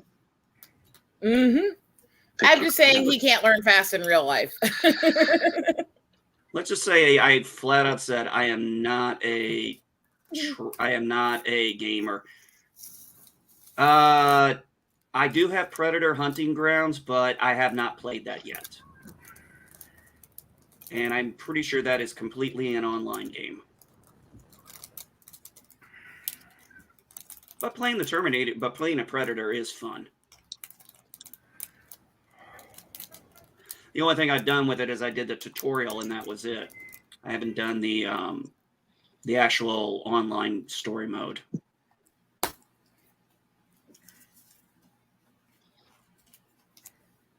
That reminds me, my son wants to watch Predator again. My nephew too. Well, it was so funny when my son was watching it with me because he came in one day. He's like, "Let's watch a movie." I was like, "Okay, fine. I'm going to find a movie you haven't seen yet." And I'm like, "Yeah, let's do Predator. We can do this." And it's so funny. He's like, at one point when he's looking, I was like, "Oh, he's dead." Like, that guy's. And then the very end of it, when the Predator is doing this, my son literally yells at the screen at Arnold, "Run, bitch! It's a bomb!" I look at my son. I'm like, "Damn, you figured that out before Arnie did." My son knew what the hell it was. I just started laughing. I think Arnie knew it because it was written in the script. Yeah, he's not exactly that bright. I mean, I have no idea how good his English was by the time, so maybe he really didn't know.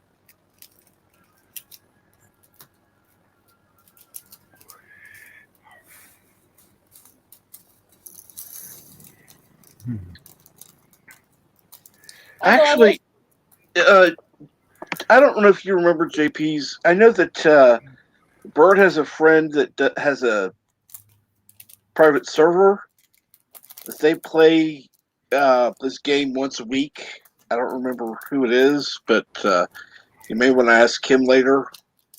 Is it who's that guy that comes on? I think it's his cousin. I don't know. I'm so bad with names right now. I need more coffee, but I can't go get it. So.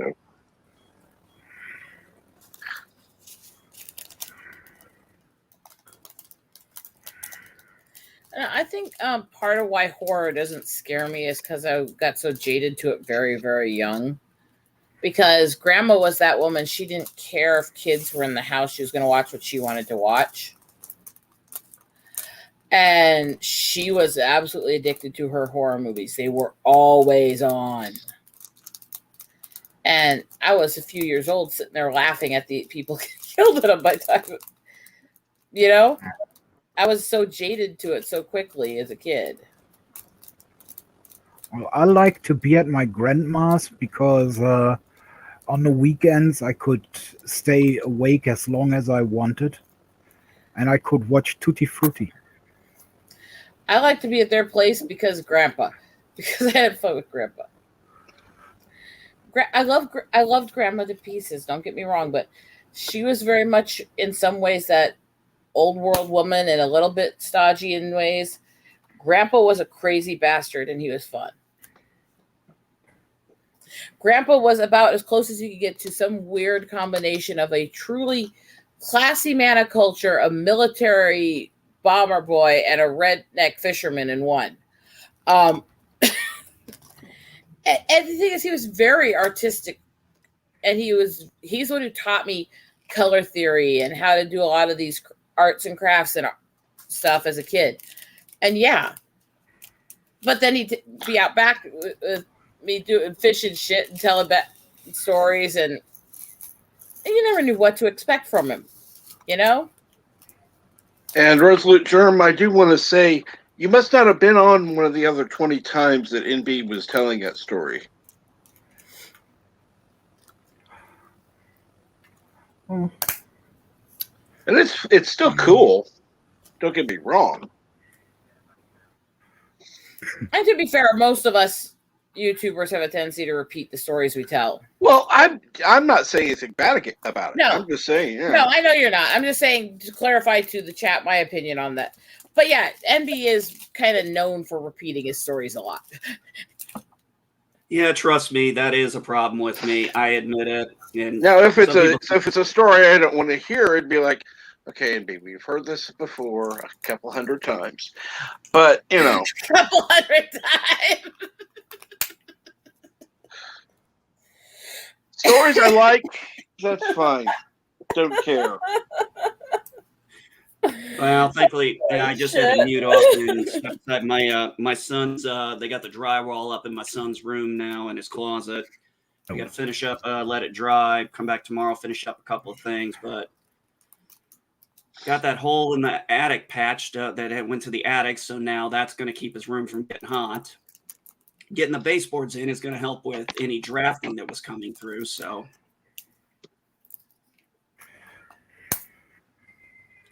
Like I said, I got about 10 years of projects around here. Grandma did all that with the horror movies around me constantly. My dad was always watching like mobster movies and R-rated movies where they're saying the F word every other word with me. So, I mean, I was not that old watching all these things like the old Godfather stuff, Get Shorty and shit like that with my dad. So I got very jaded very quickly by my family, I think. I'm sorry, you went to see Hellraiser when you were 4? For fuck's sake, how stupid were your parents? That actually explains a lot. My grandmother took me to see Die Hard when it first came. My grandmother took me to see Die Hard when it first came out. Yeah, I went to see Naked Gun when I was 4. That explains a lot. I must resist. Must resist. Resistance See, when did it is actually come futile. out? Came out when? When did Naked Gun come out? One classic movie I have not Yeah, seen well, that is on my list. I was is 8. Sorry, I was 8. I was 10 as I watched Nightmare on Elm Street.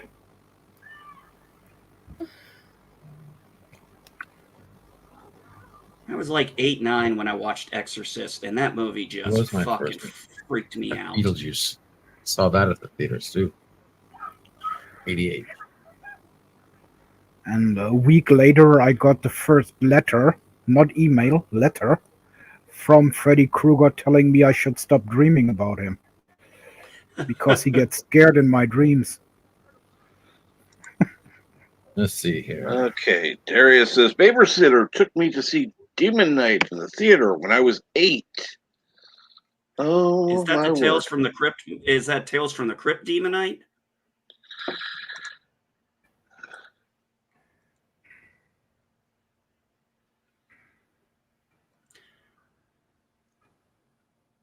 Shit, I I might was have seen watching Tales from the RoboCop at Crypt the when I was theater. 10. 87. No.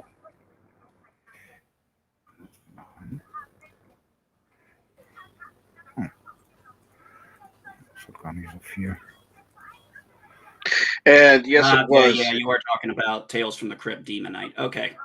That was the one with that was the second one they made.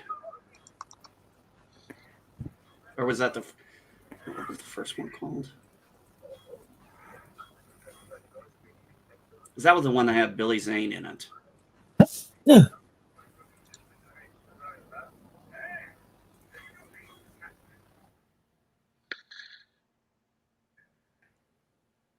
Yeah, I don't remember anything after. Never saw that babysitter again. Gia, surprised. Did you tell your parents where she took you, or? I'm sorry, I was assuming a gender, but usually back then it was girls that were doing the babysitting. It's still over 90% girls doing babysitting today. That's one thing that stayed very much a sexist job. Ha ha ha. Just like I was one of the only female paper carriers when I was a kid. No, if you think about it, Rosetta, most caregiver jobs are predominantly run with women in primarily in the field. Yeah, and like I said, back in the paper era when newspapers were still popular, I was the only female paper carrier in the city. There's a reason it was known as Paper Boys. I love Killer Clowns from Outer Space. I love that movie. I know it's a terrible movie. I still love it. That is one of my absolute guilty pleasures. Well, you're terrible, so the movie must connect to you.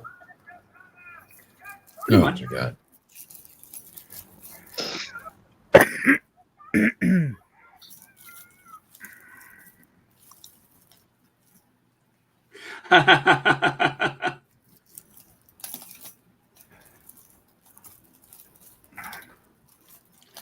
I've never been to a drive-in before. They just never been to a place that had one.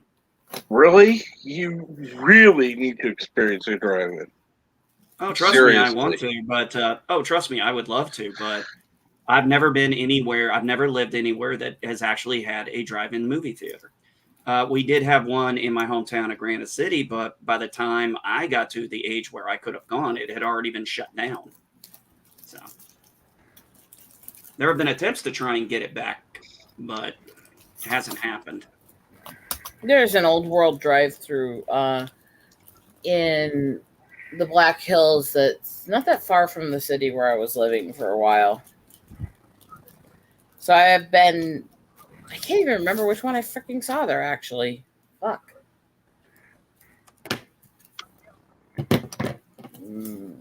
Nope, not remembering it.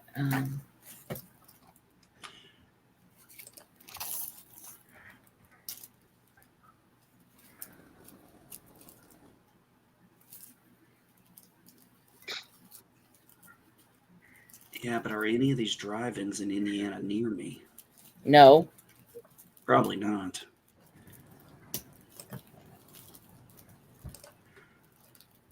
Well, I mean, if there's one in Indianapolis, that's not I mean, I could go to, but I don't know if I really want to drive 2.5 hours just to go see a movie.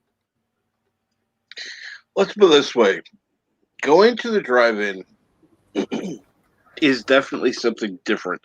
I used to drive an hour each way to go to the drive-in. It was that I liked it that much. It was worth it. Did you? There is one in Indianapolis.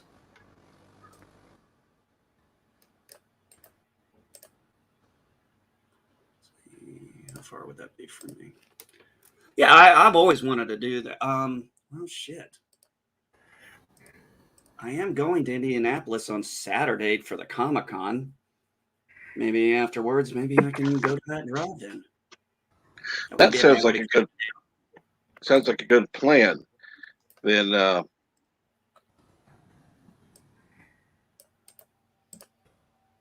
yeah, because I'm going to be at the Comic-Con anyway. And I'm not staying until midnight. 2 movies for the price of 1. Mm-hmm.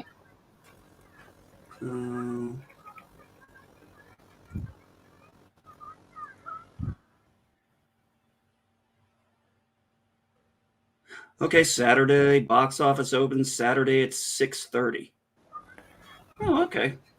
I could probably do that. What's playing right now?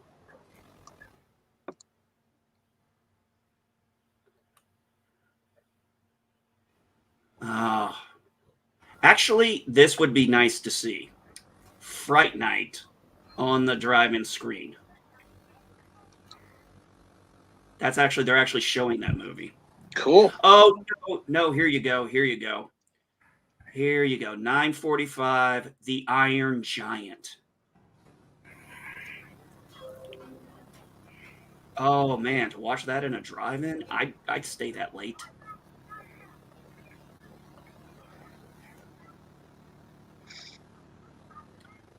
So they have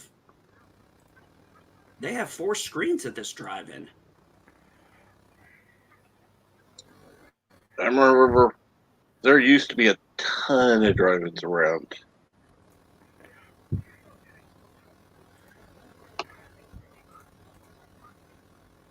A ton of drive-ins, but yeah, they've gone the way of the dinosaur.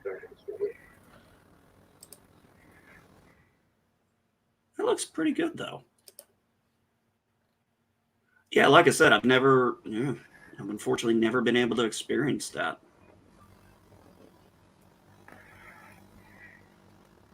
I think here all the drive-ins closed down before my time.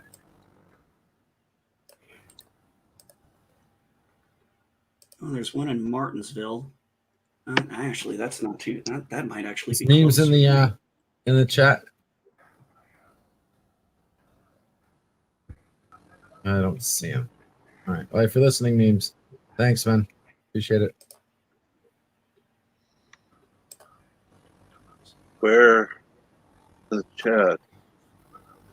No. Yeah. I just uploaded. I'm been working on expanding my portfolio, and I've updated something on my channel, and he commented real quick. Like I just put it up there. He must be the first view. Like damn. Oh yeah. That's quick. So tell me, Captain, what is it about the drive-in movie experience you really enjoy? I mean, what are the things that make it so much more enjoyable for you? Well, first of all, you control the climate. It's not, you're not in a stupid theater with people talking around you. You got now. Before it was just a speaker. You could pull the speaker in and then roll the window up, blah blah blah blah blah. Now you can tune it in on your FM radio, or it's sometimes AM. You can tune it on your radio as well. So, it's like watching a movie at home, kind of, but you're still out in public. You're still, it feels like it's a shared experience, but personal at the same time. It's unique.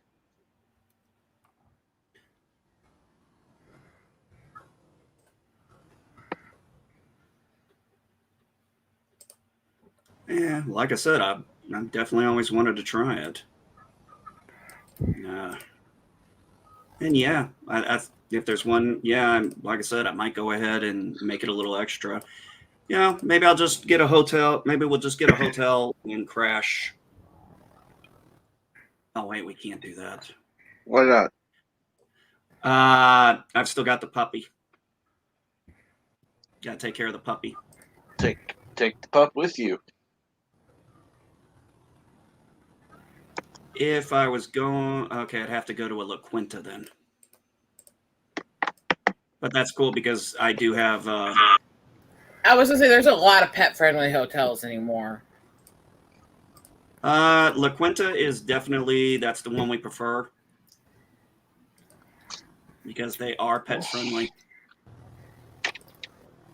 Everyone I've been to has been run down and crappy. Well, I had to go to when we moved up here from South Carolina. We did stop at a La Quinta, right? And I booked 2 rooms side by side with the door to open, so we could so the kids could have space, we could have space, the cats and the dogs could have space. And that was the smart move, because otherwise that would have been a very uncomfortable day, very uncomfortable night with everybody trying to be in one room together. I would suggest if you're going to do that, go hit one of the websites that does all the price stuff for hotels. Just type in that you're searching for pet friendly in that location and see how many they actually pull up. Mm-hmm. Gotcha. Because they'll get you better deals usually, and you'll have more options. Yeah, I didn't think about doing it that way, but yeah, that makes sense.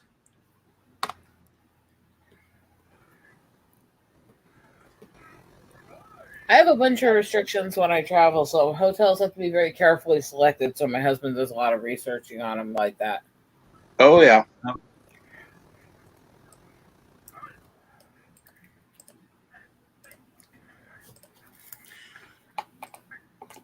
Yeah, the only thing that sucks is it seems like I always end up picking the hotel where the freaking pool where the pool is not being, or it's being serviced, or it's broke, or some crap. Most of them aren't using the pools right now in this whole freaking climate in the world. Which is stupid, because one of the things that actually kills the virus is chlorine.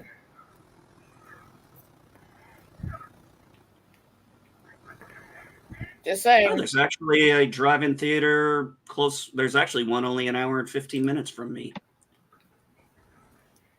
Oh, shit. Cap, there's one in Terre Haute. Cool. It's called Moonlit Drive-In Theater. And that's over in, that's in Terre Haute. I mean, shit.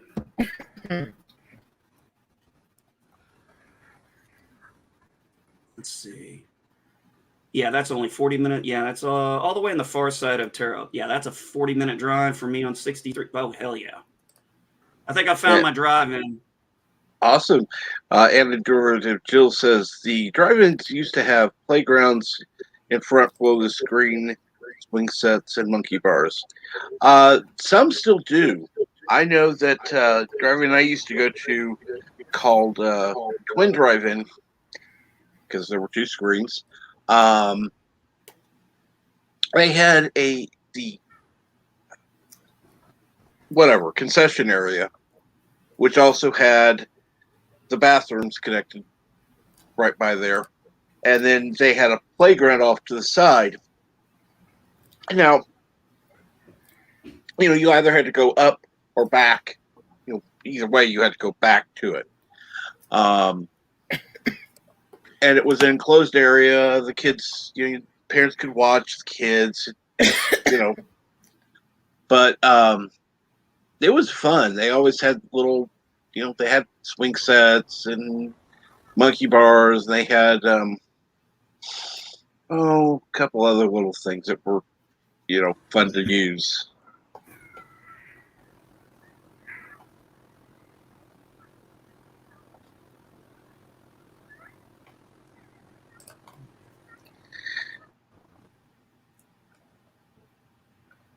Yeah, exactly. You don't have to worry about people talking on their phone or blah, blah, blah. Unless the person's in your party, in which case you just bitch slap them. Exactly. And the snack bar. Oh, is it yes. normal that people are talking on their phones during when they are in the theaters? Yes. Fucking morons. Sorry. We're talking Americans. It is like people get annoyed here when somebody even turns on the screen, like for checking what time it is. It's not just the Americans, actually, though, because there's a lot of people I talk to around the world who are getting pissed at that happening more and more in the theaters. People are becoming so addicted to their phones they can't let go. You know what? The one thing that we are doing with my wife when we go to theaters, we usually go on Sunday, like screening at 11, which means that most of the people are at the time like at home, because this is one of the traditions that we have here, that like the family lunch. So, and usually people cook at home, so they don't go out. So theaters are empty. Like James Bond that we saw this Sunday, we were there probably, like, it was giant screen, like You and we did were there that the probably same like way. 20 people. You did that the same way that my husband would take me to movies and matinees in the middle of the week because nobody's there. Yeah, exactly. It was like 20 people in a giant in one giant room, and it was really good. And this is what we do. We go on Sunday, something like screening at 11. After the movie, we grab something to eat and then go home. And we still manage to all the things like within, let's say, 4.5 hours, where the dogs can stay at home, because I have like one older dog that needs to be regularly out, because otherwise I would have wet carpets, the 3 of them that I have in the whole house. But she always finds the one that was freshly cleaned. Yeah. Yeah. So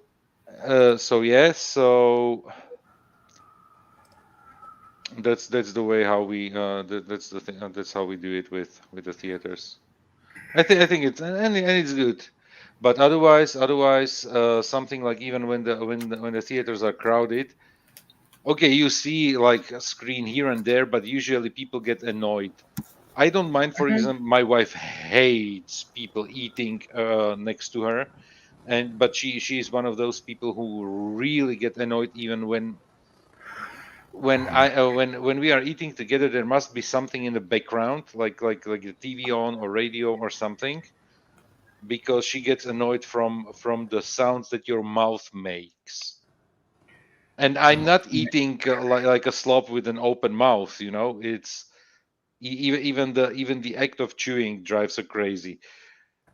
Oh, so she So must love him if Darren's on a panel. it's one of the things why she never comes to the panel. No, definitely not the reason, because she just thinks that we are geeks, crazy, and no, if she wants to watch a sci-fi movie, it means it must be something that really everybody has already seen or so. Right. But I Sure. have to break it to you. The cinema at your Bond movie wasn't empty because the movie was bad. The movie was fantastic. It sucked. The movie Let's was be honest great, here. and actually, you know what? The movie made on the opening weekend over 100 million. So it is a commercial success. And basically it's the first theater release that actually made good money after the whole virus situation, after the reopening of the theaters. So, and honestly, we both really enjoyed that movie. And once again, you didn't like it. Okay, I liked it very much, and that's the good about movies. We can disagree, and yeah, No, I really No, we no, can't. Your taste is we wrong. can disagree, and I still call you an asshole for thinking that's good. You're horrible. Your taste is horrible. You suck. You shouldn't be you know what? You're one of the people's on Rotten Tomatoes, aren't you? You're Rotten Tomato, isn't it? Hey, you know Captain. what?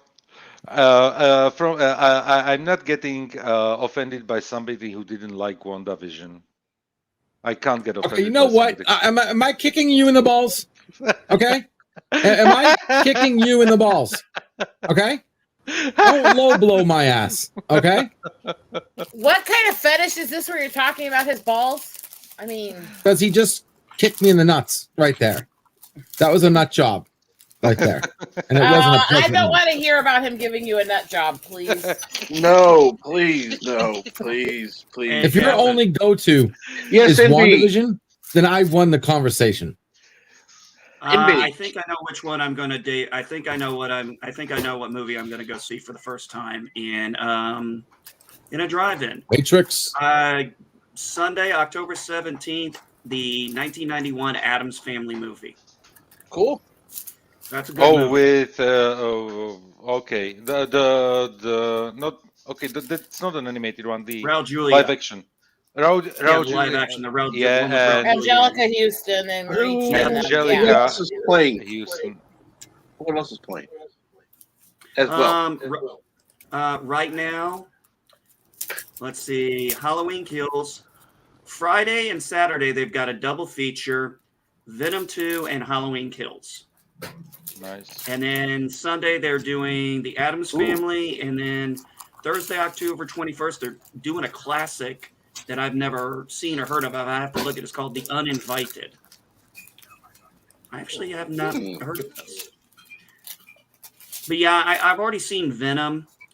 And I have not seen the Halloween reboot that they're doing right now, so I really don't see a point in seeing the sequel to that. Because for me, Halloween is Halloween, Halloween 2, and Halloween H2O. But yeah, the Addams Family. Yeah, I would love to go see that in a movie theater again, especially driving. So anyway, I don't feel offended. I don't feel attacked or anything. Everything is good, Captain. But I need to go right now. But anyway, I will listen to the show because my dogs are hungry. They want to be fed. Oh, be honest. You want to run away because LG said No. you gave him a Oh nut job. man. You know what, Rosetta? It was the nut job comment. Admit it. Yeah, I'm triggered. I'm triggered like the bald in their shampoos. Yeah, exactly. I wasn't saying triggered. I was saying creeped out. Yeah. No, really no. And the only reason why I brought up WandaVision was because I knew it's going to trigger LD. But yeah, mention it again, and we'll see how good your Dell security is. Ooh. Oh man, how would you like it when you're in the middle of an office meeting and you're sharing a screen? All of a sudden, like midget quicksand porn pops up. Yeah, that'd be entertaining. I mean, like that. Yeah, I'd like to see you like whoops. Yeah, that's gonna rub off nicely to the CEOs. Okay, don't say porn and rub off in the same sentence, please. Uh-huh. But that goes together, right? Yeah, too well. It's getting off on a time limit. It's the fastest porn ever seen. And it's midget, so you got less time than you think. Joseph, you have a good evening. Excuse me. It's already it's almost 6 p.m. here. So thank you very much for having me on the panel. I wasn't that talkative today, but I had some work here to do. Please continue with the discussion, but don't talk shit about me because I'm going to listen. I'm just not going to be. No, that's why I would talk shit about you, is because you're listening. It's no fun when the person's not there. Yeah. Now that we know you're listening, it's on. Just wait for you to leave. You better rewind like 10 seconds. I won't talk shit about somebody if they're not fucking there. That's no fun. No. You're right. With that one, take care, everybody. Well, it was a real pleasure listening and chatting here and there. Take care. Bye-bye.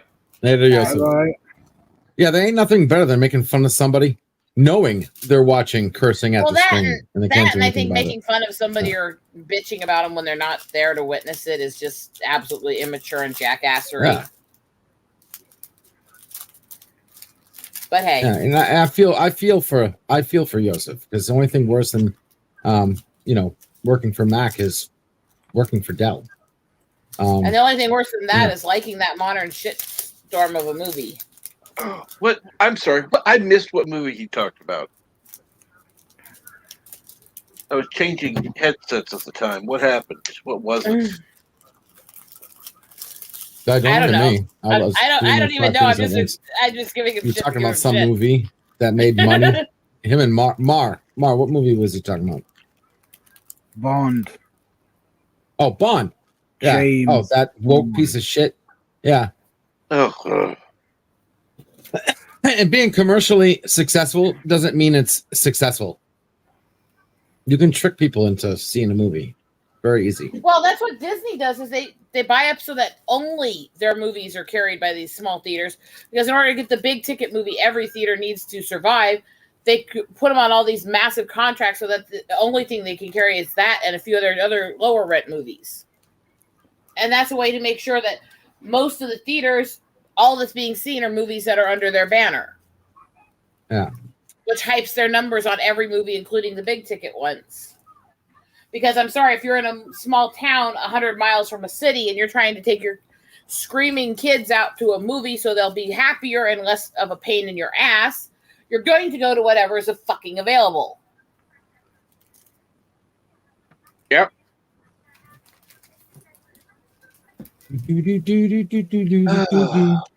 Cap, you should have saw my daughter's face when I told her we were going to a drive-in movie theater on Sunday. She lit up. Yeah, she lit up at the idea. Good. Well, probably the idea of, shutting you up for a couple hours. I mean, I don't think that's possible. No, Yeah, but maybe it's it's a, not quite it's a idea great during a- thought in theory, isn't it?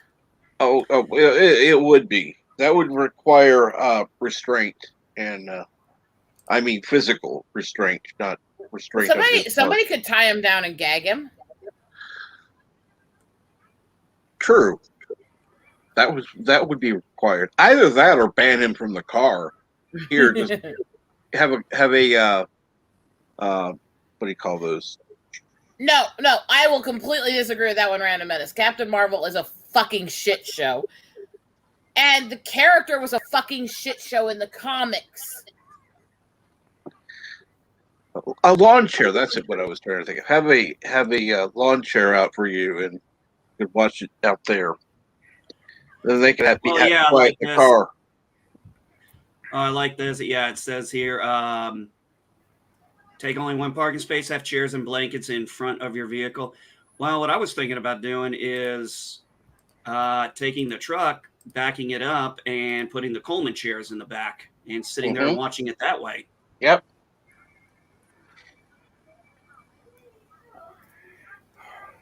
That's exactly. That'll be fun. Yep.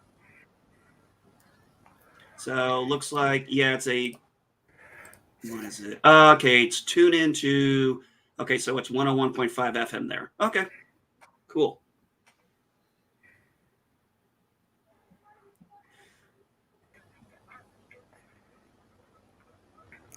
Oh, fucking shit. One sec here. Well, Cap, I'll let you know on Monday how the experience was. Absolutely. It'd be interesting to hear what you think. Well, actually, I found out, neither one of us have been to a drive-in movie theater. Damn. And like I said, I've always wanted to experience that. So now, like I said, with it being in Terre Haute, kind of, I can't really say I can't get there. Take an ice chest with you to the drive-in. Pickups are the best experience.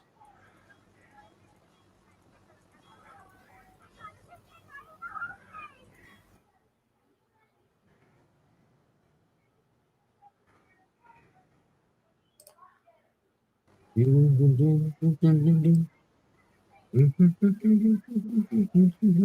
the rules don't say I can't bring my own drinks.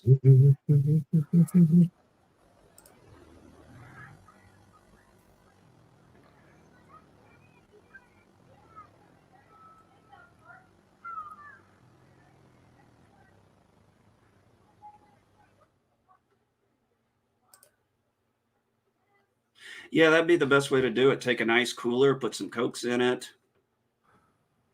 Coke. Yeah, Rachel, the theater here. Yeah, this is the one in Terre Haute. Oh my gosh. It must be on the north side. Yeah, it's far north. Oh. Wow. Okay.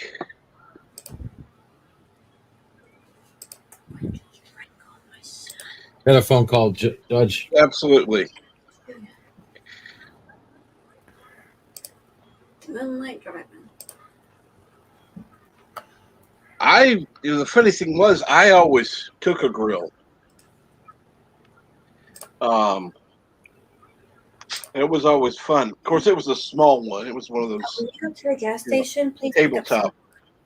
I'm sure that knuckle we have in there is bad. Okay. I know you're going to get beer later. Yeah, I'm probably going to go shortly. Yeah, if you buy anything from the drive-in, the only thing I'd go for, honestly, are the drinks, because there's something different about the fountain drinks than it is, a bottled drink or can. But hey, Cap, here's what the theater setup looks like. I'm just sharing the pic of it real quick. let me see here. Add to stream.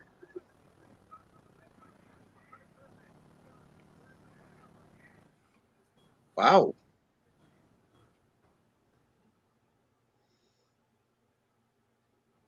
So it's something that's just set up and taken down.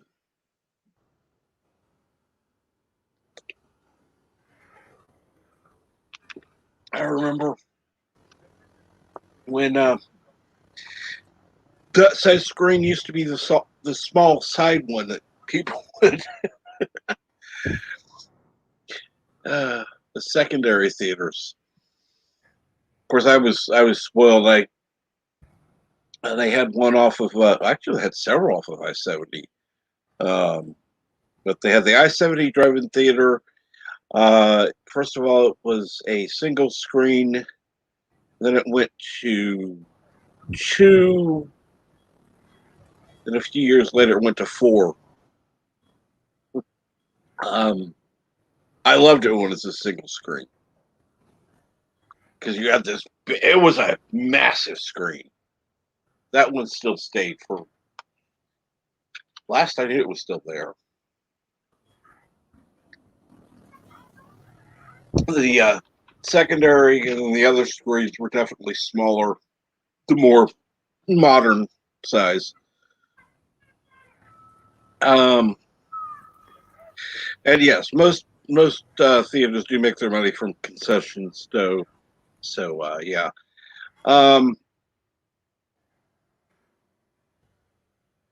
Better to at least buy drinks from them.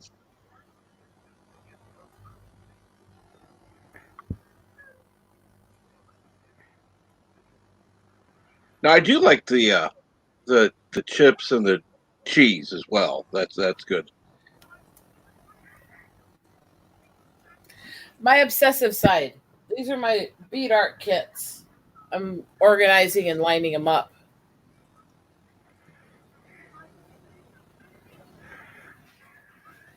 A little obsessive? No, not at all. Boy, that did not sound sincere. I truly apologize for that. Because obviously sincerity is my whole point of being. Sure. 14, 18, and 21. And I drove into Jill says, not obsessive, organizational. I tend to agree. I am probably going to have to go in a little bit here and get more jars soon because I'm running out of the size I need for these. Well, each one of these has between about 18 to 30 jars of beads in each one. So, plus the kits down here, plus this stuff I still have to deal with. And then there's all these, which are the overflow beads from projects. And then I've got the giant cases of beads that I have to sort yet. Yeah. All right.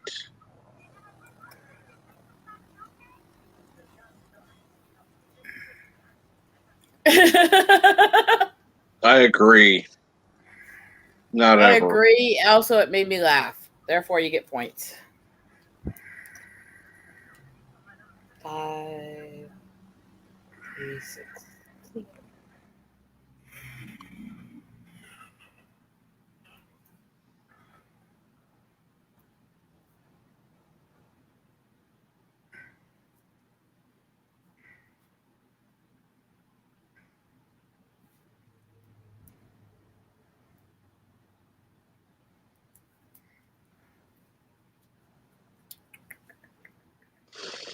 Well, let's see here.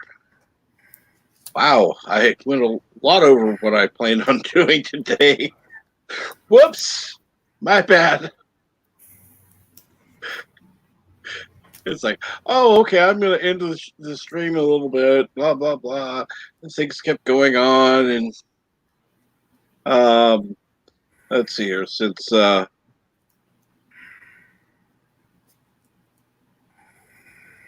I already missed Culture Casino. Watch Culture Casino on the rewatch because his 6-minute stream's already over. I'm back. And JP's is back. What's going on, JP's? Not much. Is Bird streaming today? Nope. Bird No? is not streaming today. Okay. It is Thursday, so I don't know who's going to be streaming. Somebody will.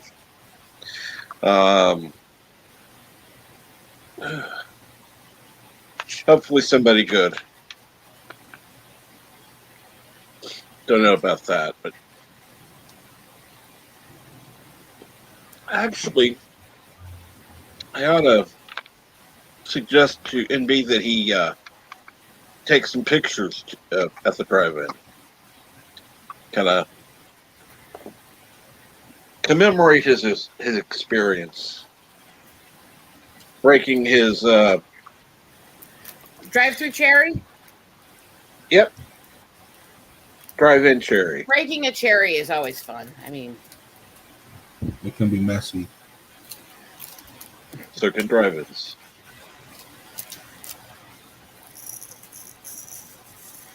so many inappropriate comments. My brain doesn't even know which one to pick. Just remember, if you're going to the drive-in, kids in the back seat cause accidents, but accidents in the back seat cause kids. Correct. Easier enough to have a backseat.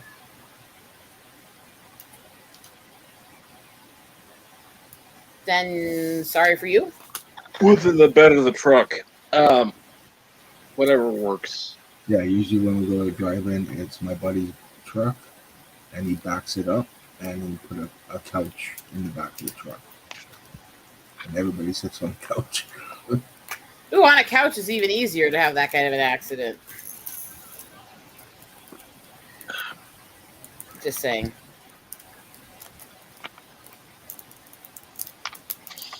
I remember years ago, that reminded me, there was a company that put out these basically seats for the back of a truck. And this is back when people still thought it was safe to ride the back of a truck for whatever reason.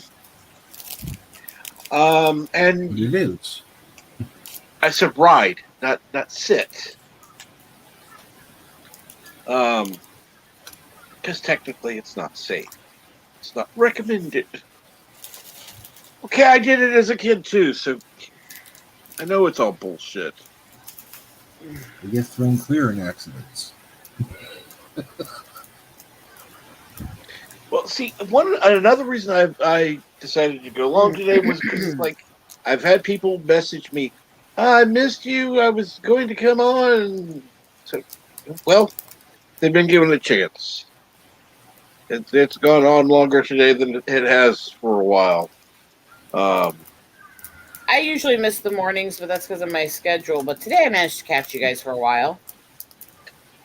The fun part is we need to find somebody to be willing to fill in on Thursday afternoons. About 3 Central. 3 Central, I could do something on Thursdays. That's the day I don't have much scheduled. Let me know what you're after. Something fun, entertaining that would involve the chat. So less of the draw stream kind of stuff and more of a crazy party. Well, kind of a crazy party with a draw stream. Because I can You do can something combine on the two. Thursdays. Probably not this week just because of the short notice, but I could do stuff on Thursdays. Awesome. Get some people together. Have people who do draw and don't draw on the panel. That way you can show both. Unfortunately, the Thursday stream that I've been doing with Makani is off because his work schedule got changed. Oh. So he's just kind of moved to letting me on the main streams with him more often now. But our Thursday's kind of canceled until further notice, which was sad because it was something that worked well. Me, Mads, and him BSing while we draw sexy chicks. You know? Oh, I'm sorry. Who else? It was Makani, me, and Mads Mama Bear doing it together. Mads Mama Bear. Okay. And it worked well. And every now and then we'd bring like Dory or Riot Kitty or someone on with us.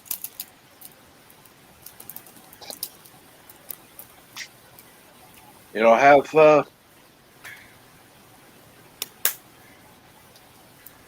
like I said, have kind of a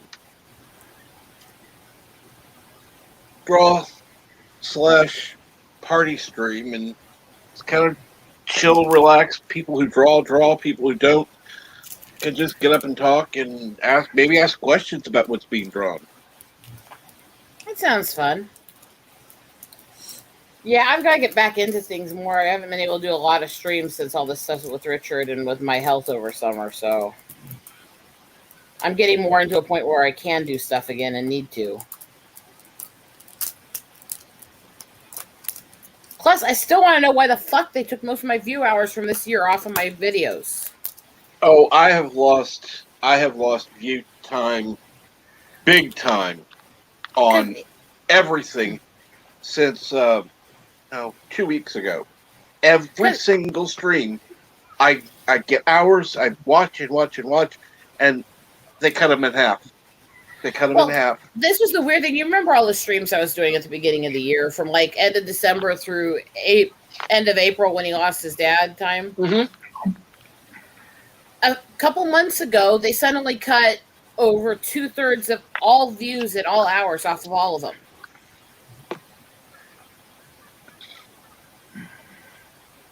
They suddenly took most of the views off. It took me from over 5,000 watch hours to under 2,000.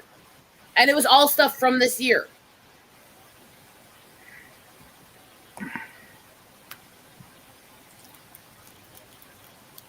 I was well over 11,000 watch hours. Unfortunately, I was stupid and listened to somebody and decided to unlist videos or live streams. If I had videos up, that would have been a different thing, and I probably would have done that. But because that's all I have, I went from over 11,000 to about 2. I'm now back to over 4. So yeah, I know I have to basically rebuild mine because of that stupid bullshit. And I know that they screwed me over, and I know it's bullshit. You know? Yep. And they got tagged on a bunch of posts, not just from me, but several of my followers going, "What the hell did you do?" And they won't answer. You know that. But I'm still going to call it out publicly because what they did was absolute bullshit, and there was no reason or justification for it. And thank you, I do the afternoon art and tea streams when I can, and I'm trying to do them more often again. I liked those. Because it was relaxed. It was I sit and draw while we all joke and have fun together. Exactly.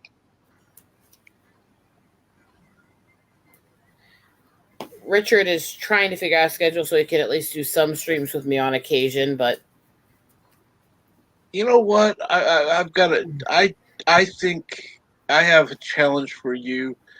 You can't do. What? Draw a dude. Ugh. The only ones I've done even close to that were a couple face shots I did of Jeremy and Josiah. And those I based on pictures they'd already taken of themselves. Like I said, that's a challenge. I'm not saying naked. I'm not saying Now whatever. you're trying to make it less fun for me too. Shit. I said I'm not saying naked. I'm just saying, unless you're gonna make it a she-male, yeah, no boobs. Yeah, movies are not sexy. I love when I